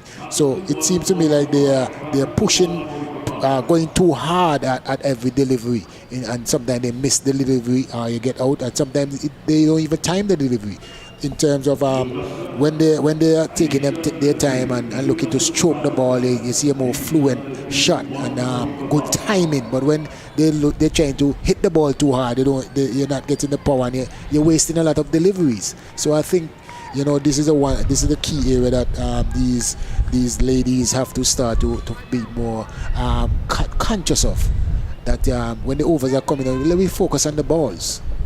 Absolutely. So the new batter is Naseem. You make an absolutely perspicacious point there, Sylvester. Sylvester bounced to Linia Joseph. He reminds us that's what his name is. Here comes Shamila Connell bolting to the new batter, who is Naseem. She's running, looking for her first run, and she will get it eventually. That one, and well, actually, quite a bit of action there, because if she played it to backward point, Naseem, the new batter for Pakistan women. Here was Deontra Doughton, who owns that position, taking a shot at the stumps, and the ball is going into the offside. Into the onside for Brittany Cooper to do the backing up, and then Brittany Cooper herself tried to run out Naseem. In the end, she wasn't able to. 28 overs gone, 141 for 5. Pakistan women. The new batter is Naseem. Let's see whether or not she'll be able to push on the Pakistanis.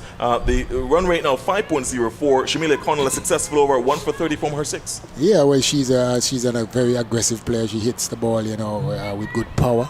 It's just, I think that she can take a few balls to get a feel of it. Hopefully, that she doesn't really come and try to power each and every delivery and waste a few deliveries. But it's setting up good. They have a sprinkle of spectators here. They are here. They were here since early this morning, looking for some entertainment, and they were also entertaining themselves down there. But the cricket now is very entertaining, and it's good for the spectators. Chanel Henry starts a new over bowling, and this one is just played into the offside, but alert to the danger was Chanel Henry, just running very, very quickly in her follow through to make sure that Aisha Naseem had to stay riveted to her crease. The score still remains 141 for 5.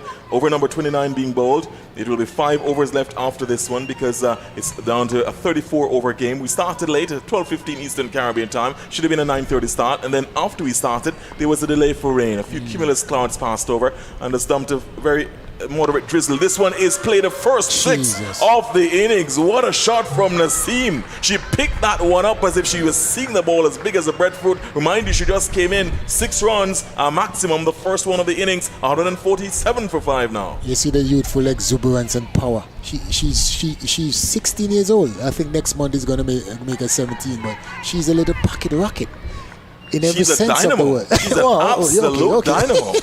What a shot that was. Chanel Henry almost seemed absolutely taken aback by that one. And now there's a feelers going out to deep mid-wicket. Here comes Chanel Henry. Starts to move in again. Bowls, and this one is off the back foot, punched. Can't beat the skipper at extra cover. The score remains 147 for 5. But the way she picked that one up was just... And the sound of the bat was absolutely music to the ear of the batter. Absolutely nightmarish for the bowler, because as that one was hit, you could see that one would have been a maximum. Of course, remind you that 147 for 5 now. Over number 29. 29 off 34. Chanel Henry starts to move in again to bowl to Aisha Naseem, the teenager, the dynamo, outside the off stump, wide signaled, and having a little difficulties behind the stumps, reining that one in. But eventually there is no more to the score apart from the wide signals. 148 for 5 now, 148 for 5. And I think trying to perhaps get her to stretch a little bit was Chanel Henry, but she put it too wide. Too wide, yeah. And that one looked like a slower one as well. The one that she got the wickets before in the over, the previous over, and she tried the next with that one, the same one, but it was a bit wider. The fielders on the boundary. There's a third man on the boundary. Long on, long off, and a deep mid-wicket. There's also a short fine leg. There is a straightish mid-wicket. Here comes another delivery outside the off-stump. Another wide from Chanel Henry. And again, almost a carbon copy of the delivery before. She'll have to reload on those. 149 now for 5. Naseem perhaps in all that's getting into the mind of Chanel Henry. She's perhaps, she was a little bit taken aback by that shot over deep mid-wicket. What a shot that was. I think since then she's actually been putting it too wide outside the off-stump. Indeed. That shot is still on her mind. You can see that she's going wider and wider. Absolutely. She doesn't want to get close to to the batter at all. Absolutely not. Here comes Chanel Henry. Let's see what she'll do here. She's up to the wicket, bowls, and this one is pulled down to a long on. They get one. They look to come back for the second, but good work by Shady Nation, doing enough and quickly enough to keep them at their creases. That one more to the score, and that has brought up the 150. So 150 for Pakistan women in 119 minutes. This is the 29th over, and there will be 5 overs left after this. And Naseem is certainly she's announced her intentions. She's making her intentions very, very clear that she's going to go blitzkrieg, and she's already started to. I mean, that shot. We still can't stop talking about that one. Here comes Chanel Henry. She'll be bowling now to Dar. Nida Dar on 7. Faces up on this one. He's hit in the air. There'll be a catch taken easily. And the catch by Kaishona Knight, and Nida Dar goes, making sure that she has a presence of mind to know where she is in relation to the rope. Good catch on the boundary down at deep mid wicket, and the Pakistan women lose a 6th wicket. Nida Dar going caught down at deep mid wicket by Kaishona Knight on the bowling of Chanel Henry for 7 runs, 150 for 7 now. Yeah, I mean, the thought process of some of these players is left a lot to be desired. I mean, you just got a 6 from the over. Wide, you get about 8 and 9 ones already from the over, and then you're trying to hit a 6 at the end. I mean, if it comes off, you say good job, brilliant shot, and so forth. But I don't think that that was necessary at that time. I mean, you stroke the ball in the inside there, you pick up a 1 or 2, and you have 11 runs per over. And then you move on to the next over, especially when you have Naseem, who seems to be a very explosive batter. So indeed, you just needed someone to support her. You need someone to support her to rotate the strike and get her back on strike, so she can be the more aggressor of the two. And I think that was a very poor decision there by the experienced there, and the Pakistani, management will be very disappointed in the way that she got out. Yes, I did perhaps make it a little bit worse for Pakistan. I did say 7, so it's 150 for 6, sorry. So 150 for 6, Nida Dar going there, caught down at deep mid-wicket boundary by Kaishona Knight. So 150 for 6 now. So Naseem is joined by Fatima Sana, and that one is Sana tries an almighty swing. Had she struck that one, we might have been in peril in the commentary box. But as it is, there is a no run. So that's the end of the over there from Chanel Henry. A successful over, 2 for 37 now. She is from 7 overs.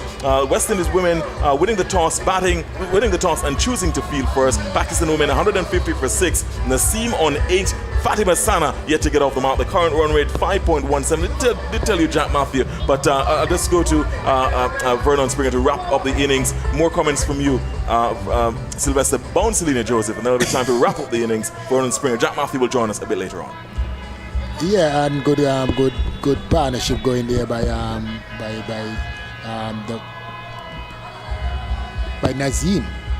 Naseem hitting the ball pretty briskly through the outfield. But as I said, I think that there was a poor decision there by Springs will come back in order for Pakistan to get to that total of 180, and they're in a good spot that they can get to 180, even closer I think to 200, but they have to stay there and bat with some understanding. They have 30 balls remaining, and you can get 30 to 40 runs.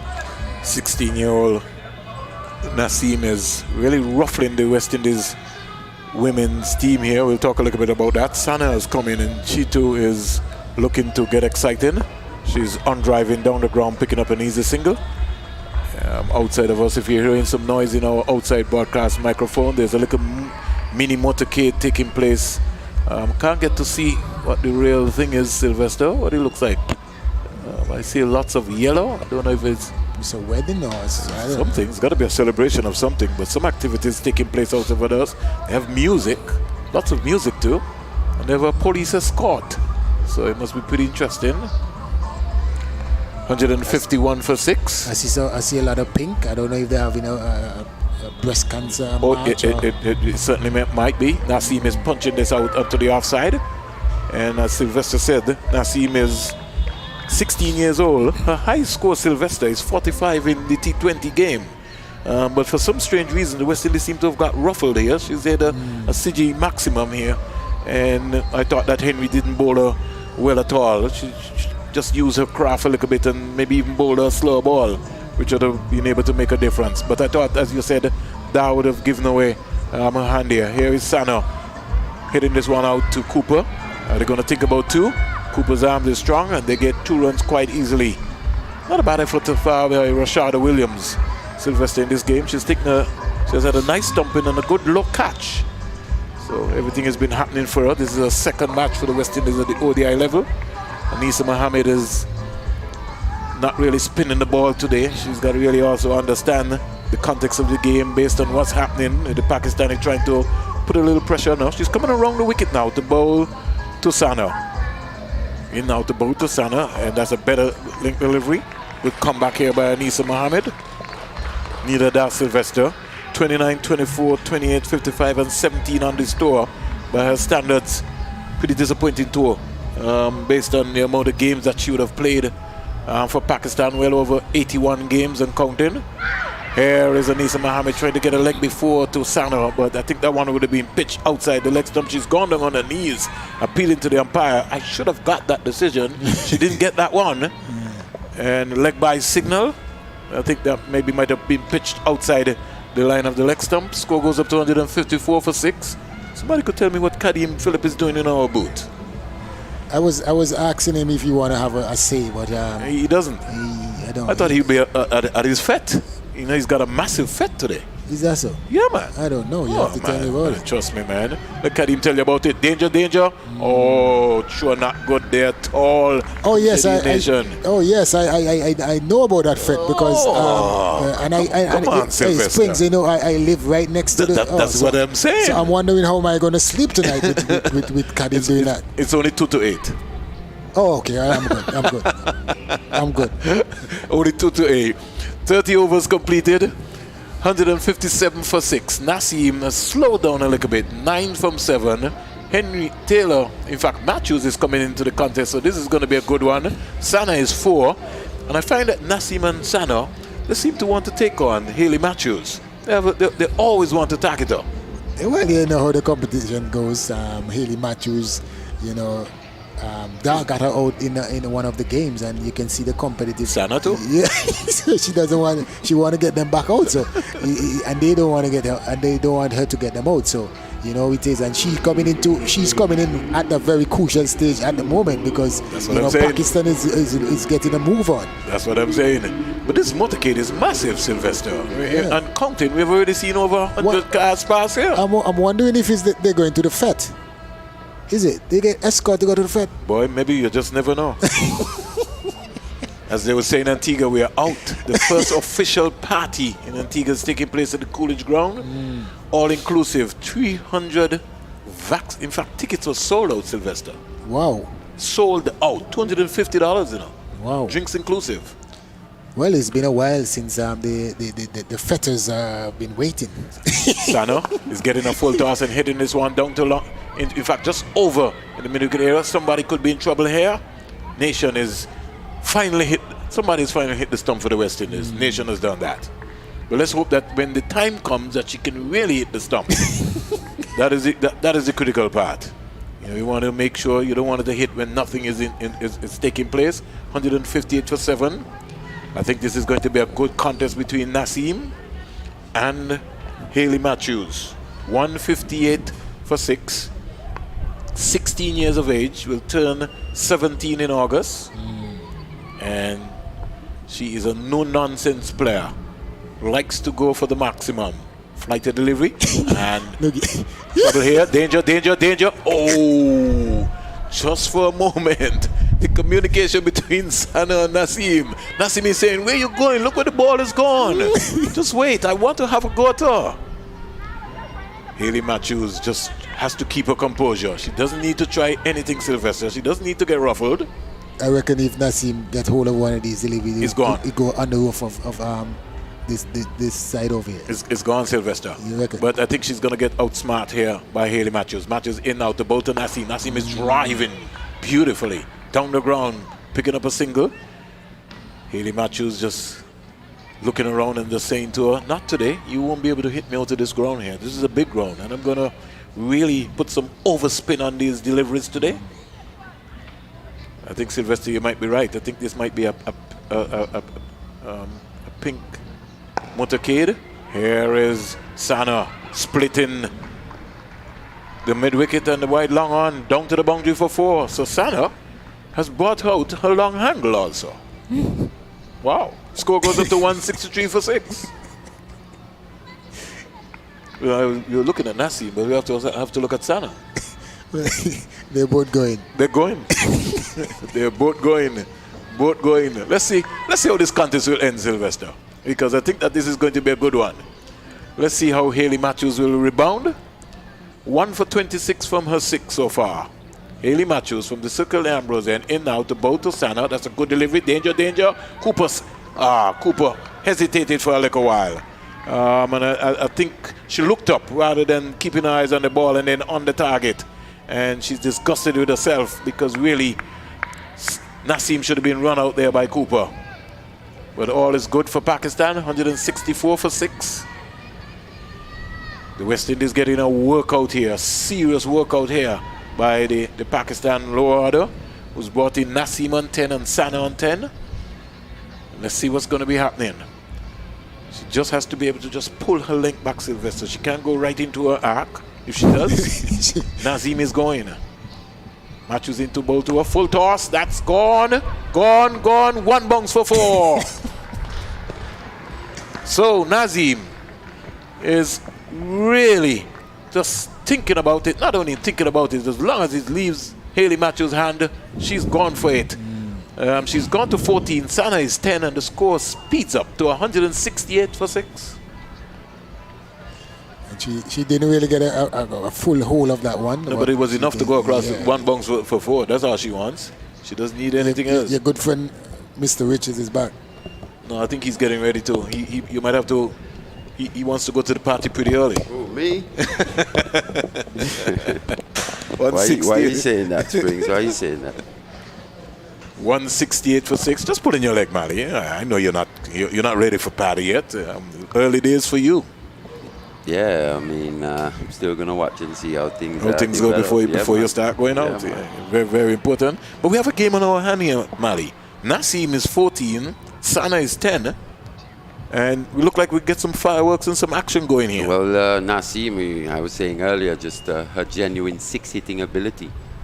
She's come to the party here today. Here is Sana driving down the ground.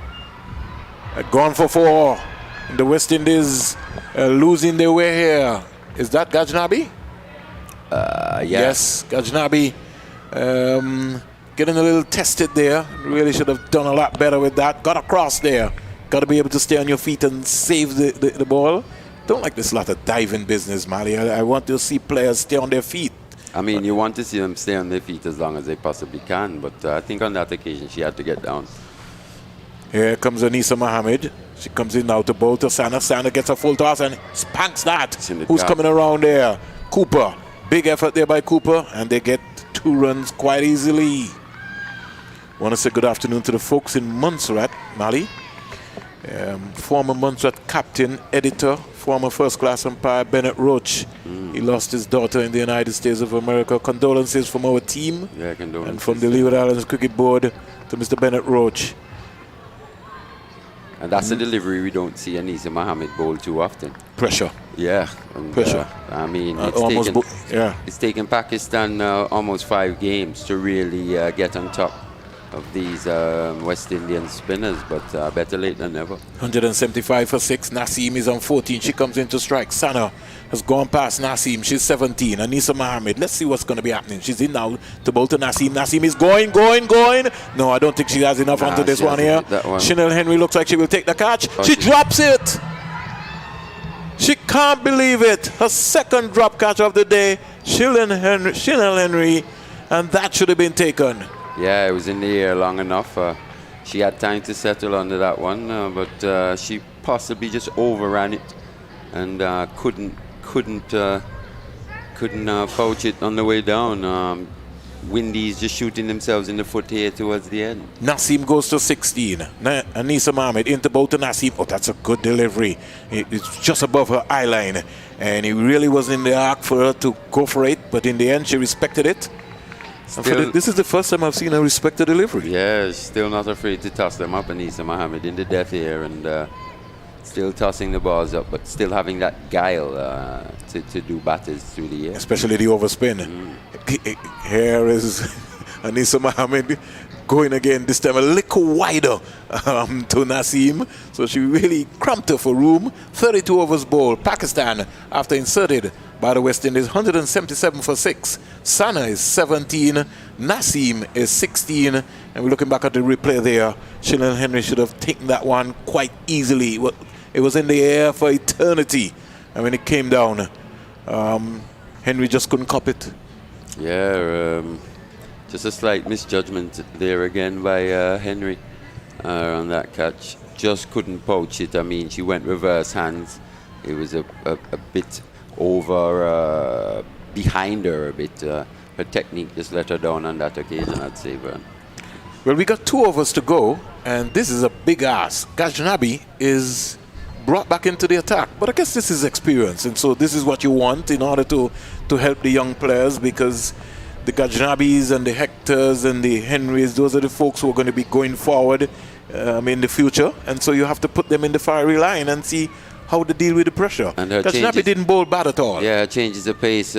She's quite accurate as well. Her changes of pace.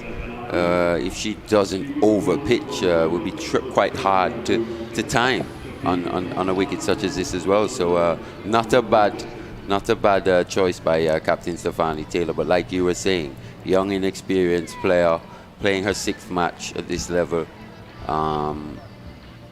What better than to be in the heat of the fire, to actually gain that experience in the death at a time when things can be a bit frantic, but you have to hold your head as a player.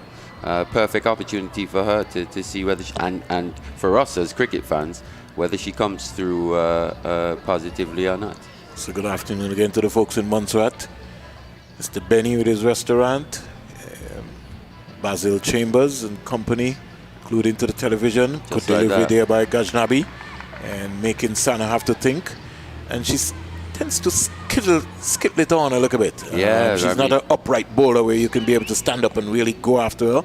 The ball tends to skid through. Quite surprised the keeper isn't actually standing up as well. I'm concerned about the keeper's left foot, Mali. In terms of where she goes. That's a stumping. Yeah, you know, her left foot goes a little bit down the middle stump area, and as I said, I don't think she wants to take the chance. I don't think she's that confident that she's going to come right up. So she's maybe going to play it safe. I think fair enough, but at this level, your keeper's got to be standing up to bowlers of this pace and not allowing the batter to leave the crease. Lots of work to do for the West Indies. That's an area I think that Courtney Walsh will be asserting himself and looking at. You could see Williams, she's not going right down even in her stance, Mali, and she was blindfolded there because she was moving. Her left foot is behind the middle stump. And that's something you've been talking about now since she came into the team for Knight in this wicket-keeping position. I think her position, you're right, she can be a bit lower. It's almost reminiscent, or if you think about a tennis player receiving serve, you think of some of the best, Andre Agassi, Novak Djokovic today. Look at their position just upon returning serve. It's that crouched position, crouched for a reason, being able to pounce left or right and change directions. You're in the better position to do so. So like you were saying, she's just a little too upright.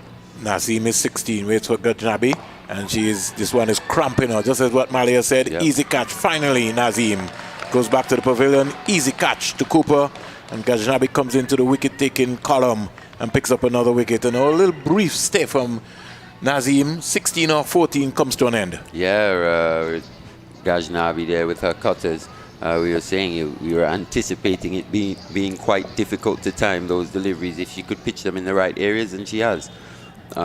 She keeps the batters off balance with her cutters and with her regular pace deliveries. Like you were saying, quite skiddy as well. It's a trajectory that's quite hard to get under, and she's come through thus far for her captain. Kudos to her. I want to take some time out, Mali, to salute the Ministry of Sports in Dominica. because I think that they're leading in the OECS when it comes in terms of the revival of youth sports. As we speak right now, they have a St. Martin under 16 netball team. They have a little competition going. And I just before I went to look at the big game last night, the Gold Cup games, I was looking at some netball, some youth netball. St. Martin under 16 netball team is visiting Dominica as we speak. Good contest for youth sports. Dominica is more or less, they're opened up and they've got a lot of action taking place. Trevor Shillingford, Thomas Kentish, and those guys have done an excellent job in the ministry by reviving sports. Here is Gajnabi driven down the ground straight. Connor will have some work to do. She can't get there 4 runs. That's a positive cricket shot. I just think that Connor was a little bit too wide and needed to get a little straighter. And on that occasion, once again, the keeper standing back, the batter advancing. Getting down to Gajnabi. I think if the keeper was actually stood up, she wouldn't have left the crease, Vern. So just illustrating the point I was trying to make before, just how crucial it is for keepers to stand up to bowlers of this pace at this level. Sana is 22. And there, that would have been another stumping again. Coming down the track again, missed completely. So could come back there by Gajnabi. 6 overs, 2 for 26. Sana is 22. Big is just coming. And just to give the listeners an opportunity, by the time the West Indies come to bat, which will be about 3 o'clock, lunch is cut down to 20 minutes. Play will restart back at 3 o'clock. The power play will be still 7 overs, and the overs per bowler, the assignments will be changed. 4 bowlers can bowl a maximum of 7 overs, and 1 bowler will be allowed to bowl at least 6 overs because the game has been reduced to 34 overs. I didn't want to bet Mali lose another Vitamal to Mali, so I didn't go into that contest. Yeah, you would have lost. No, I certainly would have lost, and I didn't even want to think about that one. So just to let you know that at the end of this over, the luncheon period will be cut down to 20 minutes. Play will resume at 3 o'clock. And the West Indies will be chasing anywhere close to maybe 185, 190. We don't know. But I think we're going to have a happy ending here. And you also think Pakistan have struggled to post totals of 200 and above in this series thus far, and with just some positive intent. I mean, because of the revised match conditions, they've really posted a competitive total today, with still yet an over to go. Anisa Mohammed into bowl to Diana Big. Diana Big is hitting straight. When she gets there, she'll only get 1 run as it goes down to the long off fielder. And Anisa Mohammed will be very contented with that one. Big is 1. It now brings the exuberant Sana, Fatima Sana. And she maybe wants to get up to 200, so psychologically she can maybe put some pressure on the West Indies team. Anisa Mohammed will have other ideas. She's down the wicket, and when she gets here, hits this one out to the mid-wicket fielder. Good protection there. Brittany Cooper coming around nicely. She might maybe be needed sometime later today. And that's my point. The revised match conditions have almost forced the Pakistan batters to be proactive against these West Indian spinners. If they had actually shown this initiative earlier in the series, who knows what could have happened, Vern. And they're missing their top player in Bisma Maroof. Haley Matthews diving across there. She looks like she hurt herself as well. I hope not. They really can't afford her injury because she's going to be needed here. She has to come up with a big one here today. She's going to be leading the West Indies batters in the reply and the run chase. I think she maybe just kind of just jarred the shoulder a little bit, but she's okay. Anisa Mohammed has bowled well so far here. She comes in out to bowl to Sana, in out to bowl to Sana, quicker, faster. And that was a good delivery out to Cooper. She get 1 run. So there have been 4 singles so far, so this has been really experience at its highest. Yeah, very good stuff. The veteran, the wily veteran in Anisa Mohammed. Probably wouldn't have been my choice to bowl at the death, but she's coming through. And she's enjoying this one. Here is Big hitting this one down to Henry. Finally, Henry takes a catch. 3rd time lucky for Chanel. Finally, Chanel Henry takes a catch. And she just relieved that, yes, I finally got this one. Yeah, her technique let her down on the previous one. This one she judged perfectly. And pouched an easy catch down at long on. Wicket to Anisa Mohammed. So Mohammed picks up another wicket, 2 for 35. We expected to have 1 more delivery. Pakistan 186 for 8, and I can't help but saluting what Mali has just said. the run chase or the reduced overs has forced Pakistan to get proactive. Plus, they would have won the 4th game. So all of a sudden, they feel that they can take on the West Indies. Yeah, that's it for sure. Winning is a habit. Anisa Mohammed is in out the ball to Sando. Sando driving inside out, down to the boundary for 4. And Mohammed will be very upset with herself there, bowling that flighty delivery to Sano. Gave it a little bit of air. Sano got to the pitch of it and hit that one inside out hole, over cover, down to the boundary for 4. The West Indies will need 191 for victory. That is going to be a good one. The current run rate is 5.59. Is gettable for the West Indies. Yeah, and the first time in this series where we've seen the Pakistan batting run rate actually increase as the innings progressed here today. But I think, like I said earlier, that had a lot to do with the revised match conditions, and they had no other choice but to be proactive against the Windies bowlers here today, and it's come out in their favour. 190 for 8. Just imagine if this was actually a 50-over game. Yes, the 8 wickets would have been an issue, but to score at that rate of 34 overs, kudos to them. And Windies, it will take some batting from the Windies team here today. Well, we got 2 century makers so far already, Mali, and so they will back themselves. Dutton has not yet come to the party. She will have to turn up some point in time, and maybe today could be her day. It just depends on what sort of approach in terms of what her mindset would be. There will be that scoreboard pressure today. Yes.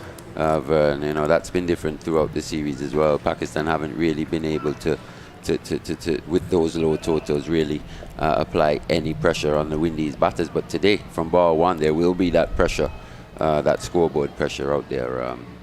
Springs. So 29 extras, Mali, 20 wides. Let me repeat, Mali. 29 extras, 20 wides. The most by the West Indies team, not good at all. Pakistan in the end reaching 190 for 8. It was supposed to be a 36-over game. 2 overs were taken off. Extras 29, 20 wides. I don't think Courtney Walsh and Corey Collymore would be enjoying that. Muniba Ali, she was stumped. Rashada Williams bowled Mohammed for 39. Sidra Amin was bowled Gajnabi for 13. Javera Khan, her poor form continues. Caught Anisa Mohammed bowled Haley Matthews for 1. Amir Sohail, she was caught Williams, the wicketkeeper, bowled Connell, excellent catch, low catch for 34. Kainat Imtiaz was caught Cooper, bowled Henry for 21. Nida Da caught Kachana Knight, bowled Henry for 16. Aisha Nazim caught Brittany Cooper, bowled Gajnabi for 16. Fatima Sana not out, 28 with some 4 boundaries. Diana Bey caught Chanel Henry, bowled Anisa Mohammed for 2. And Nashua Sunday, she didn't face any deliveries at all. She was not out not. 29 extras, 20 wides, 5 leg byes, and 4 byes. The wickets, won the opening partnership very easily of 1 for 41. That was a loss of Amin. Javera Khan, 2 for 46. And then 3 for 95, Muniba Ali. Then we had Imtiaz, 4 for 129. Sohail, 5 for 140. 6 for 150, Nida Da. 7 for 178, Nasim. And Diana Beg, 8 for 186. Bowling figures for the West Indies. Shamila Connell, 6 overs, no maidens, 30 runs, 1 wicket, 8 wides. Then we had Chanel Henry. Chanel Henry would have also had 7 overs, no maidens, 37 runs, 2 wickets. Shabika Gajnabi, 6 overs, no maidens, 26 runs, 2 wickets with 2 wides. Chanel Henry had 5 wides, Mali. Haley Matthews, 6 overs, 1 maiden, 31 runs, 1 wicket, no wides, so that's a good thing. Stephanie Taylor, 3 overs, no maidens, 18 runs, no wicket. And Anisa Mohammed, 6 not, 39-2. 6 overs, no maidens, 39 runs, 2 wickets. Your thoughts on the bowling performance of the West Indies today, Mali? Well, in terms of the extras, that happens when a team is applying pressure to the bowlers. That positive intent that Pakistan showed here today, it had an effect on the Windies bowlers, and at times they just faltered and bowled a bit two sides, too many balls down the leg side, some sloppiness at times in the field, but overall I would say they didn't do too badly, especially Shabika Gajnabi coming into the team today under quite a bit of pressure and coming through.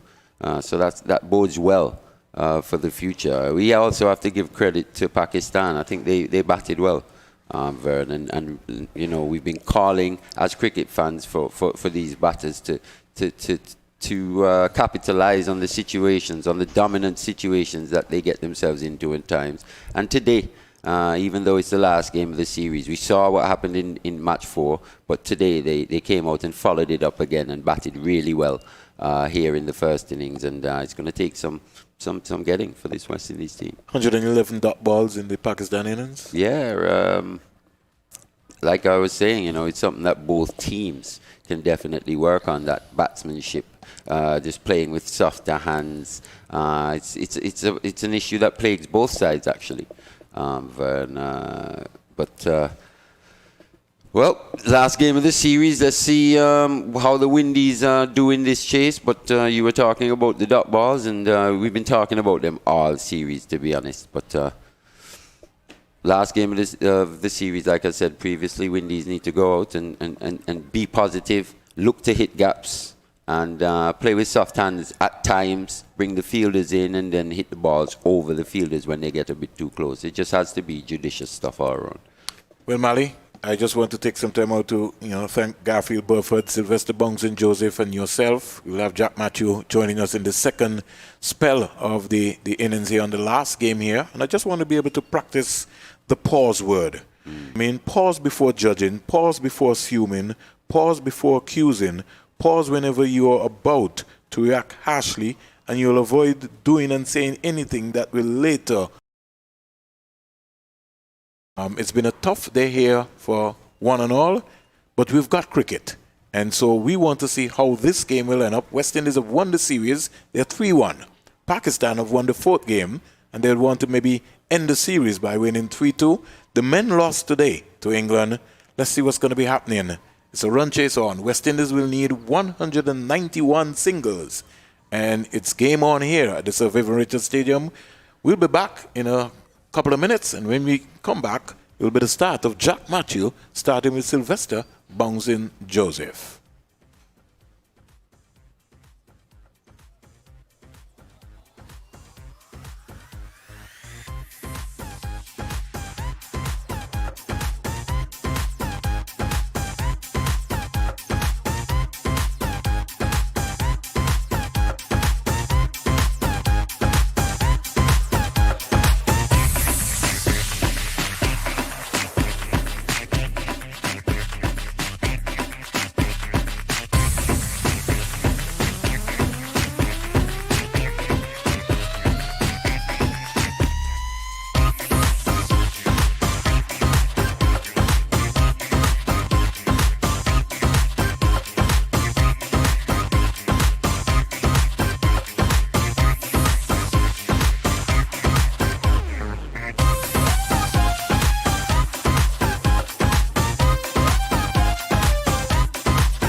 and final CG Insurance One International between the West Indies women and Pakistan here at the Sir Vivian Richards Stadium.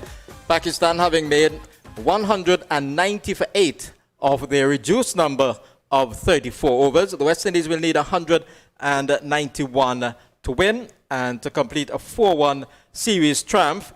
But Pakistan, with this sort of score, would really be fancying their chances. They would be on a high as well after winning the last game of the series. And so Pakistan will be hoping that they can pull off a win and narrow the deficit over the West Indies side. The players are already out. We're going to see the start of the attack from the commentary box or northern end of the Sir Vivian Richards Stadium. And the two West Indies openers are out there as well. I see Deandra Dottin, and she's out there with, is that Hayley Matthews? Hayley Matthews. So the two Barbadians will look to launch the attack for the West Indies. And they have had a consultation with the umpire at square leg. The square leg umpire, there being Verdane Smith. And he's having a chat with the Pakistani captain as well. So not sure what the discussion is about, but it is certainly quite a prolonged discussion. The other umpire Jonathan Blades, is moving from this end, and he's very much part of the discussion. Seems to be on his phone or some sort of communicating device. And so there is a discussion. Now the two umpires have met, and we have a delay with respect to the start of the West Indies pursuit. They need 191 to win of 34 overs on a bright and sunny afternoon here at the Sir Vivian Richards Stadium. Alongside me is Marley Richards, son of the illustrious Sir Vivian Richards. Good afternoon to you, Marley. Good afternoon, Jack. Good afternoon to the listeners, wherever they may be. Yeah, we've got an interesting run chase here this afternoon. Windies would definitely be looking to start positively, not take too many unnecessary risks, but still score at quite a decent rate, whereas Pakistan will be looking to make early inroads, as we see Amin looking to take the ball from the Security Ambrose end. So the Pakistan team, they will begin with spin, and it will be Amin who will bowl left-arm spin. She'll go around the wicket to the right-handed Hayley Matthews, and Matthews for this delivery is just playing at it, missing the ball, and he went down the leg side, beat the wicket-keeper as well, and the signal of wide comes from umpire Jonathan Blades, and so they scampered a wide as well. So they got 2 from that. The West Indies 2 from the wicket, chasing 191 to win. That one, opening delivery from the left-arm spinner Amin, and immediately strained down the leg side. There were several wides as well during the West Indies bowling effort. 20, I think. Yes, 20 wides they delivered in that 190 for 8 by Pakistan. And we've seen Amin early with the new ball in the previous games as well, at times just drifting into the pads and down that leg side of the right-handed batters and been put away. So on that first one, lucky to get away with that one as well. This is driven into the offside hard to extra cover by the usually audacious and very attacking Deandra Dottin, immediately putting back to ball. By her standards, it has been a wretched run so far in both the T20 series and the One International series, which is winding down. Here she driving, and it goes back to the bowler, Amin, the left-arm spinner. So sometimes she needs to curb that inclination to go hard at the deliveries. So soon as well. Yes, into her innings. yeah, she has to exercise sometimes a bit of patience. She's coming nicely onto the front versus she drives purposefully into the offside, looks for a run, but she has to go back into a crease because although the ball rebounded from the mid-off fielder, it didn't go far enough for the batters to cross, and she was quite wisely advised by the non-striker Hayley Matthews to go back, and she heeded the advice. So the right-handed Dottin comes forward and strokes it down to long on. Good-looking stroke. Just coming forward and easing the ball down to big at that long on position. And so the first run off the bat goes to Deandra Dottin. She's on 1. Matthews yet to score. The West Indies 3 for no wicket. In the opening over, they need 191 of 34. So here is Amin bowling left arm around the wicket, and Matthews is diligently forward, just coming nicely onto the front foot and playing with ease and stroking it into the onside. Just honing in though on that middle and leg line. Matthews will have to get that bat out in front of that pad. She comes forward and just tucks it into the onside, goes up to the straightish mid-wicket position. The overs come to an end. The West Indies a sedate start to that run chase. They're 3 for no wicket, with Matthews yet to score and dotting on 1. The first over bowled by the left-arm spinner Amin. Amin, yeah, well bowled by Amin. She'll be happy with that. We've seen in a couple previous games the batters really, especially Hayley Matthews, look to get after her with that new ball, but on that occasion, just getting out of the over with only the 3 runs. Well bowled. So it will be Deandra Dottin who will face the second over.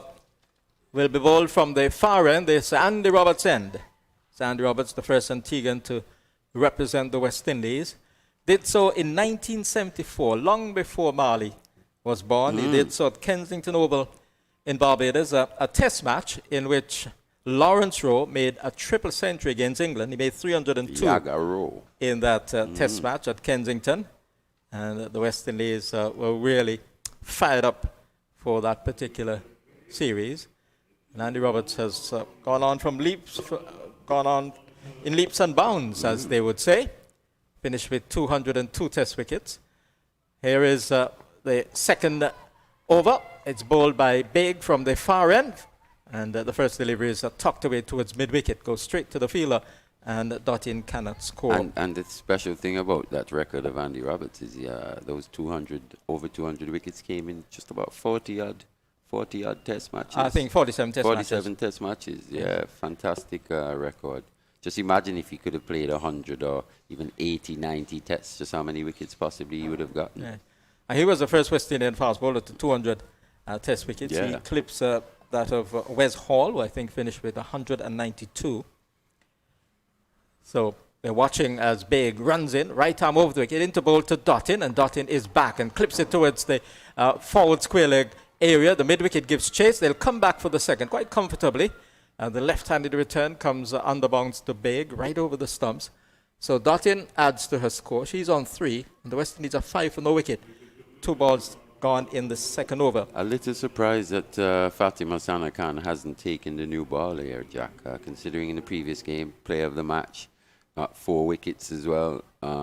Swings the ball, good variety, good skills. Just a bit surprised to see her not take the new ball with early wickets being incumbent for them. Baig has it, and she's in, and Dottin is whipping it down to the backward square leg position. They'll get only 1 this time, as the return comes full to wicket keeper, who is behind the stumps. That's Sohail. No, that's Muniba Ali behind the stumps. Muniba Ali doing the wicket keeping duties. Nawaz had a fair bit of work to do in the T20s, and Muniba Ali behind the stumps there made 39 early on in that Pakistan score of 190 for 8. She's gotten a start in every match thus far, just hasn't really gone on. Yeah. Here is Baig, and it's defensively played by Matthews. It's coming quietly onto the front, but she hasn't shown any aggressive intent so far. Quite prepared to be watchful. She's one of the informed players in the West Indies side, having had a century, 2 centurions, Matthews and Stefani Taylor, captain of the team. So Ali made 39 from 59 deliveries, had 5 fours in that innings, 13 from Amin. Javira Khan continued her wretched poor form with 1, and turned away by Matthews. She's off the mark into the forward square leg position. They're hustling the first run. Will they come back for the second? Yes. The return is fired to the bowler's end, and Deandra Dottin has to increase the speed because danger was lurking. But she's quite fast, and she got home. It was fired towards the bowler's end. The ball missing the stumps, and Dottin got home. She's on 4. Matthews on 2. The West Indies 8 for no wicket. 1 ball left in the second over. The target 191 of 34 overs. The match reduced initially to 36 overs because of concerns about the dampness of the pitch and then a further reduction when we had an interruption because of rain. Here is Baig on her way once more, and it's nudged away down to the backward point position. They just contemplate a run, but it was never on. The fielder closing in very, very quickly from the backward point position. 2 overs have been completed, 8 for no wicket. The West Indies, a relatively quiet start by them. They need 191 to win this match and complete a 4-1 triumph in the CG Insurance One International Series against Pakistan women. And as good as Baig's been throughout this series and in these games here at the Sir Vivian Richards Stadium as well, I still think Pakistan are missing a trick by having her ball from this Andy Roberts end. Her start delivery to the right-handers being that ball that just outside the off-stump, just coming into the right-handers. And Fatima Sanakan being having the ability to swing the ball both ways. I think she could use this breeze here from the Sir Curtly Ambrose end and to be a little more effective because, like we said earlier, they need to take early wickets. Amin is in, and Deandra Dottin is pushing the ball into the onside. She's not running freely, having to stretch for that second run, perhaps just having a little bit of a twinge. And so she's stretching that hamstring now. And that's not good news. I mean, she's left the field a couple of times today as well. I'm not sure if she twinged that hamstring earlier while she was at backward point. So she's on 6 with that couple. Over 2,800 runs in one international outside the line of the off-stump. She doesn't offer. The left-arm spinner bowling around the wicket. Ball pitched outside the line of the off-stump. And that's a good line. That's the line that Amin has to bowl to create that doubt, whether it turns or whether it just goes on with the arm. You know, at times she starts the ball just a little too straight to the right-handed batters. She's playing in a 122nd one international. She plays and misses the ball which was further up outside the line of the off-stump, taken by the wicketkeeper Muniba Ali. So 114 innings prior to this one. Deandra Dottin, 2,874 runs. Highest score 101. She's had 100. And she's easing the ball up into the onside. The straightish mid-wicket comes across and there is no run. She's averaging 28.2 and has 19 50s in one-day internationals. She has hit 292 fours and 74 sixes. Here she driving nicely into the offside. It goes down to the long-on fielder. And she gets an easy single. The batters amble a run. 11 for no wicket, the West Indies. Target 191 off 34. Deandra Dottin on 2. And Hayley Matthews on... Deandra Dottin on 7. Hayley Matthews on 2 comes in to strike. As Amin, the left-arm spin is in to Bolter. And she's quietly onto the front foot and plays it back along the pitch. The over comes to an end. So we've had 3 completed. The West Indies, 11 for no wicket, chasing 191 in 34. Very good stuff from Amin here again, just going for the 3 runs from that over. And as Kadeem Phillips sits next to me, the former Antigua and Leeward Islands left-arm spinner who knows a bit about left-arm spinning. He'll left-arm spin. He'll know that Amin, watching Amin here with that low arm, that low trajectory, it's quite difficult for the batters to get under that unless she just over pitches. And thus far, she's stayed pretty basic, you know, just bowl the balls within the stumps and not allow the West Indian batters to get after her. Diana Baig is in, and here is Deandra Dottin just standing up straight and pushing the ball down to the mid-off position. Pakistani players, they're bubbling. They sense that they have a score here they can defend. So there's an air of exuberance about the Pakistanis. The West Indies will need a good start in pursuit of this particular target. I mean, Pakistan are looking pretty confident here, Jack. They're exuding pretty positive body language. Definitely Windies looking just a little sluggish at this point in time. Baig, nothing sluggish about her. She races in, tucked towards the mid-wicket area. Dottin looking to perhaps get a single in the forward square leg area. Not quite getting around that delivery. And it went straight to the fielder at mid-wicket. Baig in her 31st one international. She has picked up so far some 34 wickets. The best figure is 4 for 30. An economy rate which is reasonable, 4.6 naught. She has had 2 4-wicket hauls. She comes in straight approach, and Dottin pulls the bottom hand away as she just angles the bat and allows the ball to hit the face of that angled bat, and the ball went into the offside, suggesting there that there was a little bit of a extra bounce from the right-arm fast bowler. But she's been pretty accurate here to Dottin. One shot that Dottin has played pretty well in this series, though she hasn't made as many as she would have liked, is that on drive. You can think of a few occasions where she's gotten out and really played that on drive to perfection. But big on this occasion, just keeping it on that off-stump line. She's into Dottin, and Dottin will get a run as she eases the ball down to the long-on position, going back and just jerking the bottom hand. And Hayley Matthews, her Barbadian teammate, responds. So the West Indies are now 12 for no wicket. We're in over number 4. And no real extravagant movement with this new ball from Baig thus far. Required run rate has now crept up to 6, but Windies with the 10 wickets in hand, dotting and Matthews at the crease, they wouldn't be too worried at this point in time. And some very good hitters as well.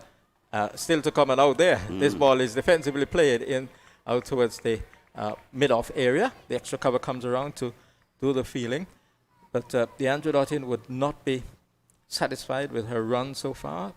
In the preceding 4 matches, she had a total of just 41 runs, a high score of 19, and a paltry average by her standards of 20.5 naught. You just want to see the urgency in the running between the wickets and in the rotation of strike, though. If you're not scoring boundaries, you definitely want to be keeping the score ticking over. Big into Dottin, and correction. It's Hayley Matthews, and she pushes the ball into the onside, and he goes to the mid-wicket fielder. She can't score. So she's kept on 2. She has had some 8 deliveries so far. So predominantly, Dottin has been the one facing the deliveries, most of the deliveries so far. She has had 8 from 16. So a sedate start by the West Indies, looking here to try and settle and then launch into the Pakistani bowling. And I believe Deandra Dottin must be batting on the instructions as well, not to just have a go just because you're Deandra Dottin, for sure, but to play balls on merit. And I think there has been a word of caution in the ears of Deandra Dottin. We'll see if that caution will be effective to the very end. Let's wait and see. She's on strike at the moment, and here is Amin, and she pulls at this ball, misses. A ball deflects from the pad of the wicket keeper. The return comes in, and Matthews is out. Belated decision, and Matthews is absolutely flabbergasted by that. She's not happy. She has been adjudged run out. The finger of the umpire at square leg, Verdon Smith, going up, indicating that Hayley Matthews was short of a ground. So the West Indies losing their first wicket. Matthews has been run out for 2. And the West Indies needing 191 from 34 overs. They're 12 for 1 in the 5th. Well, from our vantage point here, it looked like she got home, Jack, but the umpire's obviously got a better, is in a better position than us to judge that. But from our vantage point, it looked like she got home at least relatively comfortably. And she was really surprised. Yeah, she's apoplectic with that decision, to be honest. You can tell by the reaction of a batter at times, and on that occasion she was very surprised to be given out. It was, like you said, a belated decision. He had a long, hard look, and that finger came up very late. Yeah. And obviously he was going from memory. Yeah. Because there was no television. There was no television replay. There was no television replay. I guess he was playing it back in his mind. Yes, he was. And then he made the decision. Yep. Much to the astonishment of Hayley Matthews, who dejectedly went off. But that's the tail of the tape, they say. But you have to abide by the decision. Yeah, you want to see that. You wanted to see that that urgency, from ball 1. Looking to run hard, turn ones into twos, and just looked like the Windies just came out just a little lackadaisical, in my opinion. So Brittany Cooper's coming at number 3. She allows the first Again. ball to go outside the line of the off stump. Amin, left arm spinner, concentrating just outside the line of the off stump to the new batter. And Brittany Cooper settles over her bat now. And Amin, no slip in place. A ring of fielders on the offside and on the leg side as well. Clipped away down to the short fine leg position by Cooper. She can't score, the ball traveling quickly. And the fielder in that position was anticipating well also. The Pakistanis, they're on their toes. They realize they have a chance to finish the series on a high and to narrow the deficit to 3-2. Ball which is up to the right-handed Cooper. She's onto the front foot. The arms of the wicketkeeper, Muniba Ali, went up immediately. Yeah, just honing in on that middle and leg stump there. I mean, starting the ball just on off stump and just honing in on the pads of Ashley Cooper there. Cooper is... Brittany Cooper, sorry. Right. Cooper is back and she's beaten outside the line of the off stump. You made that telling observation in the last match that she's very weak on the back foot. Yeah, especially to the spinners. She doesn't pick the length as quickly. We see that she actually likes... she's more comfortable on that front foot. Yes, and that was evident right there. Beaten outside the line of the off stump when she went back. She's looking to go forward down the ball, squeezes away down to the fine leg position. The short fine leg giving chase will pull it back meters inside the boundary at deep fine leg, and they will come back for a second run. Yeah, she'll have to stay cognizant of the fact that Amin's still bowling with a pretty hard new ball here, and that ball will slide on at times. She just has to be more positive in her footwork. So Cooper, Sharper, you know. facing the last Nice. ball, and she drives down to the mid-on position. Nice looking shot, fluent stroke, coming onto the front foot and playing with a great degree of fluency and confidence. But it went straight to that fielder there at that mid-on position, and she was there to feel quite comfortably, and that fielder being Sohail, or Maima Sohail. Now the top scorer in this series, Maima Sohail, she came into this match with 157, but she eclipsed Hayley Matthews. Matthews' tally of 166, and Maima Sohail got into the 30s, so she's now the top run scorer. Did I say wicket taker? No, you said run scorer. Run scorer. Yeah, you're right. Run scorer in the series so far. So it will be Amin, and this is driven into the offside, or is it Baig? Baig, correction. Baig, who is continuing from the far end. But Amin, 3 overs for the 9 runs. Pakistan will be really happy. She'll be really happy with what she's done so far. We've seen in previous games, Windies batters look to get after her, put her under immense pressure. But here today, she's been allowed to bowl, and she's just settled into her spell really nicely. So here is Baig at the top of her mark. She runs in from the Sandy Roberts end, on her way, goes past umpire Smith, and Dottin is defending. But just suggesting there that there was that extra bounce. And so she was square on at the point of defending that and just pulling the bottom hand away in executing that defensive prod. And what we've seen from Baig, she gets movement off the pitch. You know, she's more of a seamer of the ball than a swinger. And on that occasion, she's just hitting that back of a length really hard here to Dottin. And Dottin not being able to score. Generally very accurate. She's in her third over, 6 runs conceded, and Dottin is back and punches the ball down to the long on position for a single. But batting with a certain degree of restraint, Deandra Dottin, not looking to go helter-skelter. She's been very much inclined to do for much of her career. She's just giving herself that time, you know, Yes. getting acclimatized to the conditions here. Yeah, she was out there today fielding, but batting, it's a different thing. She's got to get the pace and bounce of the wicket, and she's giving herself a good chance to launch possibly later on, Jack. Yes, and looking to end on a high and to restore outside the line of the off stump. That was very, very close to the off stump of Brittany Cooper. It was excellent judgment, you would say, by the batter. Yep. But that was very, very close to that off stump. The hands of wicketkeeper Ali went up right away. That had a little bit of movement inward to the in towards the right-hander. That's her stock delivery, big on that occasion. Brittany Cooper just making a late decision in terms of whether to play or not, but managed to survive. Playing in a 48th one international, Cooper, 510 runs, high score 55. She's turning the ball away, down to the backward square position. We'll get only one. The fielder comes in and sends the return alongside the stumps to Muniba Ali.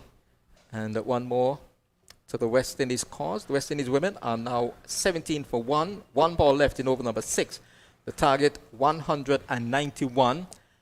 So they're very much below the asking rate at the moment. But in this game of cricket, it can change very, very quickly, especially with the likes of DeAndre Dottin and Stefani Taylor in this West Indies side. Dottin is on strike to Big, and she goes back and cuts it away. But it's well fielded. Ball going on the bounce to the fielder at that backward point position, and she made a very, very good save. So the West Indies at the end of over number 6, they're 17 for 1. Dottin on 9 and Cooper on 3. The wicket to fall was that of Hayley Matthews. She was run out. And I'd say Brittany Cooper has had a positive effect on this on this series. If you think about the innings she played up at the CCG, coming in late when there was a bit of pressure, and the composure and poise that she showed. She's also shown some versatility in terms of her batting positions. We've seen her bat at 3. We've also seen her bat a bit lower down, middle to lower order. She's showing good versatility. She's had a very positive impact on this series, not only with the bat, but in the field as well. She's been very athletic, taken some good catches, and saved some runs out in the field. Kudos to her. Yeah, she'll be on strike here. Good all-round cricketer, actually. Yeah. So we're watching Big as she goes in to bowl to Cooper, and Cooper is wrapped on the pad, loud appeal. The umpire says not out. The Pakistanis were very, very confident. The umpire suggesting that I would have gone down the leg side, and that really not sure if he got her on the back judgment. leg as well. Possibly got her on that back leg. That was close. Yes, it would have been close. But suggesting that... That's what we're saying about Amin, just honing in on that middle and leg stump, and the batters have to get that bat in front of that front pad. None for 9, over number 4. And this is down the leg side, swept at by Cooper, doesn't make contact. The signal of wide comes from umpire Jonathan Blades. One more to the West Indies cause, 18 for 1. At the start of the 7th over of the innings, the target 191 in 34. On a sunlit afternoon here at the Vivian Richards Stadium, Amin is in, and Cooper is forward. She'll get a run here. The ball just trickles away into the forward square leg position, the mid-wicket having to come around to do the fielding. So Cooper is on to 3, and the West Indies are now 18 for 1. Every now and again, though, she just starts it a bit too straight, but here today, the Windies batters haven't been able to make her pay. So Amin continues. And here is DeAndre Dottin coming nicely onto the front foot and strokes it with a certain degree of poise into the offside, goes up to the mid-off position. Amin, 28 years of age, will be 29 on August 11th, comes in, the left-arm spinner. This is hit hard into the onside, way towards the wide long-on position. And there is Omaima Sohail coming around to her right to do the fielding. And a single had by Dottin and Cooper. Dottin on to 10 from 22, 20 for 1 now. 2 balls left in over number 7. And here is Amin, and Cooper is back and strokes it out towards the cover point position and cannot score. So Amin in her 23rd one-day international. She has picked up 31 wickets. Best figures 4 for 7. Economy rate of 3.68. So this is very much in keeping with what she has grown accustomed to, this economy rate that she has been able to exhibit and produce during this series. She has now bowled 4 overs for 12 runs, and the West Indies at the end of over number 7, 20 for 1, Dottin on 10 and Cooper on 4. Well, the Windies batters actually played neither better in the previous game, but I think they've missed the trick slightly by not applying more pressure to Amin here early and look to get above this strike rate, this required run rate, as it's now creeping up to 6.5 runs and over. 9 wickets in hand. Like I said earlier, with the batters to come and the batters at the crease, actually, especially with Deandra Dottin and her power hitting ability. But I think they've just missed the trick slightly in terms of the intensity that they've come out with here in the first 7 overs, Jack. And they will have to try and make amends later on if they're going to win this match. As Fatima, it looks like Sana Khan from that end. No, it's Baig again, sorry. Yes, Baig will continue. So Pakistan made a good run when they batted. They made 190 for 8. Baig, right arm over the wicket. Medium fast, and this is pulled away by Dottin into the square leg region. They've crossed for 1. They'll come back for the second, but Dottin is not running freely. And they come back for the second run. So Dottin, with that couple, goes on to 12. And the West Indies are 22 for 1 at the start of the 8th over of the innings. So for Pakistan, Muniba Ali top scored with 39. Amin got 13. Khan made 1. Sohail got 34. Imtiaz 21. Dar 7. Nazim 16. And Fatima Sana was unbeaten on 28, and Baig was dismissed for 2. Sandhu was not out on 0. Extras 29 in that score of 190 for 8. So 20 wides in the extras, and Deandra Dottin is driving, pulling the bottom hand away. So almost a one-handed drive up towards the mid-off position. We see that a lot from her. Well, we've seen that a lot in this series with that bottom hand just coming off the bat. At times, she just gets the hands a little too far out in front of her, and she has to take the bottom hand off. But I think it's should be more, well, best advised to just let the ball come onto her a little bit more and just play the ball a little later, Deandra. Big in. And Dottin is back and jumps into line and plays the ball out towards the extra curve position. Cramped for room. Baig has been quite economical. That's just almost a back of a length delivery, not close enough for the batsman to drive and not short enough for her to pull. So Dottin, in trying to give herself room, just could not do much more than just tap the ball into the offside towards the extra cover position.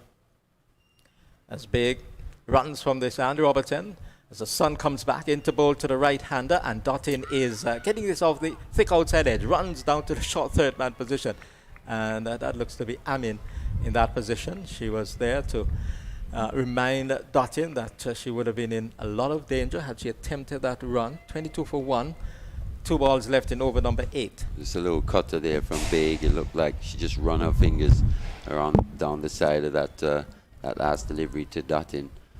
Just slightly more pitched up on that occasion, but Dottin was just good enough to not reach out too far.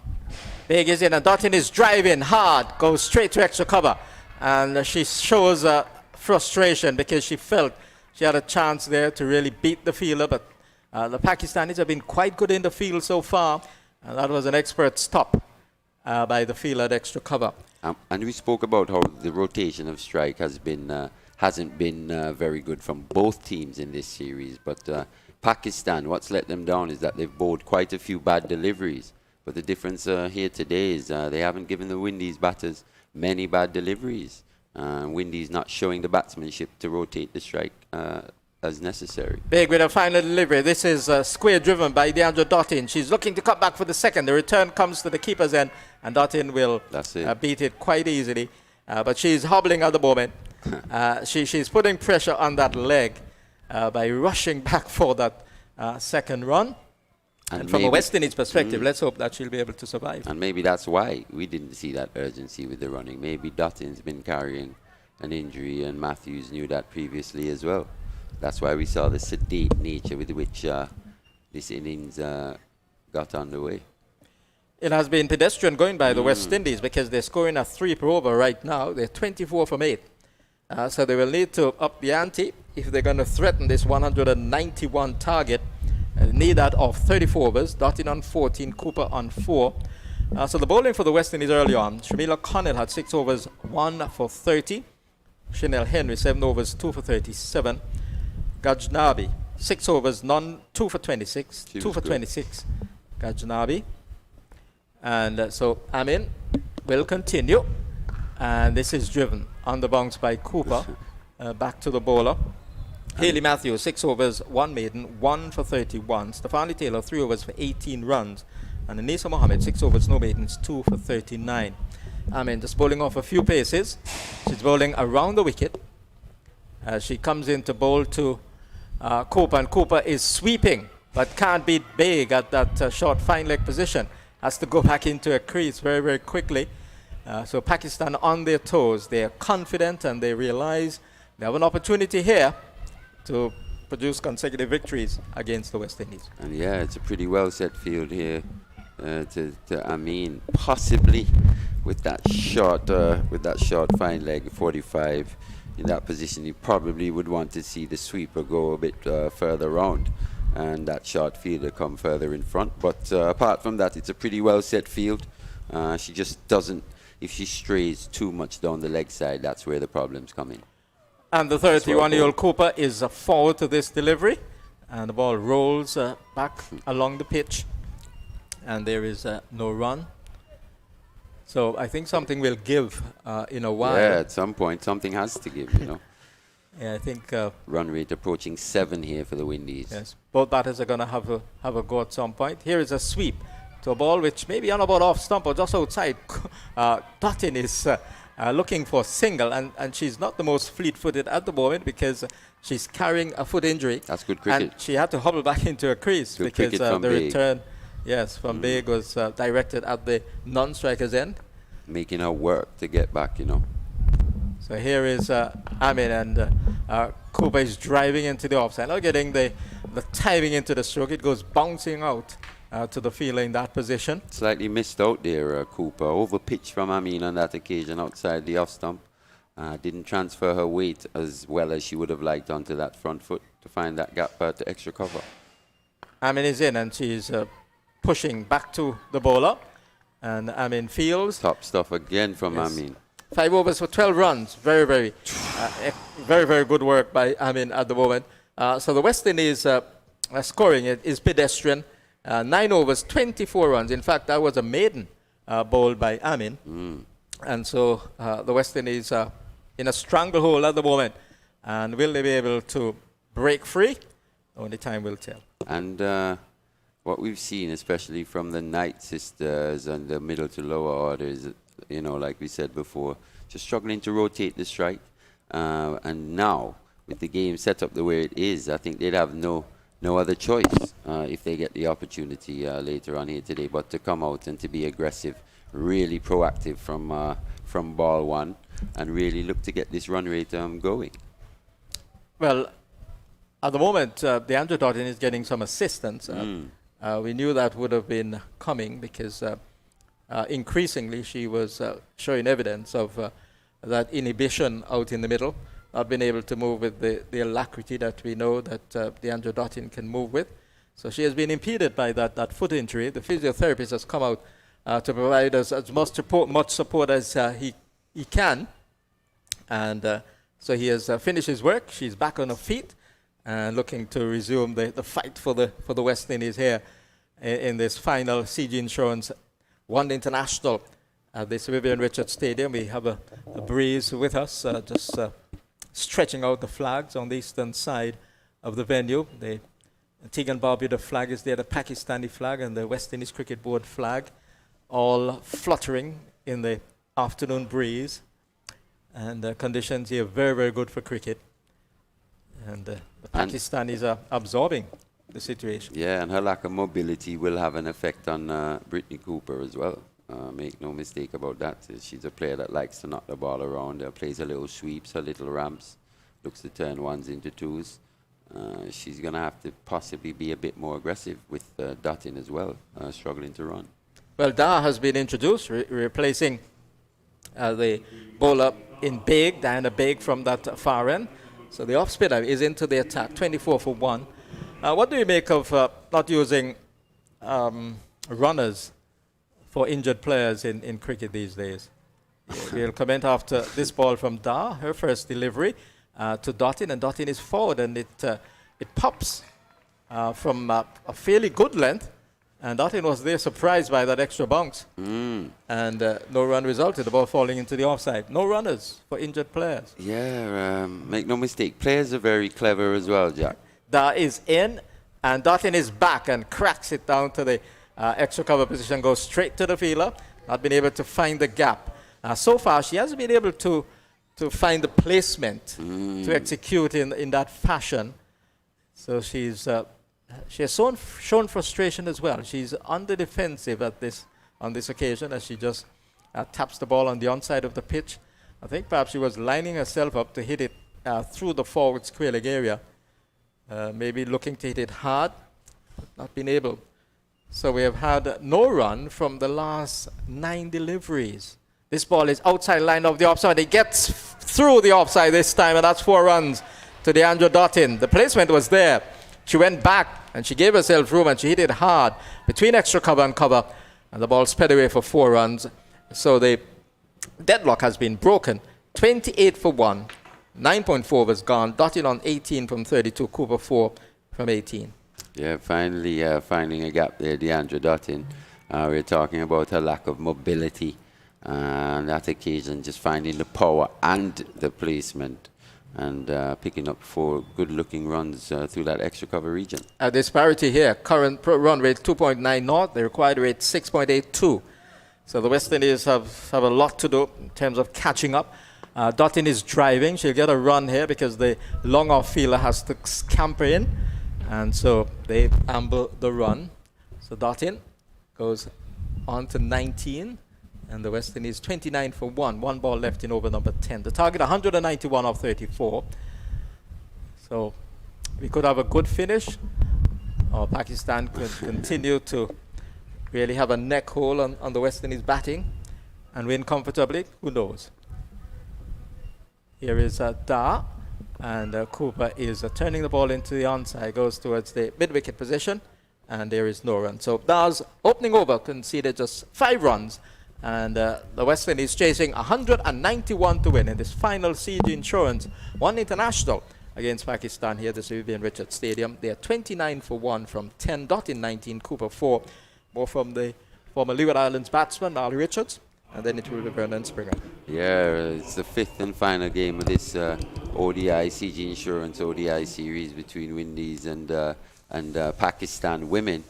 But Pakistan, we're seeing Pakistan finally being able to apply pressure to the West Indian batsmen. We see batters, scoreboard pressure being applied, the run rate just about 7 runs and over. Only the 1 wicket down, but 24 overs remaining. We've got a bit of a game here on our hands. Pakistan looking more likely at this point in time.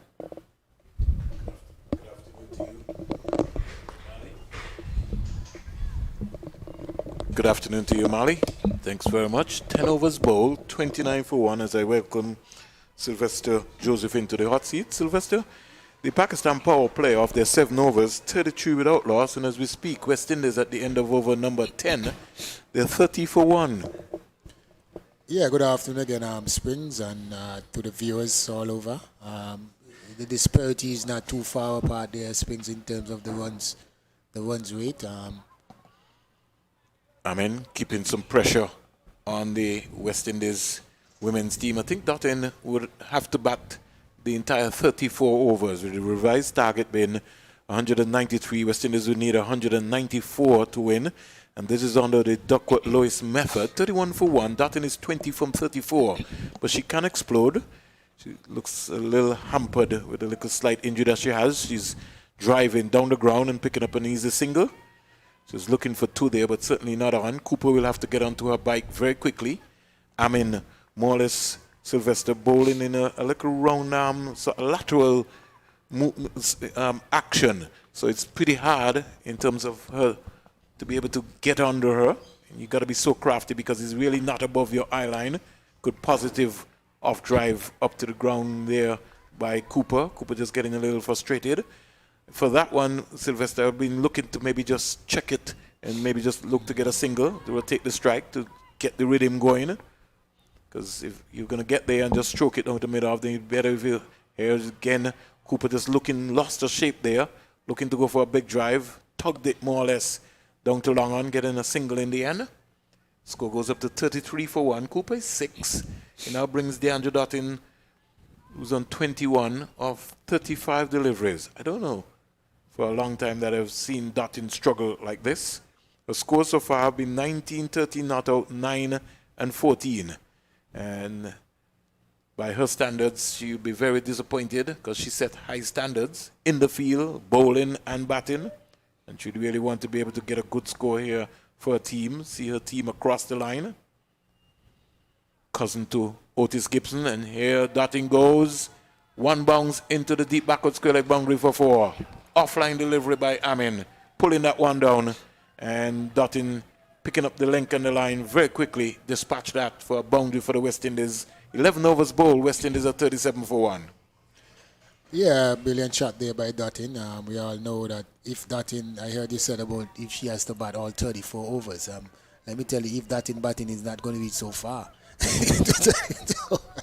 We all know that's how explosive she is, and she just need to get in the stride. I think she's still feeling out her. She picked up a little injury just a few overs ago, and she's still trying to get that mobility, back. She's looking a little bit more fluent, so hopefully that the injury is not too serious, because I believe that she need to get a good score on her belt, get her confidence going. As you see, Taylor got 100 and Matthews got her 100, and Dottin is going to want to get her name up there as well. 2 boundaries in her 25 so far. Cooper having a flash at a delivery from Dar, peeling off and running down to the third man boundary. I think they're trusted they should be able to come back for 3. Dottin is coming back quite comfortably, so they got a good 3 runs, but Cooper sort of lost her shape there. She really didn't get to the pitch of the ball, and as she got to the pitch of that ball, she could have been able to hit that ball inside out like Sohail, down to the boundary for 4, but she got 3 runs, flirtatious runs. Takes the score up to 40 for 1. She goes to 9, now brings Dottin into strike. And the required run rate is 6.74. As we speak, the West Indies are scoring at 3.58. Dar would know that if she can just pick the wicket up of Dottin, she could maybe put some pressure on the West Indies women batters. Dottin is back, sort of pulled away, but she was able to just spank that out onto the offside to the sweeper. And they've been able to get 1 run. I think, Sylvester, based on the pace that went out there, and it looks like it was Amin was the one who's sweeping, West Indies are going to have to I know Dottin is a little injured, but put a little urgency in their running to start to turn 1s into 2s. Dar comes in to bowl to Cooper. Cooper is, more or less, you could say, opening the face of the bat. He's gone past the keeper, running away down to the third man boundary, hits the rope now, 4 runs.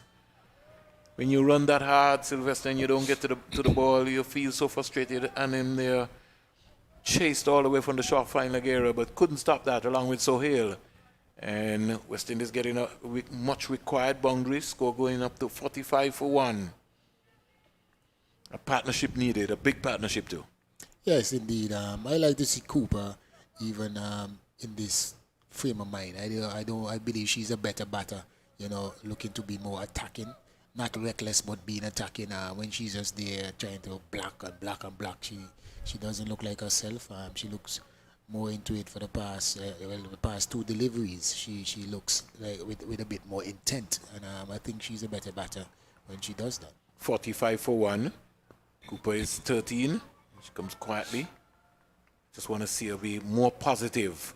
You get to the pitch of those balls. You have the Pakistan wall on the offside. The mid-off is up, and then you have 3 other fielders inside the 30-yard circle. A little bit risky, and maybe they should have been thinking about Dottin's end, Sylvester, but Cooper sneaked out a single, goes up to 14, score goes up to 46 for 1, because Dottin was late in getting off there. Yeah, and I thought that the fielder in the captain can she threw at the wrong end. There is no way she was going to run out Cooper. Cooper is one of the fastest between the wickets, in the West Indies batting lineup.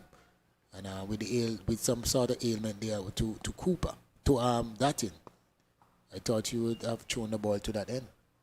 Here was Dottin just more or less just stroking that one quietly up to mid-off. Over number 12 completed. West Indies are 46 for 1, 46 for 1.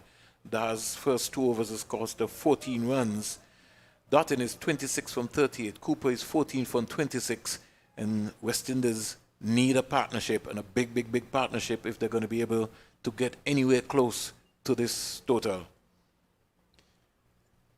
Yeah, the difference, I think, well, the past over or two, you see it a bit more fluid in terms of they're getting a few boundaries, and the strike is rotating a bit more. So it's beginning to look up to for the West Indies batting team. These two, we know that they run very good between the wickets, and Dottin, she's very destructive. I think they complement each other in a positive way.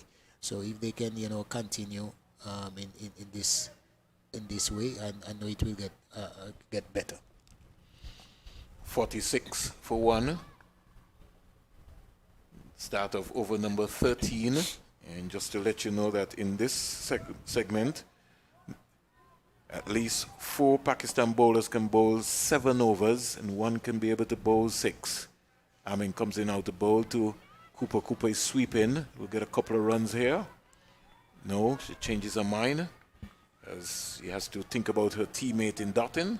So Not only that, she has to think about Big. Big is one of the best fielders on the Pakistani team, and she was quickly onto that one and release swiftly to the keeper's end. So I think that would be a 1.25. Cooper 15, Dottin 26. Comes back into strike. DeAndre Dottin. Dottin, before this game, would have played 121 matches with 2,874 runs. High score of 104 not out. Average of 28.17. Doesn't talk about her quality. 1950s to match that. And so far she's had 19, 13, 9 and 14. Punching down to long on, picking up a quite easy single. Could this be her day? That's what her fans might be asking. Score goes up to 48 for 1. Dottin goes to 27. And Brittany Cooper, she comes into strike. She'll be looking to try to see if she can be able to get herself a nice, decent score. She got a 45 in one of the games. And we want to get more than 45 as we speak. And she gets there, she just chips this into the mid-wicket area. She'll get a couple of runs. No, she in the end only just got 1 run. The boundaries here are so massive here at the Sir Vivian Richards Stadium that you're going to have to be able to come up with some fluid. Lots of running have to take place. Cooper, 510 runs, high score of 55. And by her standard, Sylvester, she's only got 150 for the West Indies, but sometimes when you look at Cooper in the field and in her batting, you're saying, no, here goes Dottin, going long and hard. It's going for a CG maximum.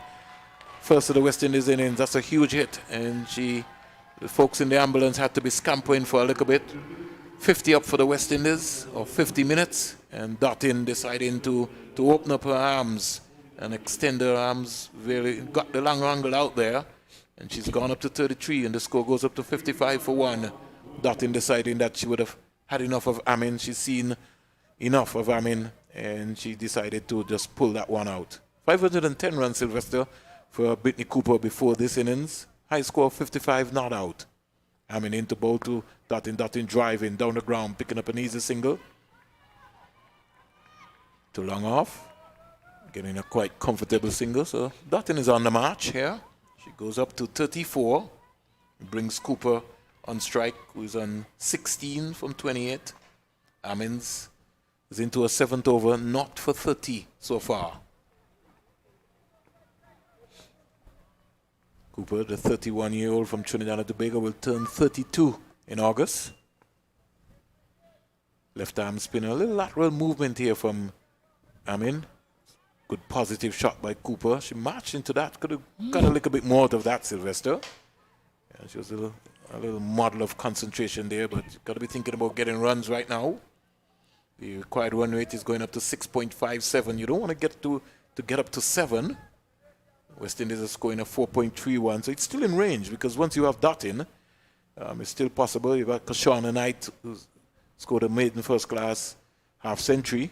Captain Stephanie Taylor, you got Shady Nation, So still quite a number of players in the hut still. Yeah, I mean, it's going well. It's important that they continue. I like the look of Dutton. She looks like she's getting into her stride. She looks like almost like she really wants a big score. I like the way that she's batting. Because at first, you get a notion when you hear about Dutton, that DeAndre Dutton, that she's like more of a hard hitter, like a slugger. But when you really sit down and watch her, you know, she plays very good cricket shots. And when the ball is in a slot, you know, she executes to her strength. So she looks really good. And hopefully that she can continue for her sake also and the West Indies, sake. Neither Da starting her third over. 2 overs, no maidens, 14 runs, no wickets. Started the third over. Dutton coming quietly forward. Diana Baig, 4 overs, no maidens, 12 runs, no wickets. And Anam Amin, 7 overs, 1 maiden, 30 runs, no wicket. Dutton is driving, looking for a single, certainly not on. And Javera Khan, the captain, coming around nicely there. And can't get any runs. Dutton is 34. And like Sylvester says, if you don't think Dutton will bat all 34 overs, I want her to bat right through the team. She has to be able to take the team over the hump. A little tangle there, but they got a quite easy single, so he can't stop that single. What I'm saying is that I know. She if she's there, you're not gonna bat no 30. You want to see her bat 34 overs, but I tell you, if she continues to bat, this game is gonna done in about 28, 29 overs. Umpires for today: Jonathan Blades and Verdon Smith, with the standby umpire being Danish Ramdani. The match referee, Ryan King, former West Indies fast bowler from Guyana. It's nice to see folks still back into the fold of cricket. Adrian Griffith is also one of the top match referees, officials around the world. So Richie Richardson, elevation to that level also. So it's an area which former players can think about getting into. Cooper is on driving down the ground, getting a quite easy single. Rotating of strike has not been too bad here at all. And Dutton, who is on 35, comes back into strike. The spectators have turned out in their numbers here at the Sir Vivian Richards Stadium. We've got an entire crew who are enjoying themselves. And like I said, Elaine and her mother, they're always here. They've also brought some fans with them also. Here is Dutton driving again. Up to long off. Long off, yes. Getting another easy single. So they're working it over in singles. 59 for 1. Dutton goes to 36. Cooper comes back into strike. Folks in Trinidad and Tobago, they'll be glued to their Flow TV because they would want the West Indies victory. So too will be the men's senior team who will be supporting the women team. Is Cooper getting a little fancy there? We'll be advised to really slap that hard square for 4 rather than a dab, because Da didn't have any pace on it to be able to steer it down to third man. Da sort of slowed down her action. We haven't seen Fatima Sana yet, Sylvester. 59 for 1, 14 overs completed. Yeah, and you're quite right in that. Well, there you go. You have Fatima Sana, like you saw her in a vision. She's coming out now. You're operating like you're the captain for Pakistan. It's going to be a little tricky situation with them because they because of the revised target and the rotation of bowlers, Javera Khan has a work cut out for her in terms of how many bowlers she's going to bowl and how she's going to go about her changes for her bowlers today. So that is going to be also very critical.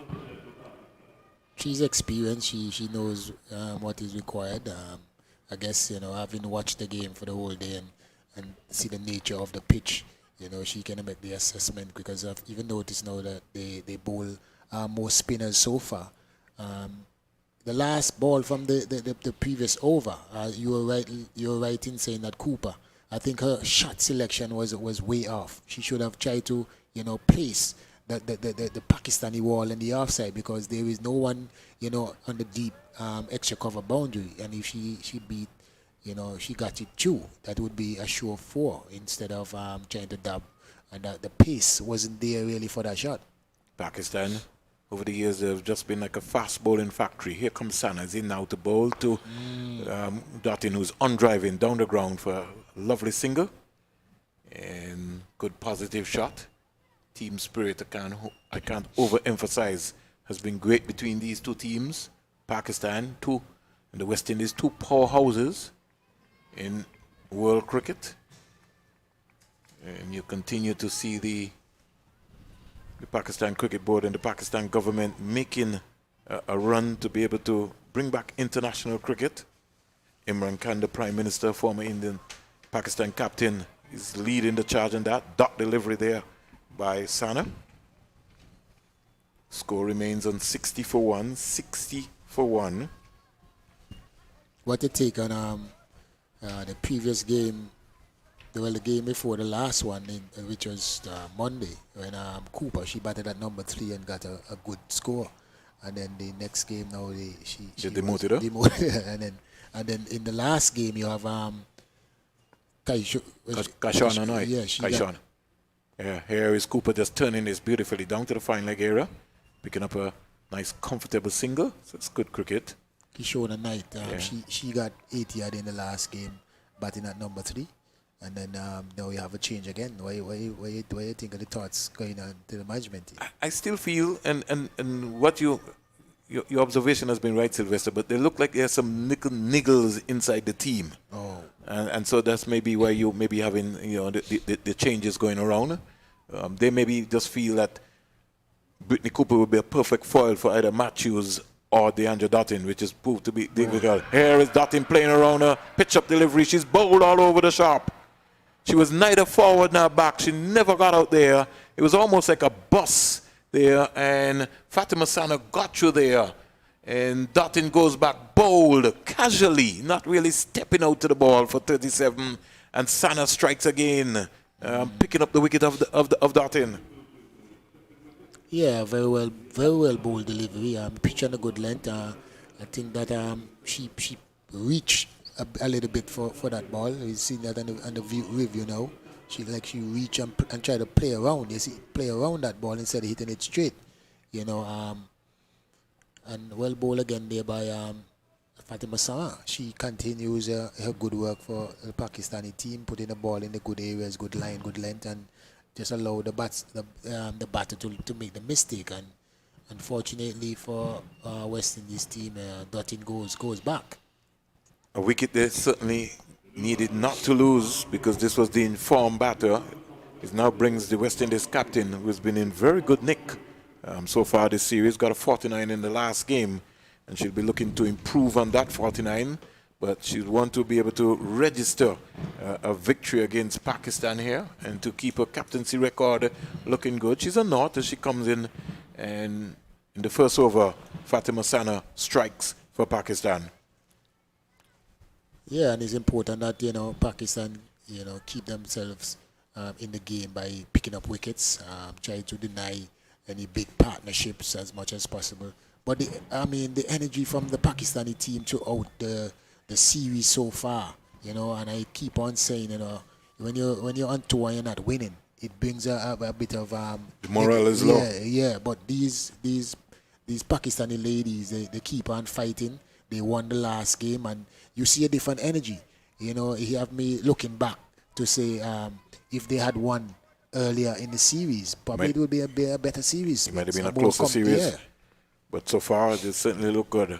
Taylor will face her first delivery down the onside. The umpire will signal a wide. Fatima Sana getting a little worked up there, a little pump there. And sort of overstride, and that went down the onside. 62 for 2. That's what's happening right here. Cooper is on 18. Taylor is not. We're now seeing the approach of Cooper. Just got to let the folks know that the CPL will be starting in St. Kitts and Nevis on August 26. Finals on the 15th at Warner Park. Cooper just looking to back up there. Taylor just looking to stay one out into the offside. Can't score. She's a knot. 33 matches will be played at the Warner Park Cricket Stadium, the Hero Caribbean Premier League. When are you going down, Springs? Sometime soon. See what's happening with that, see how that will go, but quite a lot of work to get done still, because we have to get prepared for the West Indies Women Championship in Guyana, so there's going to be a lot of work that might be my main focus. Pitched up Taylor, drive in, didn't get right out there, but good sound coming off of the bat there now, outside broadcast microphone. 15 overs completed, 62 for 2. Taylor is not. They've lost the wicket of DeAndre Dottin, bowled by Sana in her first over, and Sana once again. And big they just seem to have the number for DeAndre Dottin. Yeah, and for that for this series, her confidence has been, you can say, very low because of she has not gotten off to a good total. Getting the ones behind the name give you confidence in the field. You see that she's very aggressive. She looks herself, but as a batter, and you're not getting the type of scores that you would help you. It kind of put a dampen upon your confidence as well, and you can see that in her batting. But this phase is very important. The captain, I think she has to, stay there. She has to play herself in and get in and take the responsibility. A lot is going to rest on, a lot is rest on her shoulder now if the West Indies is going to win this game. Let's see what the approach will be. Dar will start, and she comes in now to bowl to Cooper. Cooper driving beautifully, looking for a single. Certainly not on. She's got to scurry back into a crease.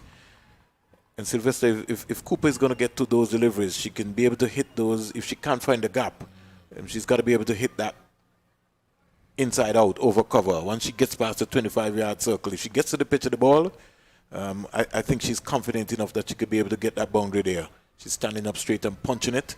And the Pakistan wall inside the 25-yard circle continues to put tremendous pressure on the West Indies batters. 62 for 2.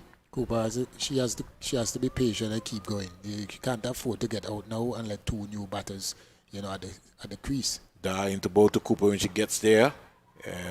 Really should have done a lot better with that. You want to be able to turn that into a full toss. It was in the air long enough. You get there, you got to be able to even get a single. Hit that down to long on or long off once you get there. She's getting out the broom there, sweeping this one here. The fielder from deep backward square is coming around there. Cooper is going to come back for 2 runs. And 2 runs quite easily. That's good running there. Good cricket. I like when Cooper turns and put her head down. When she turns and put her head down, she's going to sprint to that. heading for the finish line. But it's important that she stays there because, as I say, she's a very positive runner between the wicket, and the team needs someone who can push the other batter to for those extra runs. And she's going in confidence, Cooper. She gets there. She must have heard us inside out and down to the long off fielder. But I think she got there and then just sort of kind of checked the shot really, because the line by Dar has been very, very, very, very crafty in terms of how she's been bowling. Her backspin has been also very potent, and the use of the crease in terms of her skill. Neither Dar. West Indies will need 129 off 109 balls. As Sylvester said, West Indies not out of this game yet. They're still within the game. Taylor will face her 3rd delivery, her first from Neither Dar. She's not. Cooper has gone to 21. So it's game awareness here now for the West Indies. Dar in now to bowl to Taylor. Taylor comes quietly forward. And over number 16 is completed. The West Indies are 65 for 2 here at the Sir Vivian Richards Stadium. This is match number 5 of the CG Insurance International West Indies versus Pakistan Women's Series, with the West Indies leading 3-1, and we'll be looking to go 4-1. Pakistan, in the meantime, will be looking to go back-to-back victories by ending the tour on a high note. Yeah, and it will be very good for their morale, their team, to see that they come and they've been down for the whole series, but if you can, fight back in the end, that shows a lot of character, and I guess, will even give them more strength for the next series and go back home refresh. I don't know when they're going to play again, but, that will help them, their team spirit and so forth going forward. Fatima Sana bungs away now to bowl to Cooper, pitched up, and Cooper is playing an awful shot. That shot certainly was not on. She's a better driver of the ball, but she's looking to go into the mid-wicket area. And there is a mid-wicket field down there. Why not come over long off or long on? They have mid-off and mid-on. So why you don't even extra cover? As we see up in the Coolidge cricket ground, she played an exquisite shot over extra cover. So she's got that shot. Yeah. So I don't know why she's playing across the ball. No need for that. And that's what happened to DeAndre Dottin a couple of balls ago. She'll have to remember that, because Sana tends to bowl between wicket and wicket. Pitched up. She's driving beautifully. Down the ground for 4. That's a lovely straight drive. And when you have that in your repertoire, why do you want to slug? I don't. That is a proper cricket shot by Brittany Cooper. She goes to 25 and the score goes to 69 for 2. Yeah, she's a quality player. She's getting a bit flustered because I guess she's not really rotating. But I mean, when she and Dartin was going, they had a little more freedom. But when a wicket falls, you have to reassess.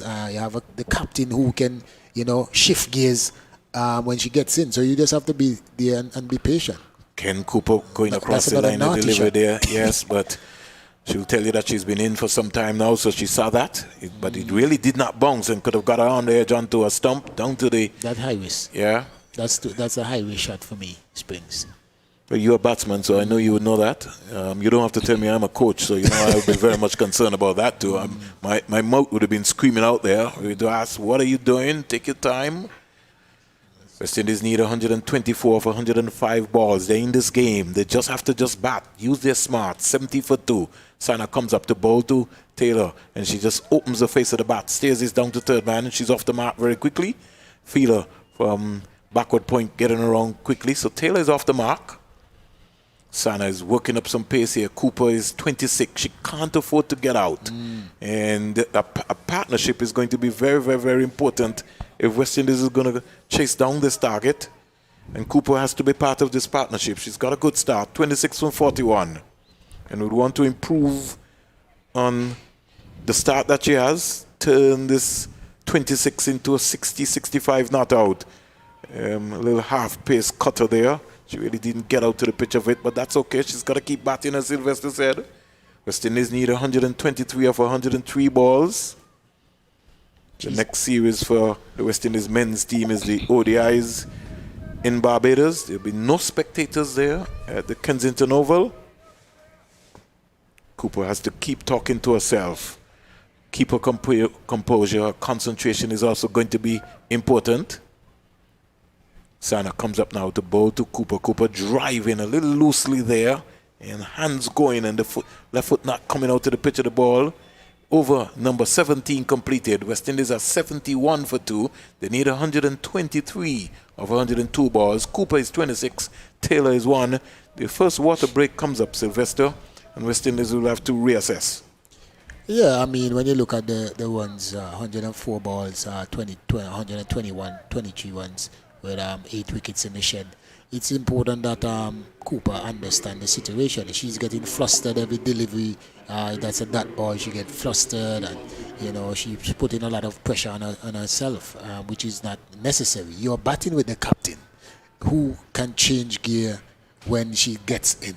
You don't have to be, you just relax yourself and try to rotate the strike as much as possible. But I just find that she's trying to do too much, and and do that because she's doing that now. It causes her to face more dot balls. So she has to understand the situation. Even the captain, I think, should have a quiet word with her and let her know, just keep going. We can make up. When you look at the Duckworth is 82, and they're not too far off. So that goes to show you can get a guideline from the Duckworth system. If you're so far off, then you need to up the ante. But you have wickets intact, and I think now more than ever, this partnership is going to be very crucial. So you have to stay there and allow the captain to get her flow momentum going, and things will become easier. Lots of cricket happening worldwide, Sylvester. Bangladesh defeated Zimbabwe today in the 50-over contest. Zimbabwe scored 240 for 9. Bangladesh in reply reached 242 for 7 or 49.1 overs. And in the T20 action, England got the better of Pakistan today. England scored 200 of 19.5 overs, and Pakistan 155 for 9 off their 20 overs. And India against Sri Lanka series, that has started also, the 50-over series. Sri Lanka getting 262 for 9 off their 50 overs. India reached 263 for 3 of 36.4 overs without Virat Kohli and company. Well, the pool in India is massive. We're talking about 1.8, 1.7 billion people. What do you expect? But it's not like the Caribbean. But when you see how the Indians work and set up their system, with the IPL, and there's always some form of competitive cricket going on, whether they have to have a north zone and either south zone or whatever. all these top players, you know, they keep on playing cricket, and they have some very, very good young cricketers. I heard the commentators talking this morning, and they were saying that India can have 3 quality international teams, you know, and playing against each other, and anyone can win. Well, it's amazing that you were talking about that, Sylvester, because we got the schedule here for the men's BCCI domestic schedule, which is starting soon. So they have, like you rightly said, men's senior tournament, men's under 23, men's under 19, men's under 16, women's senior, women's under 23, women's under 19. And these are competitions which, you know, will kick off, and you have your various segments in terms of what's happening. So, and you're talking about teams in the men's senior competition, Sylvester, 38 team, women's senior 37, women's under 23 36, women's under 19 36. So you're right in terms of what you're talking about, the amount of cricket. We're back with the action. Here is Taylor on driving down the ground for a nice flighty delivery by Nida Dar. And Taylor quickly goes up to 2. It now brings Cooper into strike. She's on 26 from 43. And the West Indies resuming after the water break. Dar into a 5th over, not for 21. Taylor is 2, Cooper is 26. West Indies need 122 of 101 balls. Neither Dar, one of the most experienced bowlers for the West Indies. Here's Cooper having a go at this one and just splitting the gap between the mid-wicket and the long on down to the boundary for 4. So Cooper has decided that, listen, I'm going to take this to Dar. Good positive shot. And she just has to be able to keep going, keep batting, as Sylvester said. It's game awareness. She goes to 30. You like that shot, Sylvester? Yeah, she has. I mean, that's not high risk. That's low risk. Yeah, you have the gap. You get to the pitch of the delivery, and you hit it where the gap is, and that is you have to take. You have to play positive cricket, but I mean, you don't have to take high risk shots. And you don't have to get reckless. Yeah. You could be aggressive and still be conservative. That's what Sylvester coach wants to see. Here is Cooper looking to lose her shape a little bit. She thinks she's thinking about coming back for 2, but already earlier clock Taylor said no. Just take it easy. You keep batting. You don't need to give away your hand. You've done all of the hard work. West Indies need 117 runs off 99 balls. And so that is going to be a very important period of play. Got to keep batting. Neither Dar. She's been expensive. You don't want to give her any wickets at all. Here comes Dar. She comes in now to bowl to Taylor. Taylor is back. That hustle onto her.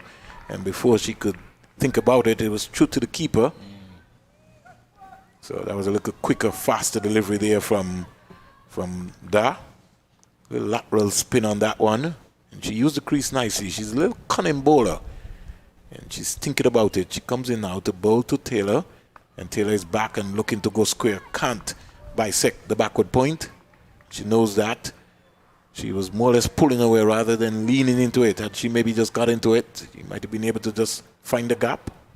But the most important thing is that the West Indies captain is still there. Cooper is on 31. Taylor is 2. Waits for Nida Dar. Not for 26 so far. She's into her 5th over. She comes in now to bowl to Taylor. Taylor is driving and she's upset with herself that she didn't really put that one away. Didn't find the gap. 18 overs bowled. And the score is 77 for 2. The West Indies, Taylor still talking to herself, saying, I should have been able to find that gap. I didn't. But the most important thing is she's still there. Yeah, and I mean, she got the last 3 deliveries, she hit all to back. She was one beat when she got beaten by 1, and then the next 2 she hit them to backward point. You know, after the first 3 deliveries, they got 6 runs spring. So, you know, she could have played at least one of those deliveries a bit soft with softer hands, and you know, rotate the strike some more. It's important that these 3 and 4 dot balls, you know, back to back, you know, that will give a lot of frustration. So you have to think about it, especially when you get a boundary early in the over. Sana will start the 19th over here at the Sir Vivian Richards Stadium. The revised target under the Duckworth-Lewis method would mean that the West Indies will need 194 to get over the line. Cooper started well so far. Good positive shot there. She just stroked that up to Diana Big. The West Indies' current run rate is 4.24. Required run rate sneaking up now to 7.39. So they're going to still need to pick up some singles, which are going to be very important, even though they don't get the boundaries. Yes. have to be able to now begin to turn ones into twos. You don't want to leave it too late. And that's going to be critical. Cooper is 31 from 46. Pitched up. Cooper is having a go. 6. Let's go on. Maximum 6 runs. A CG maximum right here. Dar over pitching and Cooper getting out the long angle and hitting that wide mid wicket area for a CG insurance maximum. And that's a big shot. That's a top shot. She goes to 37 and the score goes up to 83 for 2. And her eyes lit up once that was pitched into that area. Yeah, and the pitch is very good. If you apply yourself, and pick your areas, your scoring areas, to defend these runs is going to be difficult. It's just that they have to, in order for Pakistan to win, I think they have to bowl out the West Indies team, and they have a chance to bat. Cooper playing a naughty shot again, and she's a much better player than that. She can drive that ball, get to the pitch of that ball and drive that ball on the offside. The length wasn't right for that shot there, and the bounce, she has to take that into consideration. Play started late here at the Sir Vivian Richards Stadium, so she has to trust the process by playing ball by ball. You can't just think like, okay, well, I just played a pull shot, so it's going to be another pull shot again. And she's a good driver of the ball, and she has to keep concentrating. West Indies need 111 off 93. Pitched up, full toss. And that sort of dipped onto her there. Slow ball. Yeah, Sana trying something there from the back of the hand right there. And she clipped that out to the mid-wicket fielder. You realize how low she had to get on it because it dipped onto her. So the score goes up to 84 for 2. Cooper goes to 38. When you get a boundary in the over, especially early swings, you should look to rotate the strike. That shot that she played right after she struck the 6, was uncalled for. You can rotate the strike, get a single at a 7 from 2 balls swings. You have to, think about it some more. Game smarts. Taylor driving through cover. Diana Baig will have some running to do. I think she'll have enough legs to pull it back, and if they want, they can get 3. Cooper needs to. No, she's not pressing the West Indies captains, so they've been able to get 2. That's 9. That's 9 from the over already, swings. Yes, 108 off 91 deliveries. So scoreboard pressure ticking on here. 86 for 2. This is going to be a good game. And the West Indies just have to use their smarts. Rotation of the strike is going to be important. And Sylvester keeps talking about it all the time. If you get a boundary, then you're ahead of the game. It means that the bowler is under pressure. Sana is under pressure so far. 1 for 18. Taylor beating all ends up. Need to get those feet moving. She just got a little tickle onto that. He'll slide down to third man for 4. Over number 19 completed. West Indies are 86 for 2. They need 108 of 90 deliveries. Brittany Cooper is on 38. Stephanie Taylor, the West Indies captain, is on 4. And Sana's 3 so far has cost 1 for 18. The wicket of Deandra Dottin. Pakistan, Javera Khan, maybe not placed under any pressure yet, but the pressure situation will be mounting. Yeah, and it's really boiling down to looking like we're going to have a very good finish. Especially, I think, if these two, continue maybe for the next 4 or 5 overs, keep doing what they're doing. They've been successful in getting an early boundary.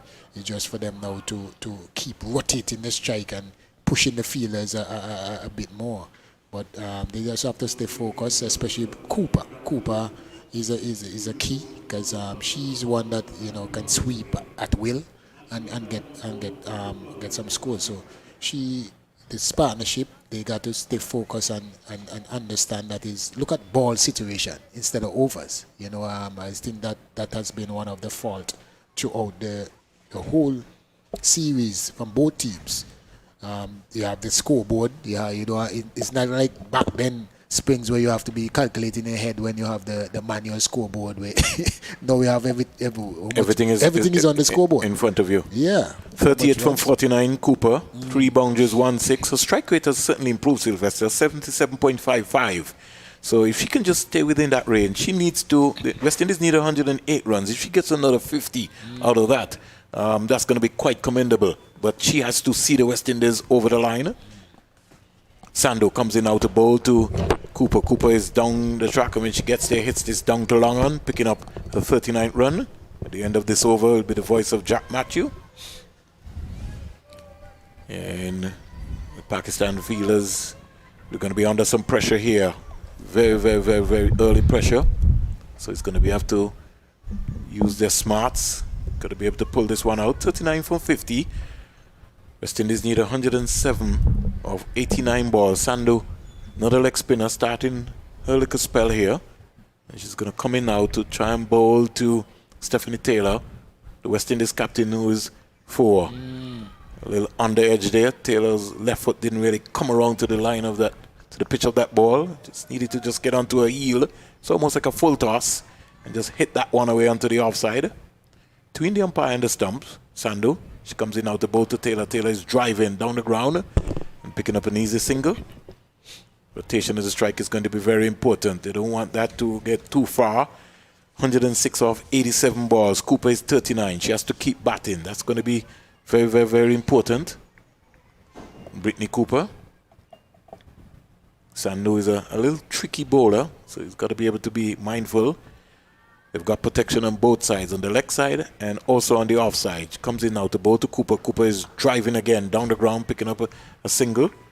So down to Dar, who just lobs the ball back up to Sandu. Cooper goes to 40 from 51. She's got 1/2 century at the ODI level for the West Indies, and we want to get more than a 1/2 century today. Taylor is 5. She's in strike now. She's back and pulling away there. She just needs to stand up straight and spank that Taylor in front of her. It's got enough room. 89 for 2 into over number 20. All the folks who have been listening to coverage here, we thank you very much for joining us on Flow and the West Indies YouTube channel, ABS. Here's Cooper. Cooper Taylor spanking that down the ground. They were thinking about 2, but they changed their mind in the end. A little hesitation. So over number 20 comes to an end. West Indies need 104 of 84 balls. Cooper is on 40. Taylor is on 6. More comments from you, Sylvester. And then, in fact, sorry, Mally Richards. Cooper, Sylvester stepped out very quickly. Mally has jumped into the cold seat. The cold seat here today. Yeah. More comments from you, Mally Richards, and then a little bit of voice of Jack Matthew. This game's setting up nicely here. Vern, Windies just hitting back. Cooper in particular leading the charge, and I think we'll have a pretty good finish here. Indeed, we could have a good finish. These two will have to bat deep. At the moment, it's 90 for 2, and 20 overs gone. So we're watching as Sana continues, and it's whipped away down to the backward square position by the captain, Stephanie Taylor. She gets a run for it, and she's on to 7 with that single, and the West Indies are 91 for 2. The target, 191. They need 103 now from 83 delivery. So it's going to take some hitting, but the West Indies, I think they have the resources to get up to that. So we could be in for some dramatic moments later on. Yeah, the 8 wickets in hand, just keeping Windies in the game at this point, Jack. Sana, right arm fast medium, and That's she's gone. swinging at this ball. Loud appeal. Umpire says not out, but that must have been very, very close. Wow. The Pakistanis, some are showing really their displeasure over that decision by the umpire Jonathan Blades at this end. I think possibly she just got outside the off stump. Just looking at that one, it looked like she just got outside the line of the off stump, and it hit her on that back leg, just outside the line. Yes. So Good decision. Turned out to be a good decision by very good Jonathan decision. Blades. Under pressure as well from Yes. Blades. So the Pakistanis, when they see the replay, Yeah. they would say, well, it was the right decision made by the umpire. 92 for 2. 2 balls gone in the 21st. Cooper on 40 from 52. She's at the non-strikers end. The West Indies captain, Stephanie Taylor, who has a very, very impressive record in international cricket. As she settles over a bat now, she runs this down to the third man position and goes for the single. The third man position is protected, so 1 to Taylor. She's 8 now, 8 from 16, 93 for 2 is the West Indies score. So They wouldn't want to let the run rate climb too much higher than the 7.5 that it is at this point in time. When you start getting up to 8s, 8.59s, that's going to be real pressure for these batters, Jack. And they will need to respond. Will they be able to? Sana has bowled 3.3, 1 for 20. Picking up the wicket of Deandra Dottin, who was bowled, going for a massive drive. She went for 37, now 47, hit 2 fours and a 6. Before her demise, another Barbadian in Hayley Matthews was run out for 2 by Diana Baig. And she was clearly not happy with that decision. The umpire said she had to go. Here is Sana, and this is a swing, and she's out, caught at the wicket.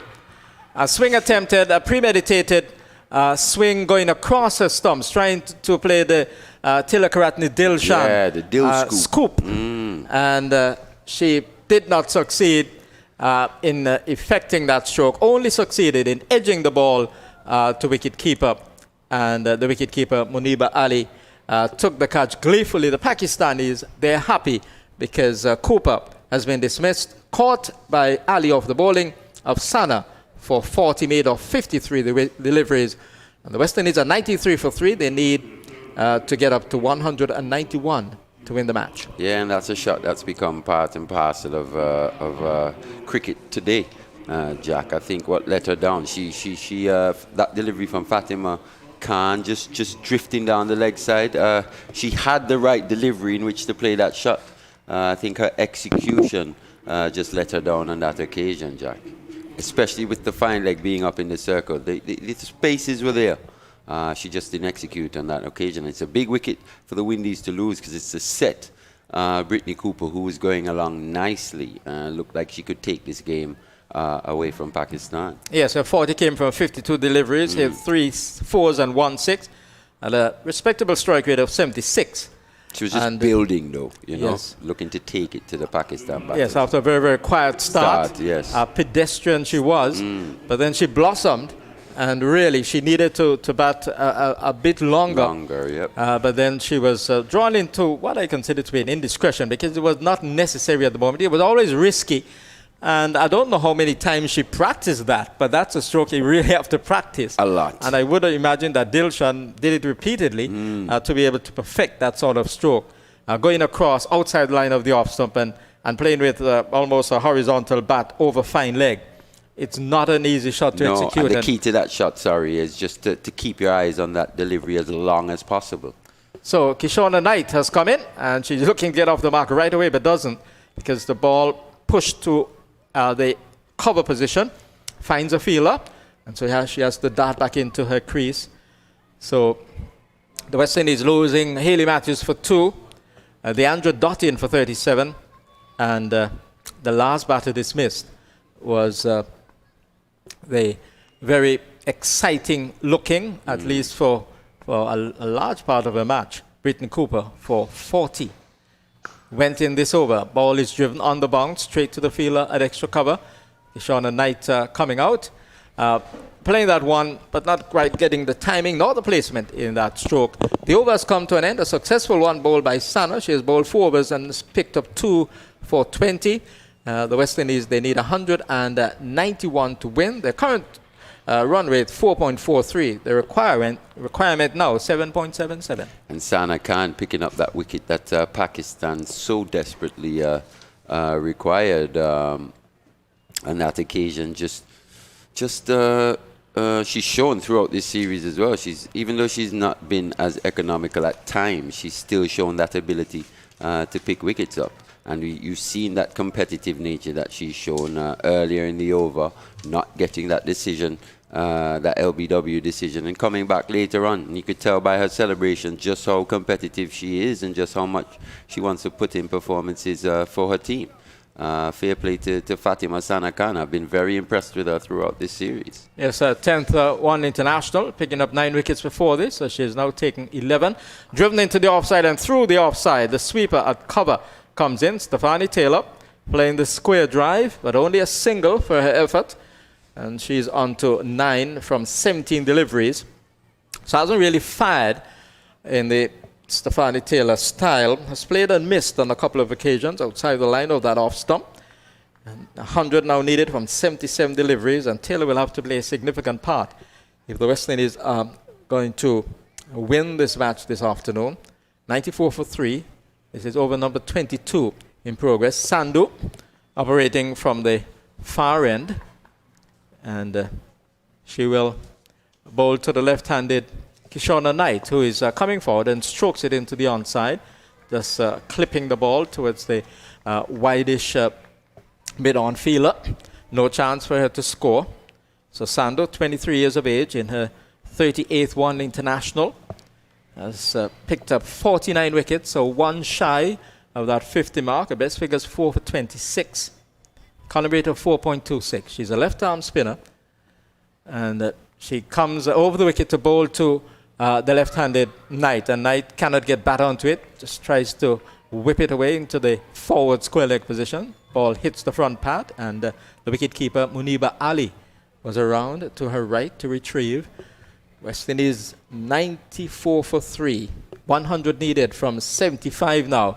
And here this ball is pushed down to long on by Knight. An easy single for the Barbadian. And the West Indies are 95 for 3. Completely different situation here for Kaishana Knight. We saw her get her career best score, 88, I think it was, 86 in the previous game. But here today, different situation. In that previous game, she was allowed to build into her innings. She faced quite a few dot balls to begin with, and then she grew as her innings went along. But here today, she's got to be on it from pretty much ball one, Jack. Yeah, she has to fire from the onset. Outside the off stump, Stefani Taylor is reaching for this delivery and gets it to the sweeper. One more to the West Indies captain. She's on to 10 from 18. And the West Indies side, 96 for 3, needing now 98 from 73. So this partnership will have to yield something of substance for the West Indies outside the off stump. And she plays a dab but can't get a run for it.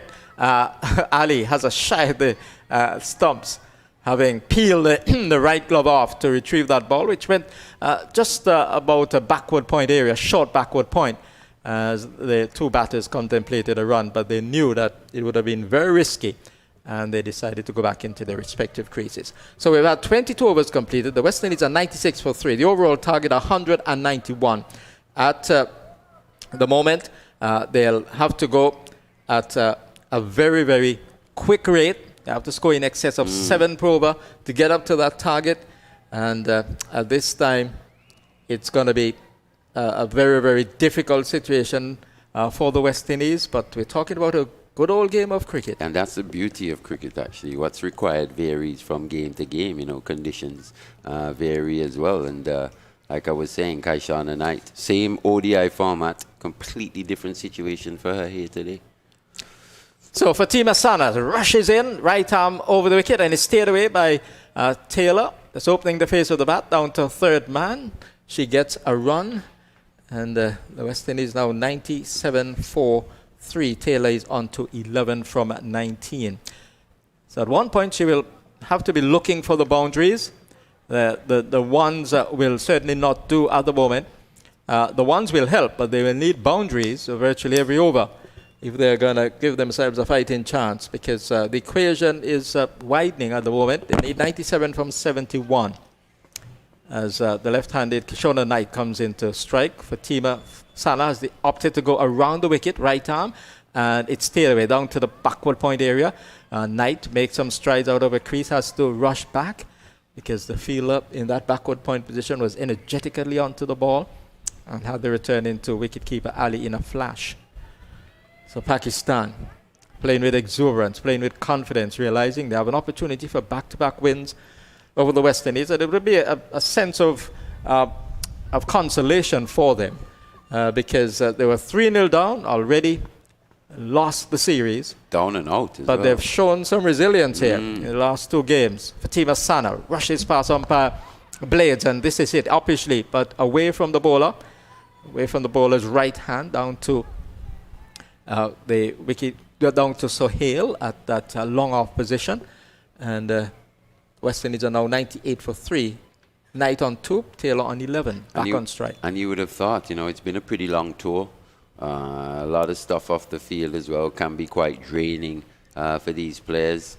in the times that we're living in now in terms of biosecure bubbles and things of the like. But to see Pakistan still fighting here towards the end and coming back strong towards the end of the series, very encouraging for the coaching staff. Sana bowls a ball which is swept away down to the backward square position by Stefani Taylor. She gets only one for it.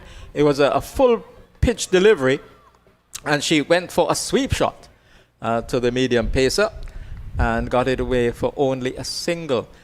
So she must be saying to herself now, well, she will need to certainly get more than the singles because they need 95 from 68. And keeping an eye on that required run rate as well, and it's crept up now to 8.4, Jack. Right, so it keeps increasing. Keeps climbing. Taylor is on 12, Knight on strike on 2, faces Fatima San and swings it away nicely down to backward square for 4. Wonderful timing, placement good as well. The ball angled into the left hand and she played it with that inward movement because the fast medium bowler or medium pacer opted to go around the wicket, and so she used that angle very, very well, timed it beautifully, and it went past the fielder inside the 30-yard circle at backward square for 4 runs. And that's what's been so good about Pakistan today in the field and with the ball. They haven't bowled as many bad deliveries as we've seen in the previous games, but on that occasion, Sana Khan just pulling down that slower delivery, poorly lined onto the hip of Kishana Knight, just pulled away behind, fine leg for 4. Sana is in, a good delivery, turned away towards the mid-wicket position. Stefani Taylor is struggling.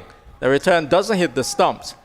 Had it hit, perhaps she would have been just short. Yep. She was really struggling. A little bit of hesitation at the start there as to whether they should go for the single.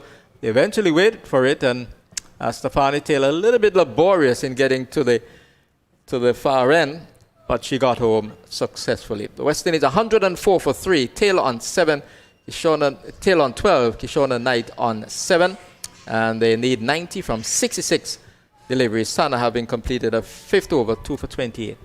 And the still having the 7 wickets in hand. Pakistan. West Indies still have the 7 wickets in hand. That's the saving grace in this situation. But Kishana Knight will definitely have to look to press on here, both her and Captain Stefani Taylor. And will they be able to press on? Will they be able to press that accelerator and produce something special for the West Indies? Play continues, and she hits one high over the top. Has she gone? Yes, she has. But with the help of the fielder. Yeah.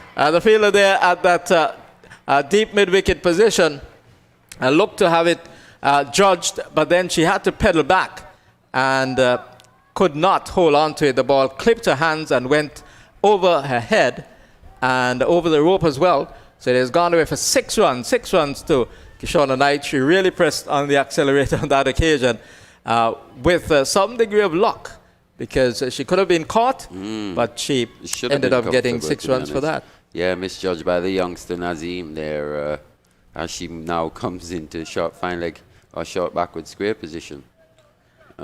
Swapping her positions there, Nazim. Just misjudging that one, parrying it for 6.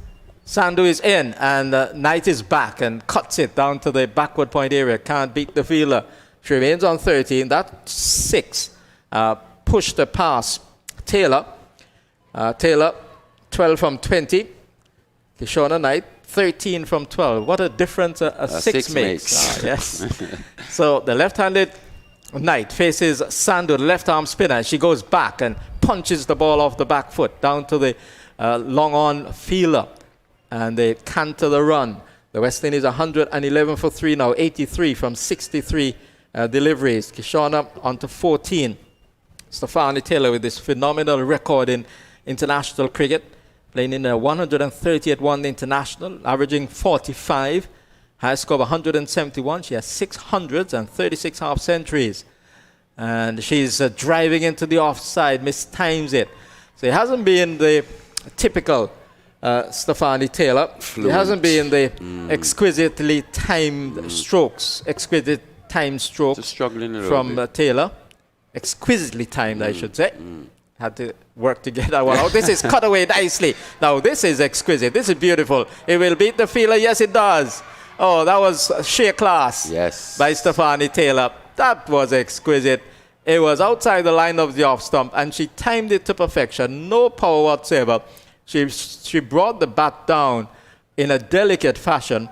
She managed to find the gap in the backward point region, and the fielder, sweeping at cover, made a desperate attempt to stop it, could not.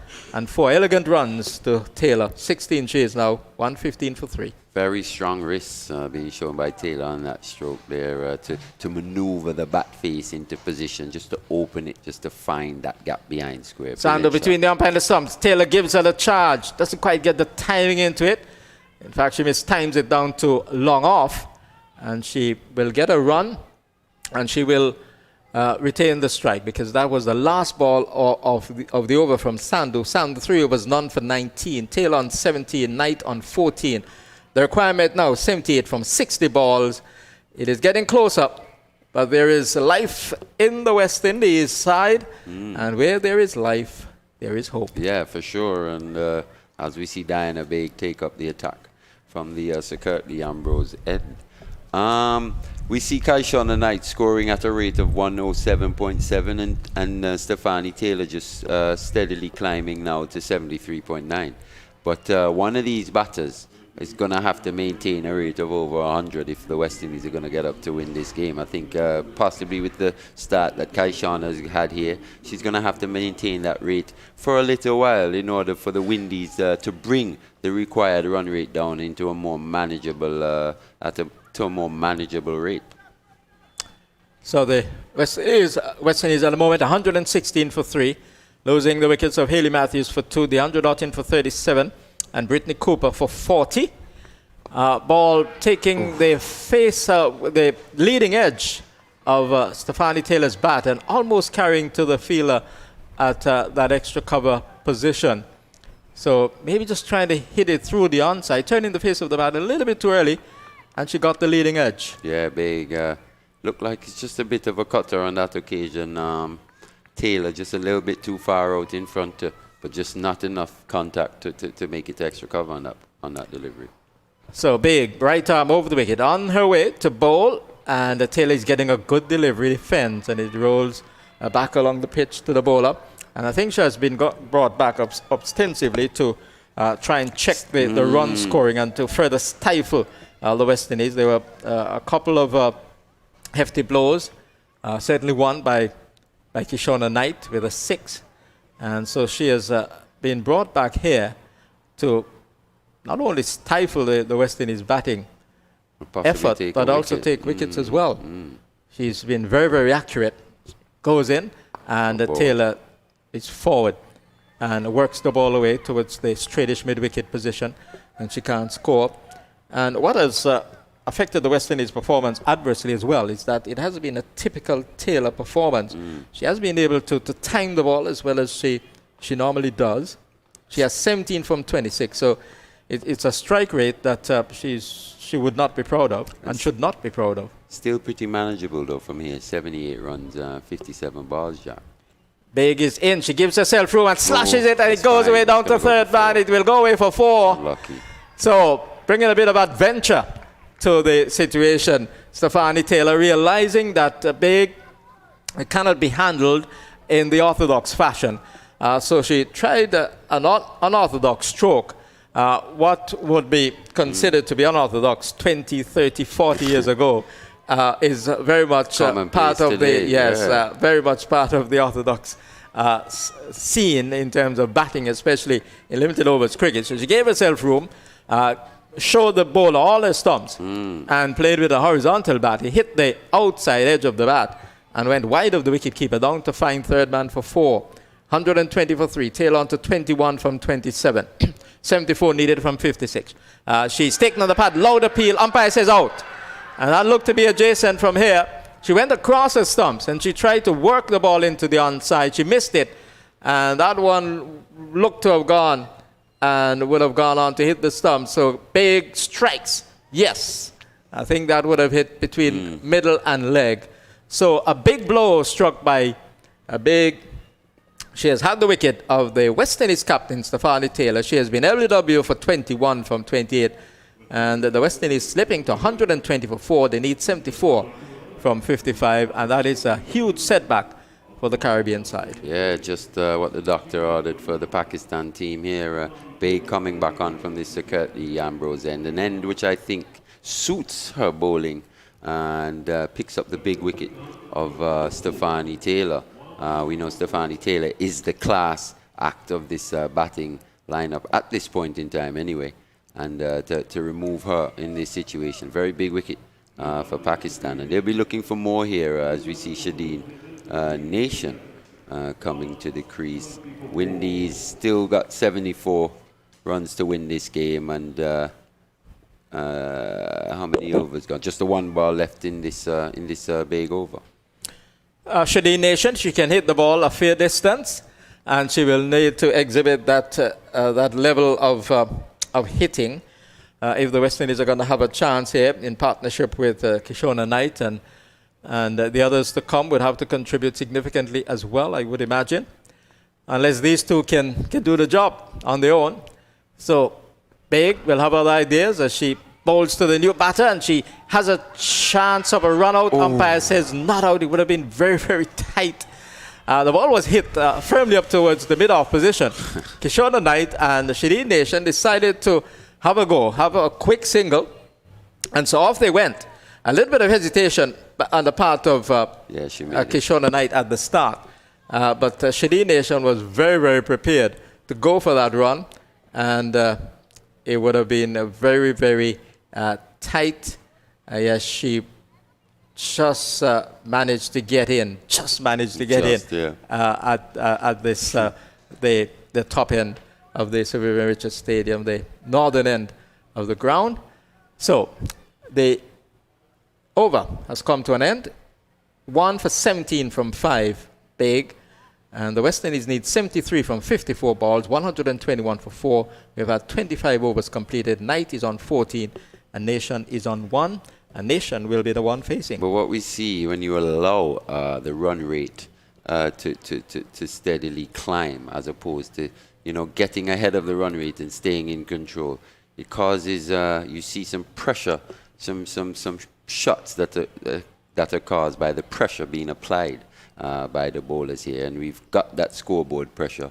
73 runs, just the 9 overs remaining, and that situation alone will cause the batsmen to be rushed in and muddled in their thinking. The 34-year-old Nation is back, and the ball is deflected away down to the fine leg area, and it's picked up there by Umaima Sohail, moving around to her right.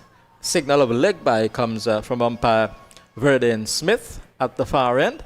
So 1 to the West Indies cause. Nation is kept on 1. The West Indies 122 for 4. Shona Knight on 14 from 13 comes into strike. 72 required from 53. And it's Dar who has come back into the attack. She has been expensive. This is a 6th over. 1 ball delivered, none for 26. They played her well in the last game and a bit. I'd say Windies. She was pretty much on top of the Windies batters throughout this series, but the last game and a half here, they've been pretty positive against her. Their intent has been more positive, and it's yielded better results. She's going around the wicket to Knight, who drives and misses outside the line of the off stump. A little bit flat-footed in her execution. Missed it, taken by wicketkeeper Muniba Ali, standing up to the off-spinner, tosses the ball, and from hand to hand, and then comes in to bowl to the left-hander, and she's on the back foot and forces it out towards cover. Can't beat the fielder, not exerting the timing into that stroke, nor the placement. So the Pakistanis managing to keep a stronger hold on the West Indies so far in this over. Here is a ball which is up to Knight, and Knight is driving down to long on. So the runs coming in singles when they do come. So the West Indies will have a move on here if they're really going to have a chance. 71 needed from 50. Knight on 15. She's been going relatively well in terms of a strike rate. 16 deliveries she has faced. Nation was just come in, 1 from 2. In a 42nd one international, high score 43, average of 16. And here is Nation going back and turns it into the onside. They go for a run. The mid-wicket, straightish mid-wicket fielder having to come around very, very quickly to retrieve into that area in the 30-yard circle. 124 for 4 now, 70 needed from 49. And we're seeing the effect of what one good over thus far, what that can do to this run rate as it's climbing up now to 9 with those 5 deliveries from Nidada. Now into Knight, and Knight cannot get it away. Cramped there, looking to go on the back foot and force the ball, not being able to get the room to execute the stroke effectively, and so it went up towards the cover field. Over number 26 has come to an end. The West Indies need 124 for 4. They need 124 for 4 at the moment from after 26 overs. They need about 130. They need to bat at the start of it 34 overs. I'm getting a bit twisted here. 34 overs, and to get 191 runs. At the moment, the equation is 70 from 48. 70 from 48 is going to take some getting, but the West Indies could be saying to themselves, with some really big overs along the way, they would be able to get up to that target. But at the moment, Pakistan very much in the driver's seat. Yeah, I mean, and they possibly need a big over in the next over or two here, Jack, just to bring things under control. You know, we've seen Shadi Nation, when the pressure is applied as well, she sometimes tends to lose her shape and not stay as solid and as grounded as she should, and hit as straight as we think she can. So definitely, like you say, Pakistan in the driving seat at this point in time. Clipped away past the diving fielder inside the 30-yard circle. They come back for the second. They return to the bowler's end wide of the stumps. And so they get the second energetically. And so the West Indies 126 for 4. They'll be looking to double up. They'll be certainly looking to get as many runs as possible through that means, trying to turn ones into twos and that sort of thing, plus the boundaries if they're going to really have hope here. 68 needed from 47. A lovely on-drive by Shadi Nation down to Beg at that long-on position. And 127 now for 4. 67 from 46. Sandhu in the course of a 4th over, none for 22. As the left-handed Knight comes into strike, it has brought about changes in the field. Fielders on the boundary on the leg side for Nation, having come into the 30-yard circle. On the offside with the left-hander going to the far end, the southern end of the ground. Sandhu, the left-arm spinner, appears to go in on this sunny afternoon. The breeze blowing across the ground as well, just ruffling the shirt of the bowler Sandhu. And here is the ball driven into the onside, mistimed, really mistimed by Kishore Knight. Not getting much onto that, and he went out to just trickling away, slowly moving away towards the mid-wicket position outside the 30-yard circle for a single, 128 for 4. And the question is, who's going to be that batter that scores at that 110, 120 strike rate that's required in a situation like this, as we see Kaishana's strike rate dip to below 90? A chance, well, the fielder there had not been able to hold on to it, but he was hit away to her right. She had to scurry across to make the save. The two batters were very committed to that single, and had it been a clean take by the fielder, perhaps one of them would have been in trouble.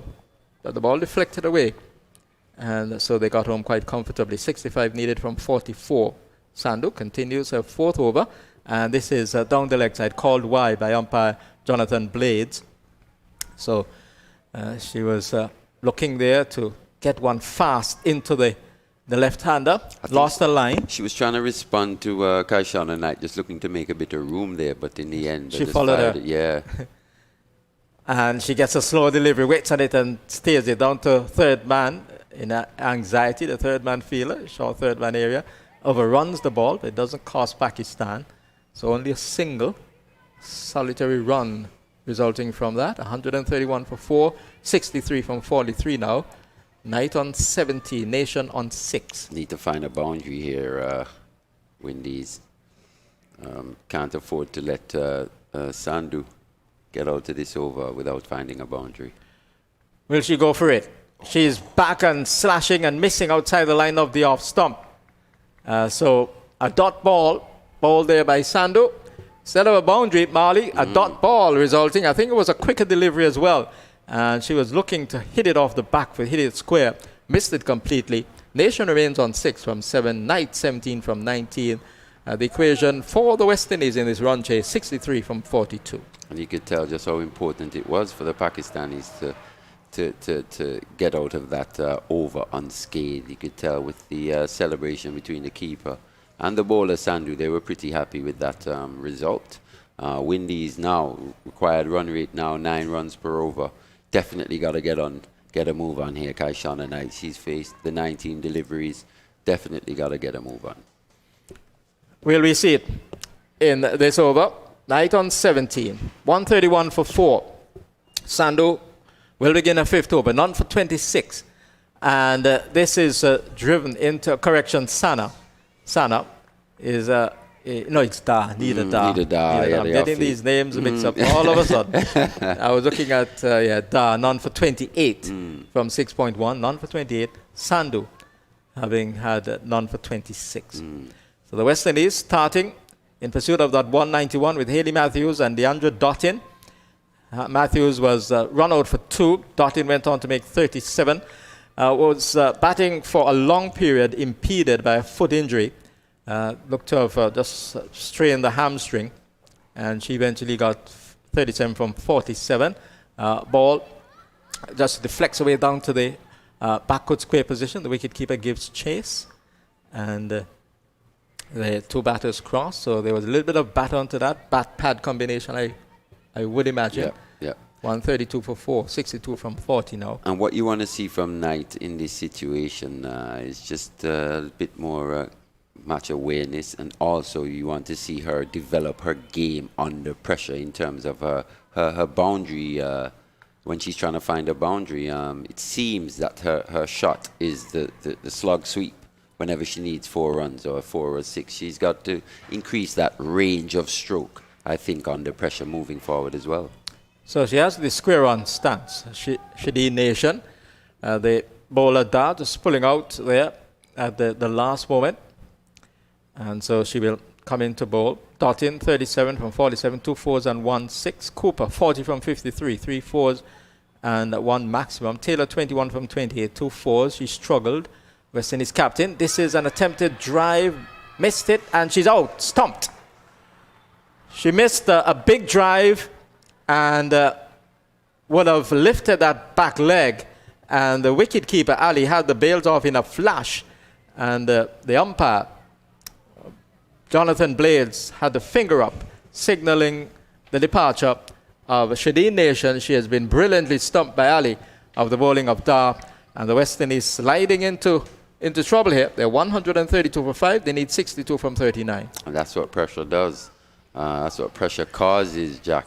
We've seen this run rate continuously climb. Windies not being able to get a control of it, and it's causing some rash strokes and wickets to fall. And it's Windies just falling a bit further behind here in this run chase. Now 62 runs to get off the 6.3 overs, Jack. And that's going to take some batting, especially because the players in this West Indies side were capable of exhibiting that form, exhibiting that degree of continuous hitting, if you will, virtually back in the pavilion. The Haley Matthews, the Stefani Taylors, the Deandra Dottins. And so the West Indies are certainly in a very, very difficult situation at the moment. Pakistan, they're right on top, and they're intent on not allowing this opportunity to slip. They're looking to complete consecutive wins over the West Indies, having won the 4th match. This is the 5th game in the CG Insurance One International Series. The ball clipped away down to the fine leg position. They'll come back for the 2nd as the new batter in Chanel Henry has come out. And immediately she's off the mark. 2 runs to her, 134 for 5, 60 from 38. Da, 1 for 31. Over number 7 in progress for the off spinner. She's back Chanel Henry and misses outside the line of the offside. I think she was undone by the bounce of that one. On that one, yeah. Well, ball by Nida Dara on that delivery. She comes in once more to bowl to the right-handed Henry, and Henry is turning the ball into the onside.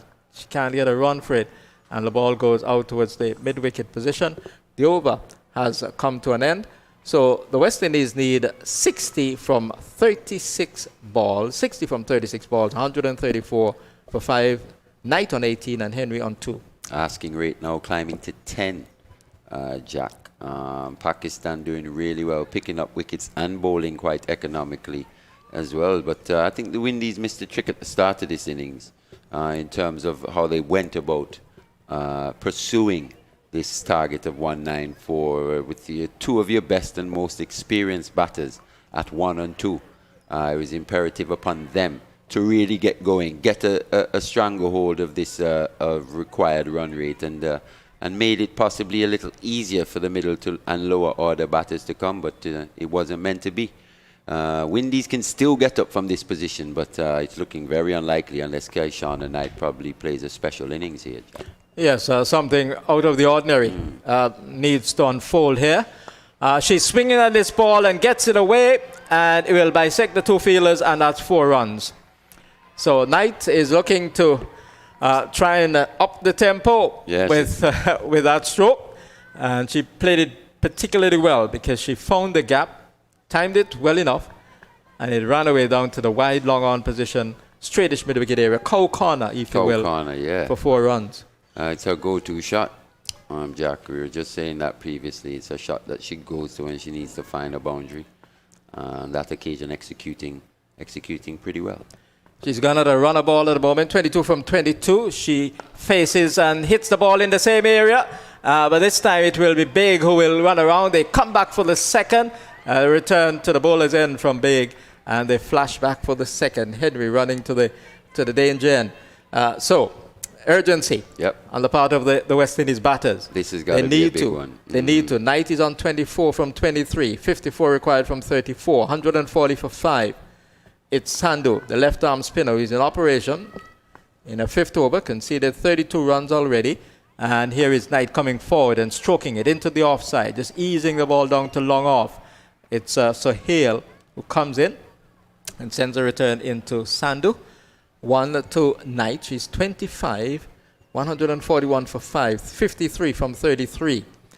Will they be able to get the blows that are needed, the 6s and the 4s, to give the West Indies some chance? Well, they've got 7 in this game. They've got 7 thus far. They required 10 for this over, Jack, with 3 deliveries to go. Let's see what Chanel Henry can make of these 3 deliveries. So we have the right-hand, left-hand combination. Sandhu between the umpire and the stumps, around the wicket to Henry, and Henry's playing and missing outside the off stump. She's done that on a couple of occasions, almost in midstream, not quite back, not quite forward. And so she's looking to force that. Here is Sandhu on her way to bowl to Henry, and Henry is slugging at this ball, gets it away from the fielder. The fielder really misfields. Should be 2. And they decide to go for 1. So Hale comes quickly from long on and releases the ball very, very quickly indeed. And only 1 had, but there was a chance for 2. Possibly, yeah, with that parry by Skipper Khan there at extra cover. Maybe she wants the strike. I think probably that was the option she used. Kishona Knight. So she's on 25 from 24. And perhaps she's the better one to be on strike. 52 needed from 31. And she's driving at this ball. The keeper doesn't take. And they manage to scamper what may well be a bye. We're going to signal yes. The signal comes from the umpire, Jonathan Blades. So a bye off the last ball of that over, bowled by Sandhu. And the West Indies need 51 now from 30. 51 from 30. Shauna Knight is on 25. Henry on 3. 143 for 5. We'll have more from Ali Richards. And to take it to the finish, it will be Vernon Springer. And that last shot there by Kaishona Knight was a perfect illustration of where I think her game can improve in terms of her range of stroke, especially under pressure. We've spoken about her going to that slug sweep over mid-wicket or cow corner area. But on that occasion, presented with a little width outside that off stump, full in length, being a left-hander, really, if she just kept her shape, she could have creamed that anywhere through the offside or even over the offside, but just picking up her head too soon, just coming out of the shot too soon, and missing out on that delivery, Vern. 143 for 5. West Indies missed a major trick at the start of the first power play where they didn't even get past 25 runs as compared to Pakistan, who were 33 without loss of 7 overs. And when you're chasing, you have to support your point strongly, Mali. If you got 2 of your best batters in DeAndre Dartin and Haley Matthews, somebody has to decide that, listen, for these first 7 overs, that we're going hard. It could have been 50 without loss. They need 51 now off the final 30 balls. It would have eased the pressure as well on the more inexperienced middle and lower orders. Very disappointed in the way Brittany Cooper got out. That shot certainly was not on. It could have been considered a wide. Here's Kashana Knight just whipping this into the leg side area, picking up a single, but they need more than singles now. And where the game awareness has not taken place, Mali, is Sandhu has been allowed to just come and just bowl. And nobody has said, listen, we're going to target you. And I remember making that point earlier as well. Amin as well was allowed to bowl with that new ball, like you say, in that power play, with only the 2 fielders allowed back on the boundary. She was allowed to bowl, and she bowled brilliantly. Don't get me wrong, but no pressure was really being applied back onto her by the pretty experienced Windies batters. I think every time the West Indies go to play, they have to consider the game as a final. That is going to be very important, especially in these games when you don't get to play a lot of cricket. You have a team 3-0 up, and they come back and win the last 2 games. It's almost as if like nothing really happened. And Pakistan will go back and feel that, hey, we're not too far off. We could rub the West Indies. When you have a team down, you maybe make them go down. Here's a slice here from Chanel Henry down to the third-man fielder, getting a quick single. And you know what is amazing, Mali? Pakistan has been able to bowl entirely all day to the West Indian batters without a sweeper on the offside. Yeah, well, we've seen a lot of that throughout this series. You coined the term the Great Wall of Pakistan, especially on the offside, because I think the Pakistan players know, apart from a Stephanie Taylor or even Haley Matthews, no other batter can really hurt them through that offside. Here is Kashana Knight just whipping us up to the short middle wicket of Javera Khan. Under a little bit of pressure, lucky to get away with that one.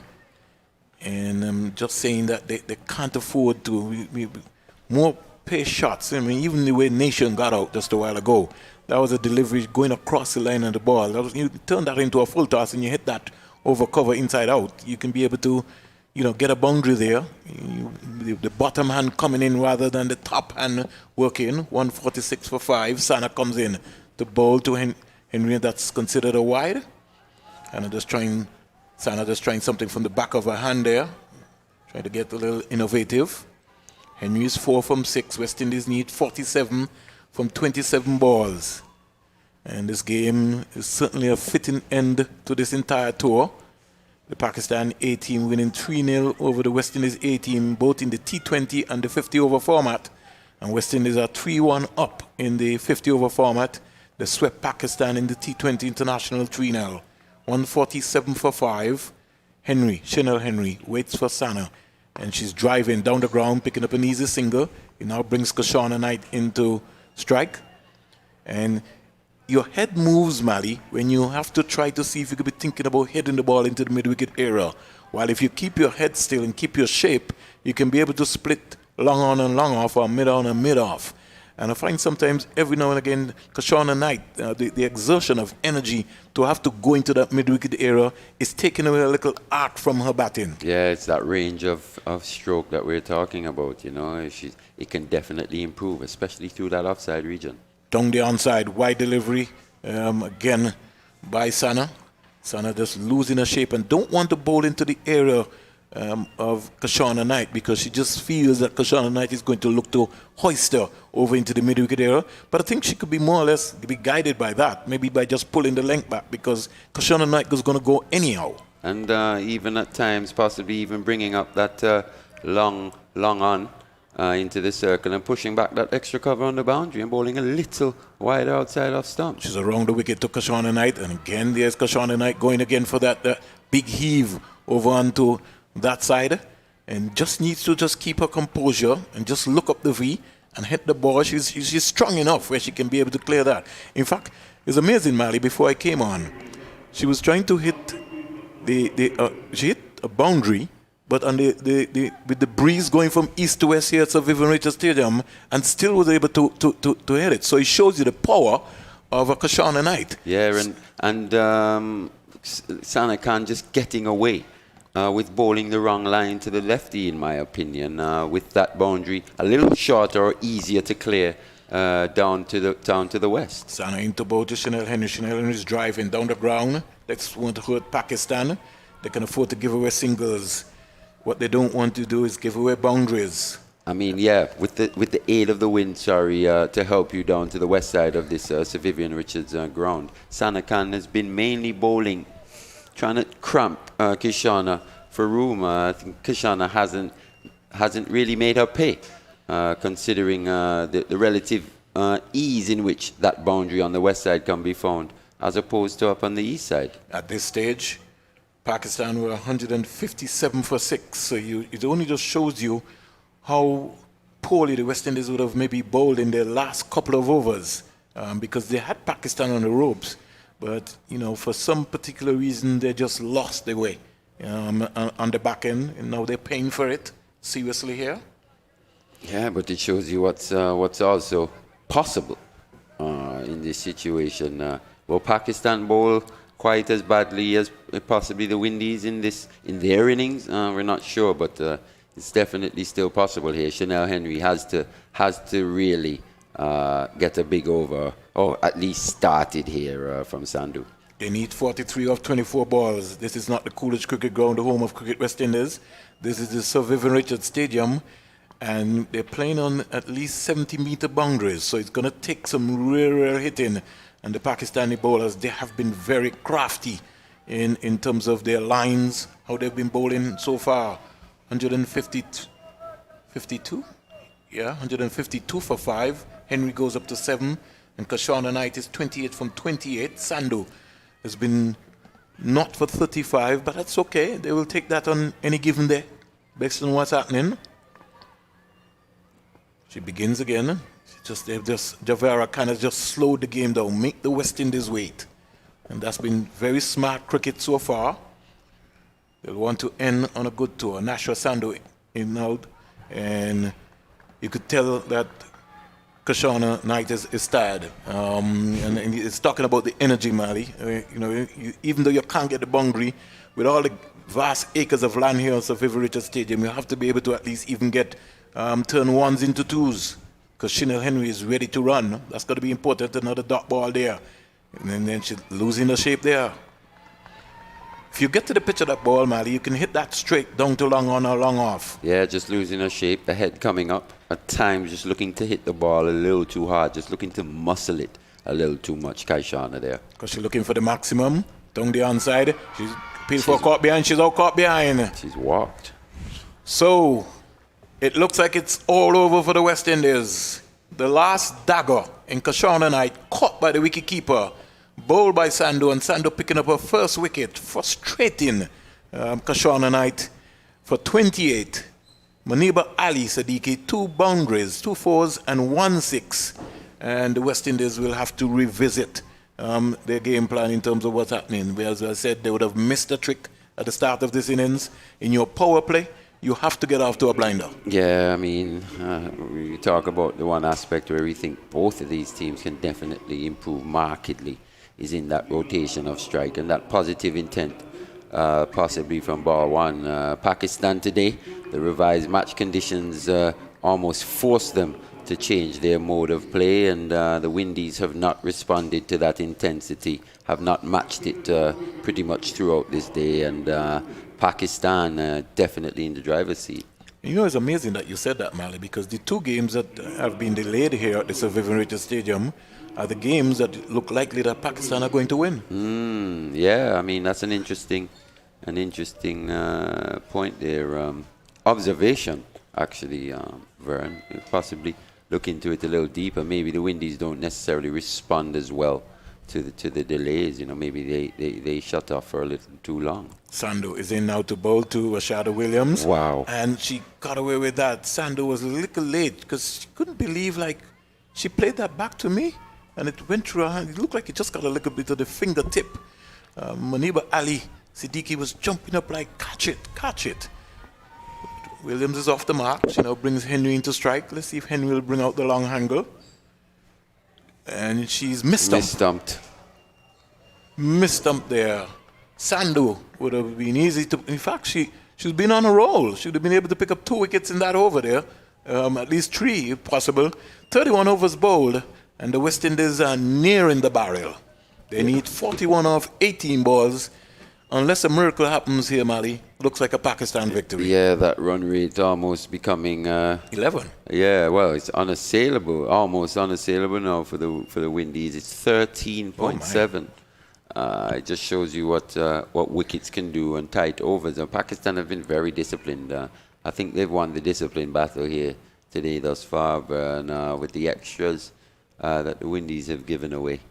Pakistan have been far more disciplined, not only with that, but also in terms of the boundary balls that they've provided today.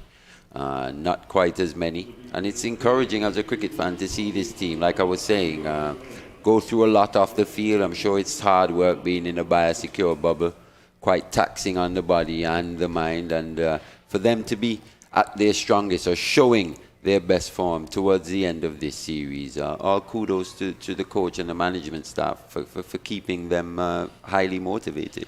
Aisha Nazim seemed to have roughed up the West Indies, especially in Game 4 and today in Game 5. And you know her intention. 16 years old, going to turn 17 in a little while. But here comes another young prospect, Diana Bay, gliding away past the umpire. In now to bowl to Williams, who's just turning this down to the fine leg area and picking up her second run. So the West Indies don't want to tell you that they've conceded, but unless Chanel Henry comes up with a miracle, West Indies are staring defeat here at the Sir Vivian Richards Stadium, and the series will end 3-2. And we've been talking about almost the male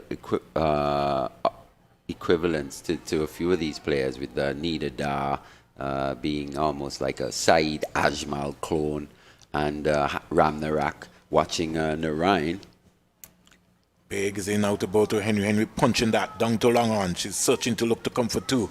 Williams is interested in it, and she is quite keenly. Yes, I don't know why Henry was waiting. Yeah, because already Rashada Williams had made her mind up and going to the danger end as well. So she's coming for it. But Big's action is very reminiscent of Ishant Sharma, in my opinion. Nice methodical run up and. That delivery stride and action, very reminiscent of Ishant Sharma, though he's Indian and she's Pakistani. She reminds me quite a lot of his bowling action when she goes. Yeah, the arms are pumping. You know, her stride pattern is very consistent too. Yep. You could see that arms pumping, looking down, and she's gonna only go from strength to strength. Here is Chanel Henry chipping this one in the air down to long on, and they only get 1 run. So the West Indies Chanel Henry just can't get the power. She don't have the energy to get the power to be able to blast him out to the ground like Aisha Nasim. She's shown that she's going to be a power hitter, one for the future. Genuine 6-hitter. I've been calling for her since the first game of that series, ever since we saw her score that 40-odd, thinking that T20. And she hit quite a few sixes as well. Young talent. Comes in now to bowl to Rashada Williams. Rashada Williams is just rolling her wrist onto that, and more or less pulling it into the leg side. Can only get 1 this time. And the feeling of the Pakistan team throughout this entire series, win, lose or draw, has been excellent. Yeah, young, exciting talent. Aisha Nazim, you talk about her fielding. Her fielding's pretty good. She's very quick across the ground, but her catching at times and her decision-making in terms of judging a few of those high balls on the boundary, I think she can definitely improve that aspect. 36 off 14 balls. Henry's in strike. Waits for Diana Baig. Into bowl to her, and she's driving down the ground powerfully. Good contact. Good contact, but no elevation, and she only got 1 run. But it did sound good coming off of the bat from our outside broadcast microphone. We're winding down here. 159 for 6. West Indies need 35 from 13 balls. Baig is into her 6th over. 1 for 23 so far. And the West Indies tearing defeat here at the Sir Vivian Richards Stadium in this revised encounter. Originally scheduled to be a 50 over. Wide delivery, but umpire, he took a long time, but he had a good look and then just decided that, yeah, this one was wide. And so Rashada Williams will have an opportunity to maybe face up to another delivery from Diana Baig. West Indies need 34 from 13 balls, 34 from 13. And we want to salute all of the listeners who've tuned in via Flow, via the West Indies YouTube channel to support West Indies cricket. Rashada Williams just clipping this one down to long on. We'll get a couple of runs here quite easily. This won't hurt Pakistan, and Baig is very upset with herself there. Just thought that she could have done better. She didn't want to bowl any wide. She seems to be a perfectionist, so that's good. 162 for 6, 32 overs bowled here. West Indies need 32 off 12 balls. Yeah, this game just slipping away from the Windies women here. Like you say, not how you want to end the series. You want to end your series on a high. Though you've won it, you want to show incremental improvements from game to game, and you want to, and possibly with future series not too far away down the line, you want to go into those series with a bit of confidence. I think Pakistan will possibly be taking that into their next series, whereas the Windies would just a few more pauses for concern. Well, the West Indies going forward will certainly have to start working on their strengths and their weaknesses. That is going to be very important. And one of the weaknesses which we have picked up so far is the rotation of strike. Game understanding and game awareness is also going to be also critical. I mean, when we look today at the partnership between Cooper and Taylor, Cooper needed to just bank in herself that, listen, I'm going to get a nice, decent 70 today. And the platform was set. She got to 40, and the delivery that she got out to, that was really a nothing shot. Yeah, I mean, just her execution letting her down on that occasion. Like you say, but you've got to recognize these situations, and you're this in-set batter looking to take it to this Pakistan team, and looking back on this game, that was a crucial period of this match. High score of the game at that point in time, Mali. Here is Henry. Little big heave over the short third man fielder, running down to the third man boundary. The Pakistan, they're chasing for every single word, and they're making sure that even that something looks like it's going for a boundary, they're throwing their bodies on the line here. And this victory will mean a whole lot to Pakistan. The men lost, but the women are on their way to winning. Yeah, definitely. Like we were saying in the box seat, 15.8 runs now required for these Windies batters. And Windies definitely staring down the barrel here. Well run 3 there from that delivery. Asana comes in out the bowl to Williams. Williams is slugging this one out to the mid-wicket fielder. Excellent catch! That's brilliant by Diana Baig. What an athlete. She timed it to perfection and came in and took it inches off of the ground. Game over. Pakistan really just, I don't want to say that Tanti Merle is on her way, but trust me, she's got to be somewhere close by. Yeah, fantastic catch. We spoke about the athleticism in the field from these Pakistan fielders, and on that occasion, diving forward, fantastic catch. She's been brilliant in extra cover, and now deep down there on the boundary, Diana Baig showing great athleticism throughout this series. 165 for 7. Williams goes for 5.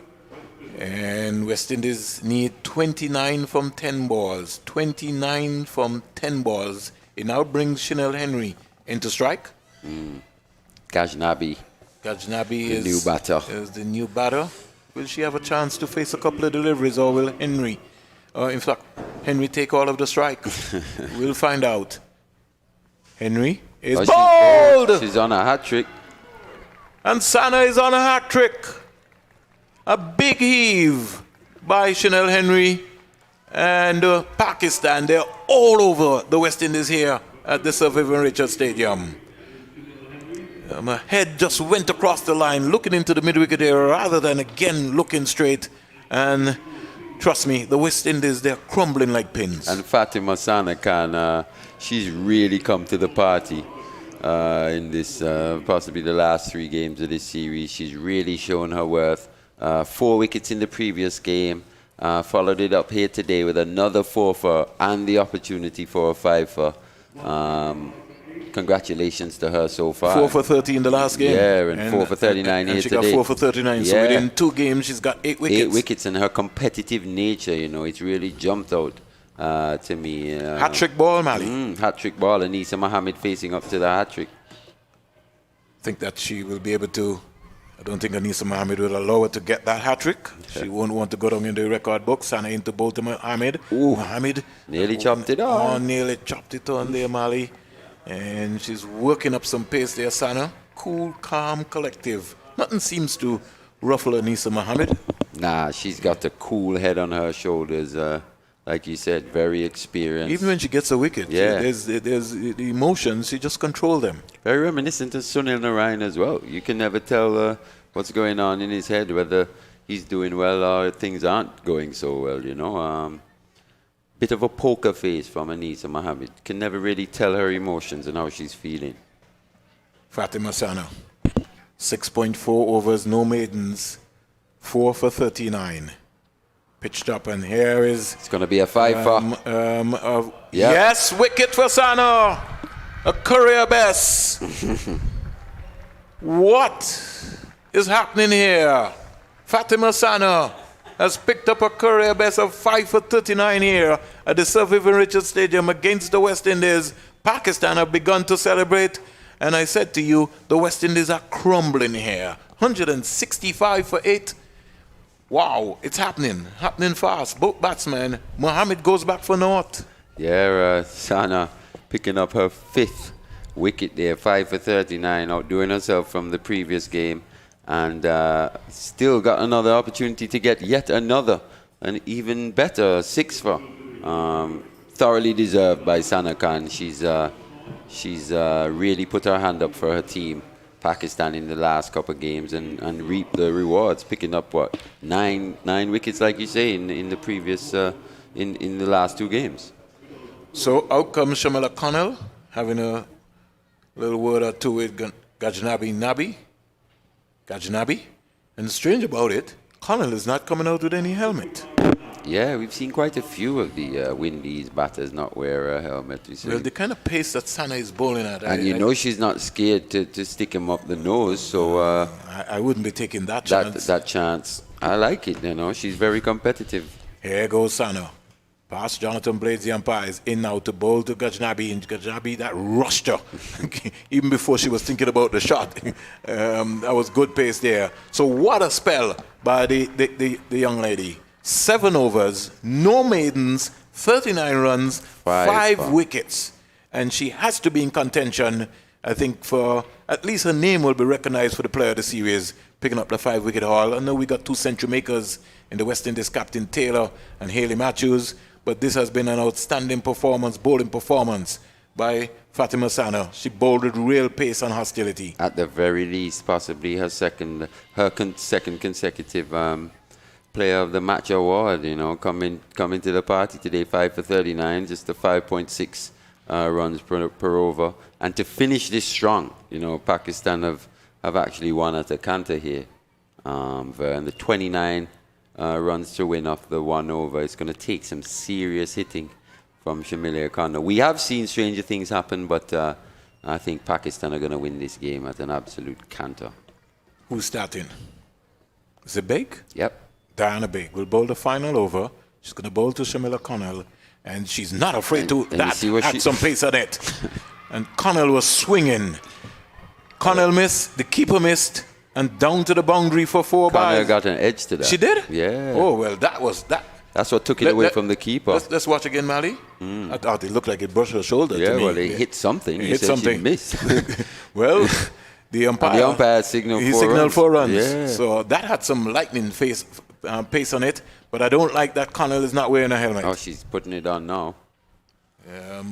She's called for it. Yeah, but if we look back at that had some gas on it, and I think to Diana Baig, you're a little disrespectful. Yeah, and how dare you? This is what we're seeing. And Connell has been the aggressive fast bowler to the Pakistani batters. So Baig was not afraid to temper her and let her know in terms of what's going to be happening. I think she's going to get the next one. And this is what's different from women's cricket now as opposed to in the past. You know, as these girls get stronger, as they get fitter, we're going to see bowlers bowl even quicker. And Diana Baig on that occasion, not scared. We said that about Fatima Sana Khan, but Diana Baig as well, not scared to whack the ball in halfway down. 169 for 9. Connell is 4. Gajnabi is not. Diana Baig, arms pumping, moving away. Comes in out to bowl to Connell. I know she was going to go at her again. Connell took her eyes off of that one. She was swatting, looking to swat it. Pakistan not taking any chances at all. Victory is in sight, and they're not going to give this one away. Yeah. It's almost like a Herculean task now, but we have to first make sure that they get these 4 deliveries first, legitimate deliveries, because anything can happen, as Mali said. We've seen stranger things. Let's wait and see what's going to be happening. If there'll be a strange one this evening here at Sir Vivian Richards Stadium. Here is Connell pulling this one out to the mid-wicket fielder. Is she thinking about 2? No. Gajnabi will get a chance to face Baig. I think she'll have to be on her alert and get herself organized. On her P's and Q's. Yeah, she has to press that alert button. Baig still coming very hard, still coming at the Windies batters pretty strongly here, whacking the ball in halfway down and just causing them a bit of discomfort. She goes from the Betway side now, gliding in from Pakistan. Diana Baig, look out for the name. Slow ball to Gajnabi, driving down the ground, getting an easy single. It's a good positive shot by the young lady. And in the meantime, the score quietly goes up to 171 for 9 with 2 deliveries to go. 23 balls off 2. It's highly improbable. Nothing can't be happening now, Mali. I wouldn't even think about betting a sugar cake. I would lose everything, my house, everything. Everything. I mean, that would be a pretty poor judgment on my part. Ill-advised. 171 for 9. Connell is in strike, waits for Bay, comes into bowl to a short ball, she's swinging. And meantime, miss. So I think Javera Khan will call everybody, or should be calling everybody into the circle. Is she thinking about that? No. Nah. She's just being conservative, and she's leaving everybody out. She wants to get across the line first. I mean, required rate is 138. I'm not sure how that's even possible. How the maths will work out. Yeah. Well, let's wait and see what's going to be happening. Big 1 for 32 so far. Expected to have the final delivery. West Indies 171 for 9. Big in now to bowl to Connell. Connell bowled! Game over! Pakistan victory! Series ends 3-2. And just how Pakistan would have wanted to end it as well, to bowl out this West Indian team for below their score, and Diana Baig reaping that reward with that wicket taken now. What is that? A second wicket? 2 for 32? 2 for 32. Yeah. 4 for 7. Good return for the... 7 overs, no maidens, 32 runs, 2 wickets. 2 wickets. Good return for the fast bowler. What a sight. And the highlights are going to be exciting tonight, put together here by these folks here. And Pakistan have defeated the West Indies by 23 runs in this 50 over game here. And what a game, what a series. Series ending 3-2 for the West Indies. But I think that the Pakistan team, they will be going back home feeling well and knowing in terms of what's happening. Their main player, Bisma Maroof, by the time she joins this lineup, Pakistan is somebody that you're going to have to keep your eyes on. The West Indies will be gearing up. Their next, hopefully, international women's tour will be South Africa coming to the Caribbean. They've got to be able to get some work done. And then we got the regionals coming up in Guyana in September. But not before the CPL, will be after the CPL, which will start in St. Kitts and Nevis. These girls, I think, will get a break. And then they'll be most likely coming back in camp to get themselves organized. And there's been lots of prospects. We've seen lots of talent, especially in the A-team, Mali, and even on the senior team here. A lot of people are going to have to start to question their spots as to whether they are capable of staying in the West Indies senior team. Well, at least, like we were saying, that talent pool is expanding, and it needs to get even bigger, for the West Indies to really go up this ladder and to stay a real force at this level.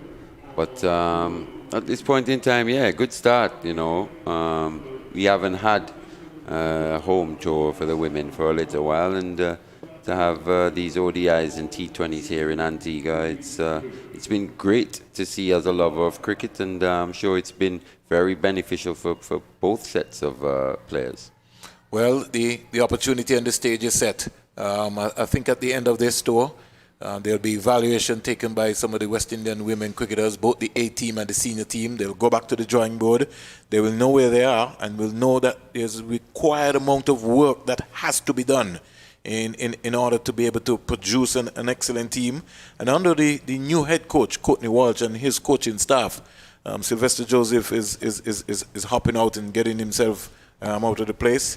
One of the things which I think that they're going to have to be able to focus on, Mali, is focusing on the progress, on the process required for the discipline. Too many times I thought that the West Indies lost their way in certain areas, especially even in the final 4 overs today, final 4 or 5 overs. One time, Pakistan were 151 for 6 and was able to still muster and get some runs. So it means that we fell apart in that era. The running between the wickets is something that they're going to certainly have to improve on. They didn't feel well at all in Game 4. It was a better spirited performance in the field today. But overall, I think they have a lot of work to do. DeAndre Dutton, the positioning of her, the management team will have to work out. Is DeAndre Dutton also going to open in 50 overs as she opening in the T20? Where is she going to bat in this team? Is she going to bat at number 3? Is she going to bat at number 5? Which is going to be the best thing for her. And is she going to also at some point in the future bowl as well? Is she going to return to being a genuine all-rounder for the Windies? You know, these questions are still up in the air.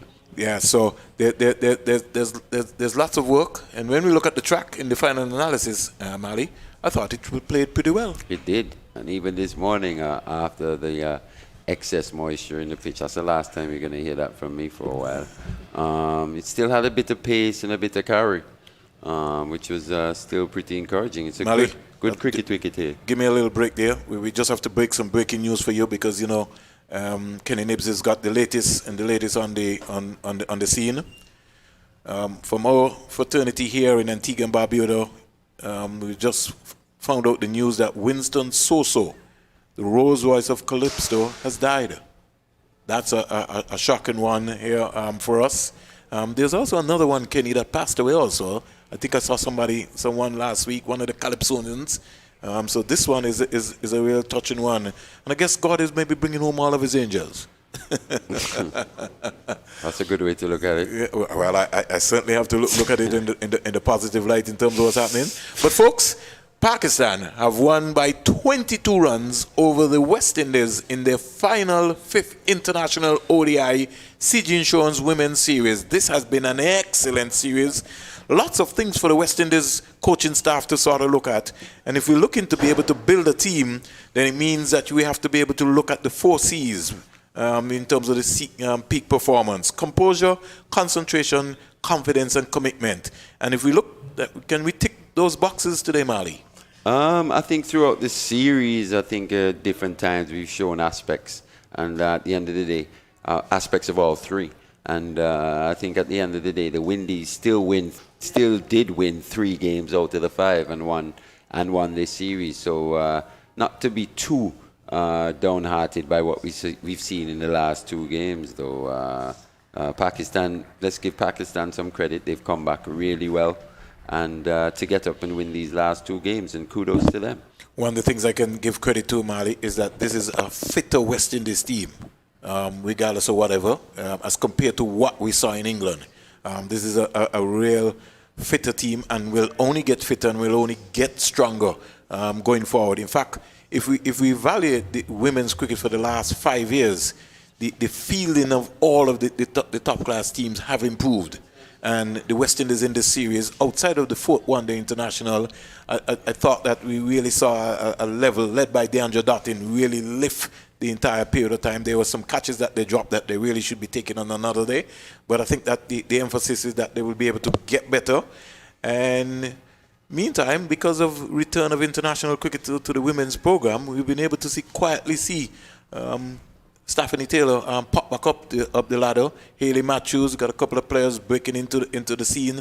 So I think this all goes well for them. They will maybe get a break maybe another 3 weeks break. What we in July, Mali? Yeah, July. coming towards the end of July. Yeah. So they'll get a break, and then most likely they'll have to recoup again because, as you heard Jimmy Adams indicating, they're working on the South African tour, and so they maybe have to just get some rehab, get themselves sorted out, and then get back on track to be able to sort themselves out. But all in all, I think this has been a big, major effort by Cricket West Indies and the Pakistan Cricket Board. I think both cricket boards, in terms of their women's program, would have benefited tremendously from this tour. Yeah, and kudos to both sets of players, to come out of this series in the way that they have. Windies got up to win, but Pakistan, like I said, coming back really well towards the end. And in terms of the development going forward, it's important that these girls, like you said, that they have the cricket available to them to be played now. It's important that these players don't go back to their territories and take 2 steps backwards.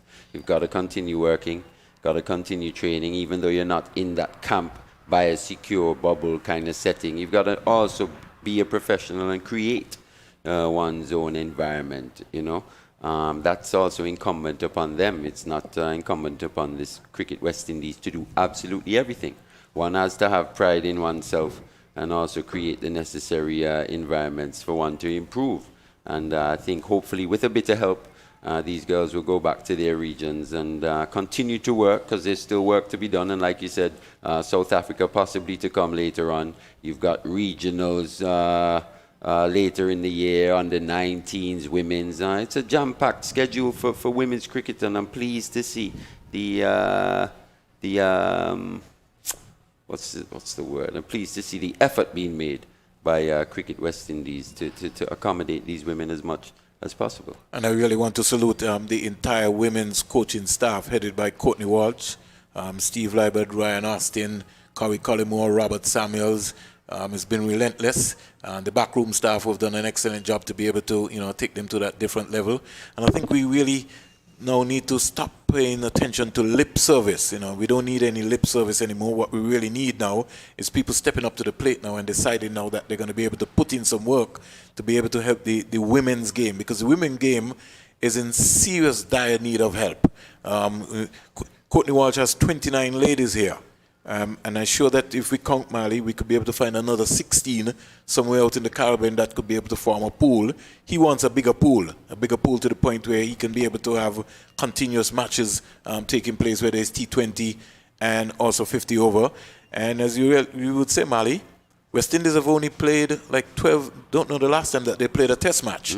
So you can imagine someone like a Stephanie Taylor and a Hayley Matthews, and so have not had an opportunity to play a women's test match. That's also another major concern going forward for the governing body itself, because more support maybe need to be given into that area. If we want to promote the women's game, it can't just be only the T20 level and the 50 over level. We also have to be able to come up by saying, well, listen, when we have a T20 and a 50 over level, we're going to make sure that we incorporate a test match within that area. A 4-day test, Yes, so that at least the players can be able to get an opportunity going forward. Mali, your final thoughts as we look to close out here and to really salute the technical crew and also the television crew have done an excellent job. Richard Berry and his entire crew here. The folks at ABS, all of our commentators who have done an excellent job, led by Garfield Burford. We also had the voice of Jack Matthew, Sylvester Bouncing Joseph, and myself. I give you the honor, Mali, to sign out here from the Sir Vivian Richards Stadium. Yeah, it's been a fantastic advert for women's sport, women's cricket in particular. I want to say congratulations to both the Pakistan Cricket Board and Cricket West Indies, along with all the other shareholders, anyone who would have contributed positively to this series. Like I said, brilliant carnival of cricket, of women's cricket, a great advert for women's cricket. And I'd like to possibly be covering a few more games in the near future as well, with these ladies as I've started and following their journeys. It'll be very interesting in the near future. So congratulations to everyone once again. And we've seen some real Pakistani talent coming through. So I think that, we got to look out. We got to follow the women's game a lot more closer. As we sign out here from the Sir Vivian Richards Stadium, just to let you know how the series has gone. the Pakistan A team, they would have won the T20 and 50 over 3-0 against the West Indies A team. West Indies senior team would have swept Pakistan 3-0 in the T20, and in the 50 over series, West Indies would have won 3-2. Pakistan winning the final 2 games. Nigel Clark, who was a television scorer who did an excellent job, Sharon, Joseph, all of the other scorers, the groundsmen, the cameramen, the umpires, all of the folks here, even the security guards, the police officers who have been doing the patrols, the liaison officers, the supporters who came to the Sir Vivian Richards Stadium in their numbers, Elaine Turner and her mother and all of the folks who've made it possible. We say thanks to you on behalf of Cricket West Indies, and in a couple of months' time, maybe weeks' time, we will be bringing more cricket coverage to you, just to let you know that the West Indies men's team start against Australia in the 50 over at Kensington Oval. Make sure that you tune into Flow and read your ball-by-ball commentary and follow the Windies team. Right after the Australians will be the Pakistan team, and then we get ready for the Hero Caribbean Premier League, which will be taking place in St. Kitts and Nevis at Warner Park. 33 games starting very, very early, from as early as the 26th of August, with the final on Wednesday the 15th of September, just before National Heroes Day in St. Kitts and Nevis, and then the players, Mali, head out to IPL, and then the World Cup. Thank you very much, Mali. It was a pleasure working with you. Yeah, pleasure. See you in a couple of always. weeks' time. Yeah, pleasure.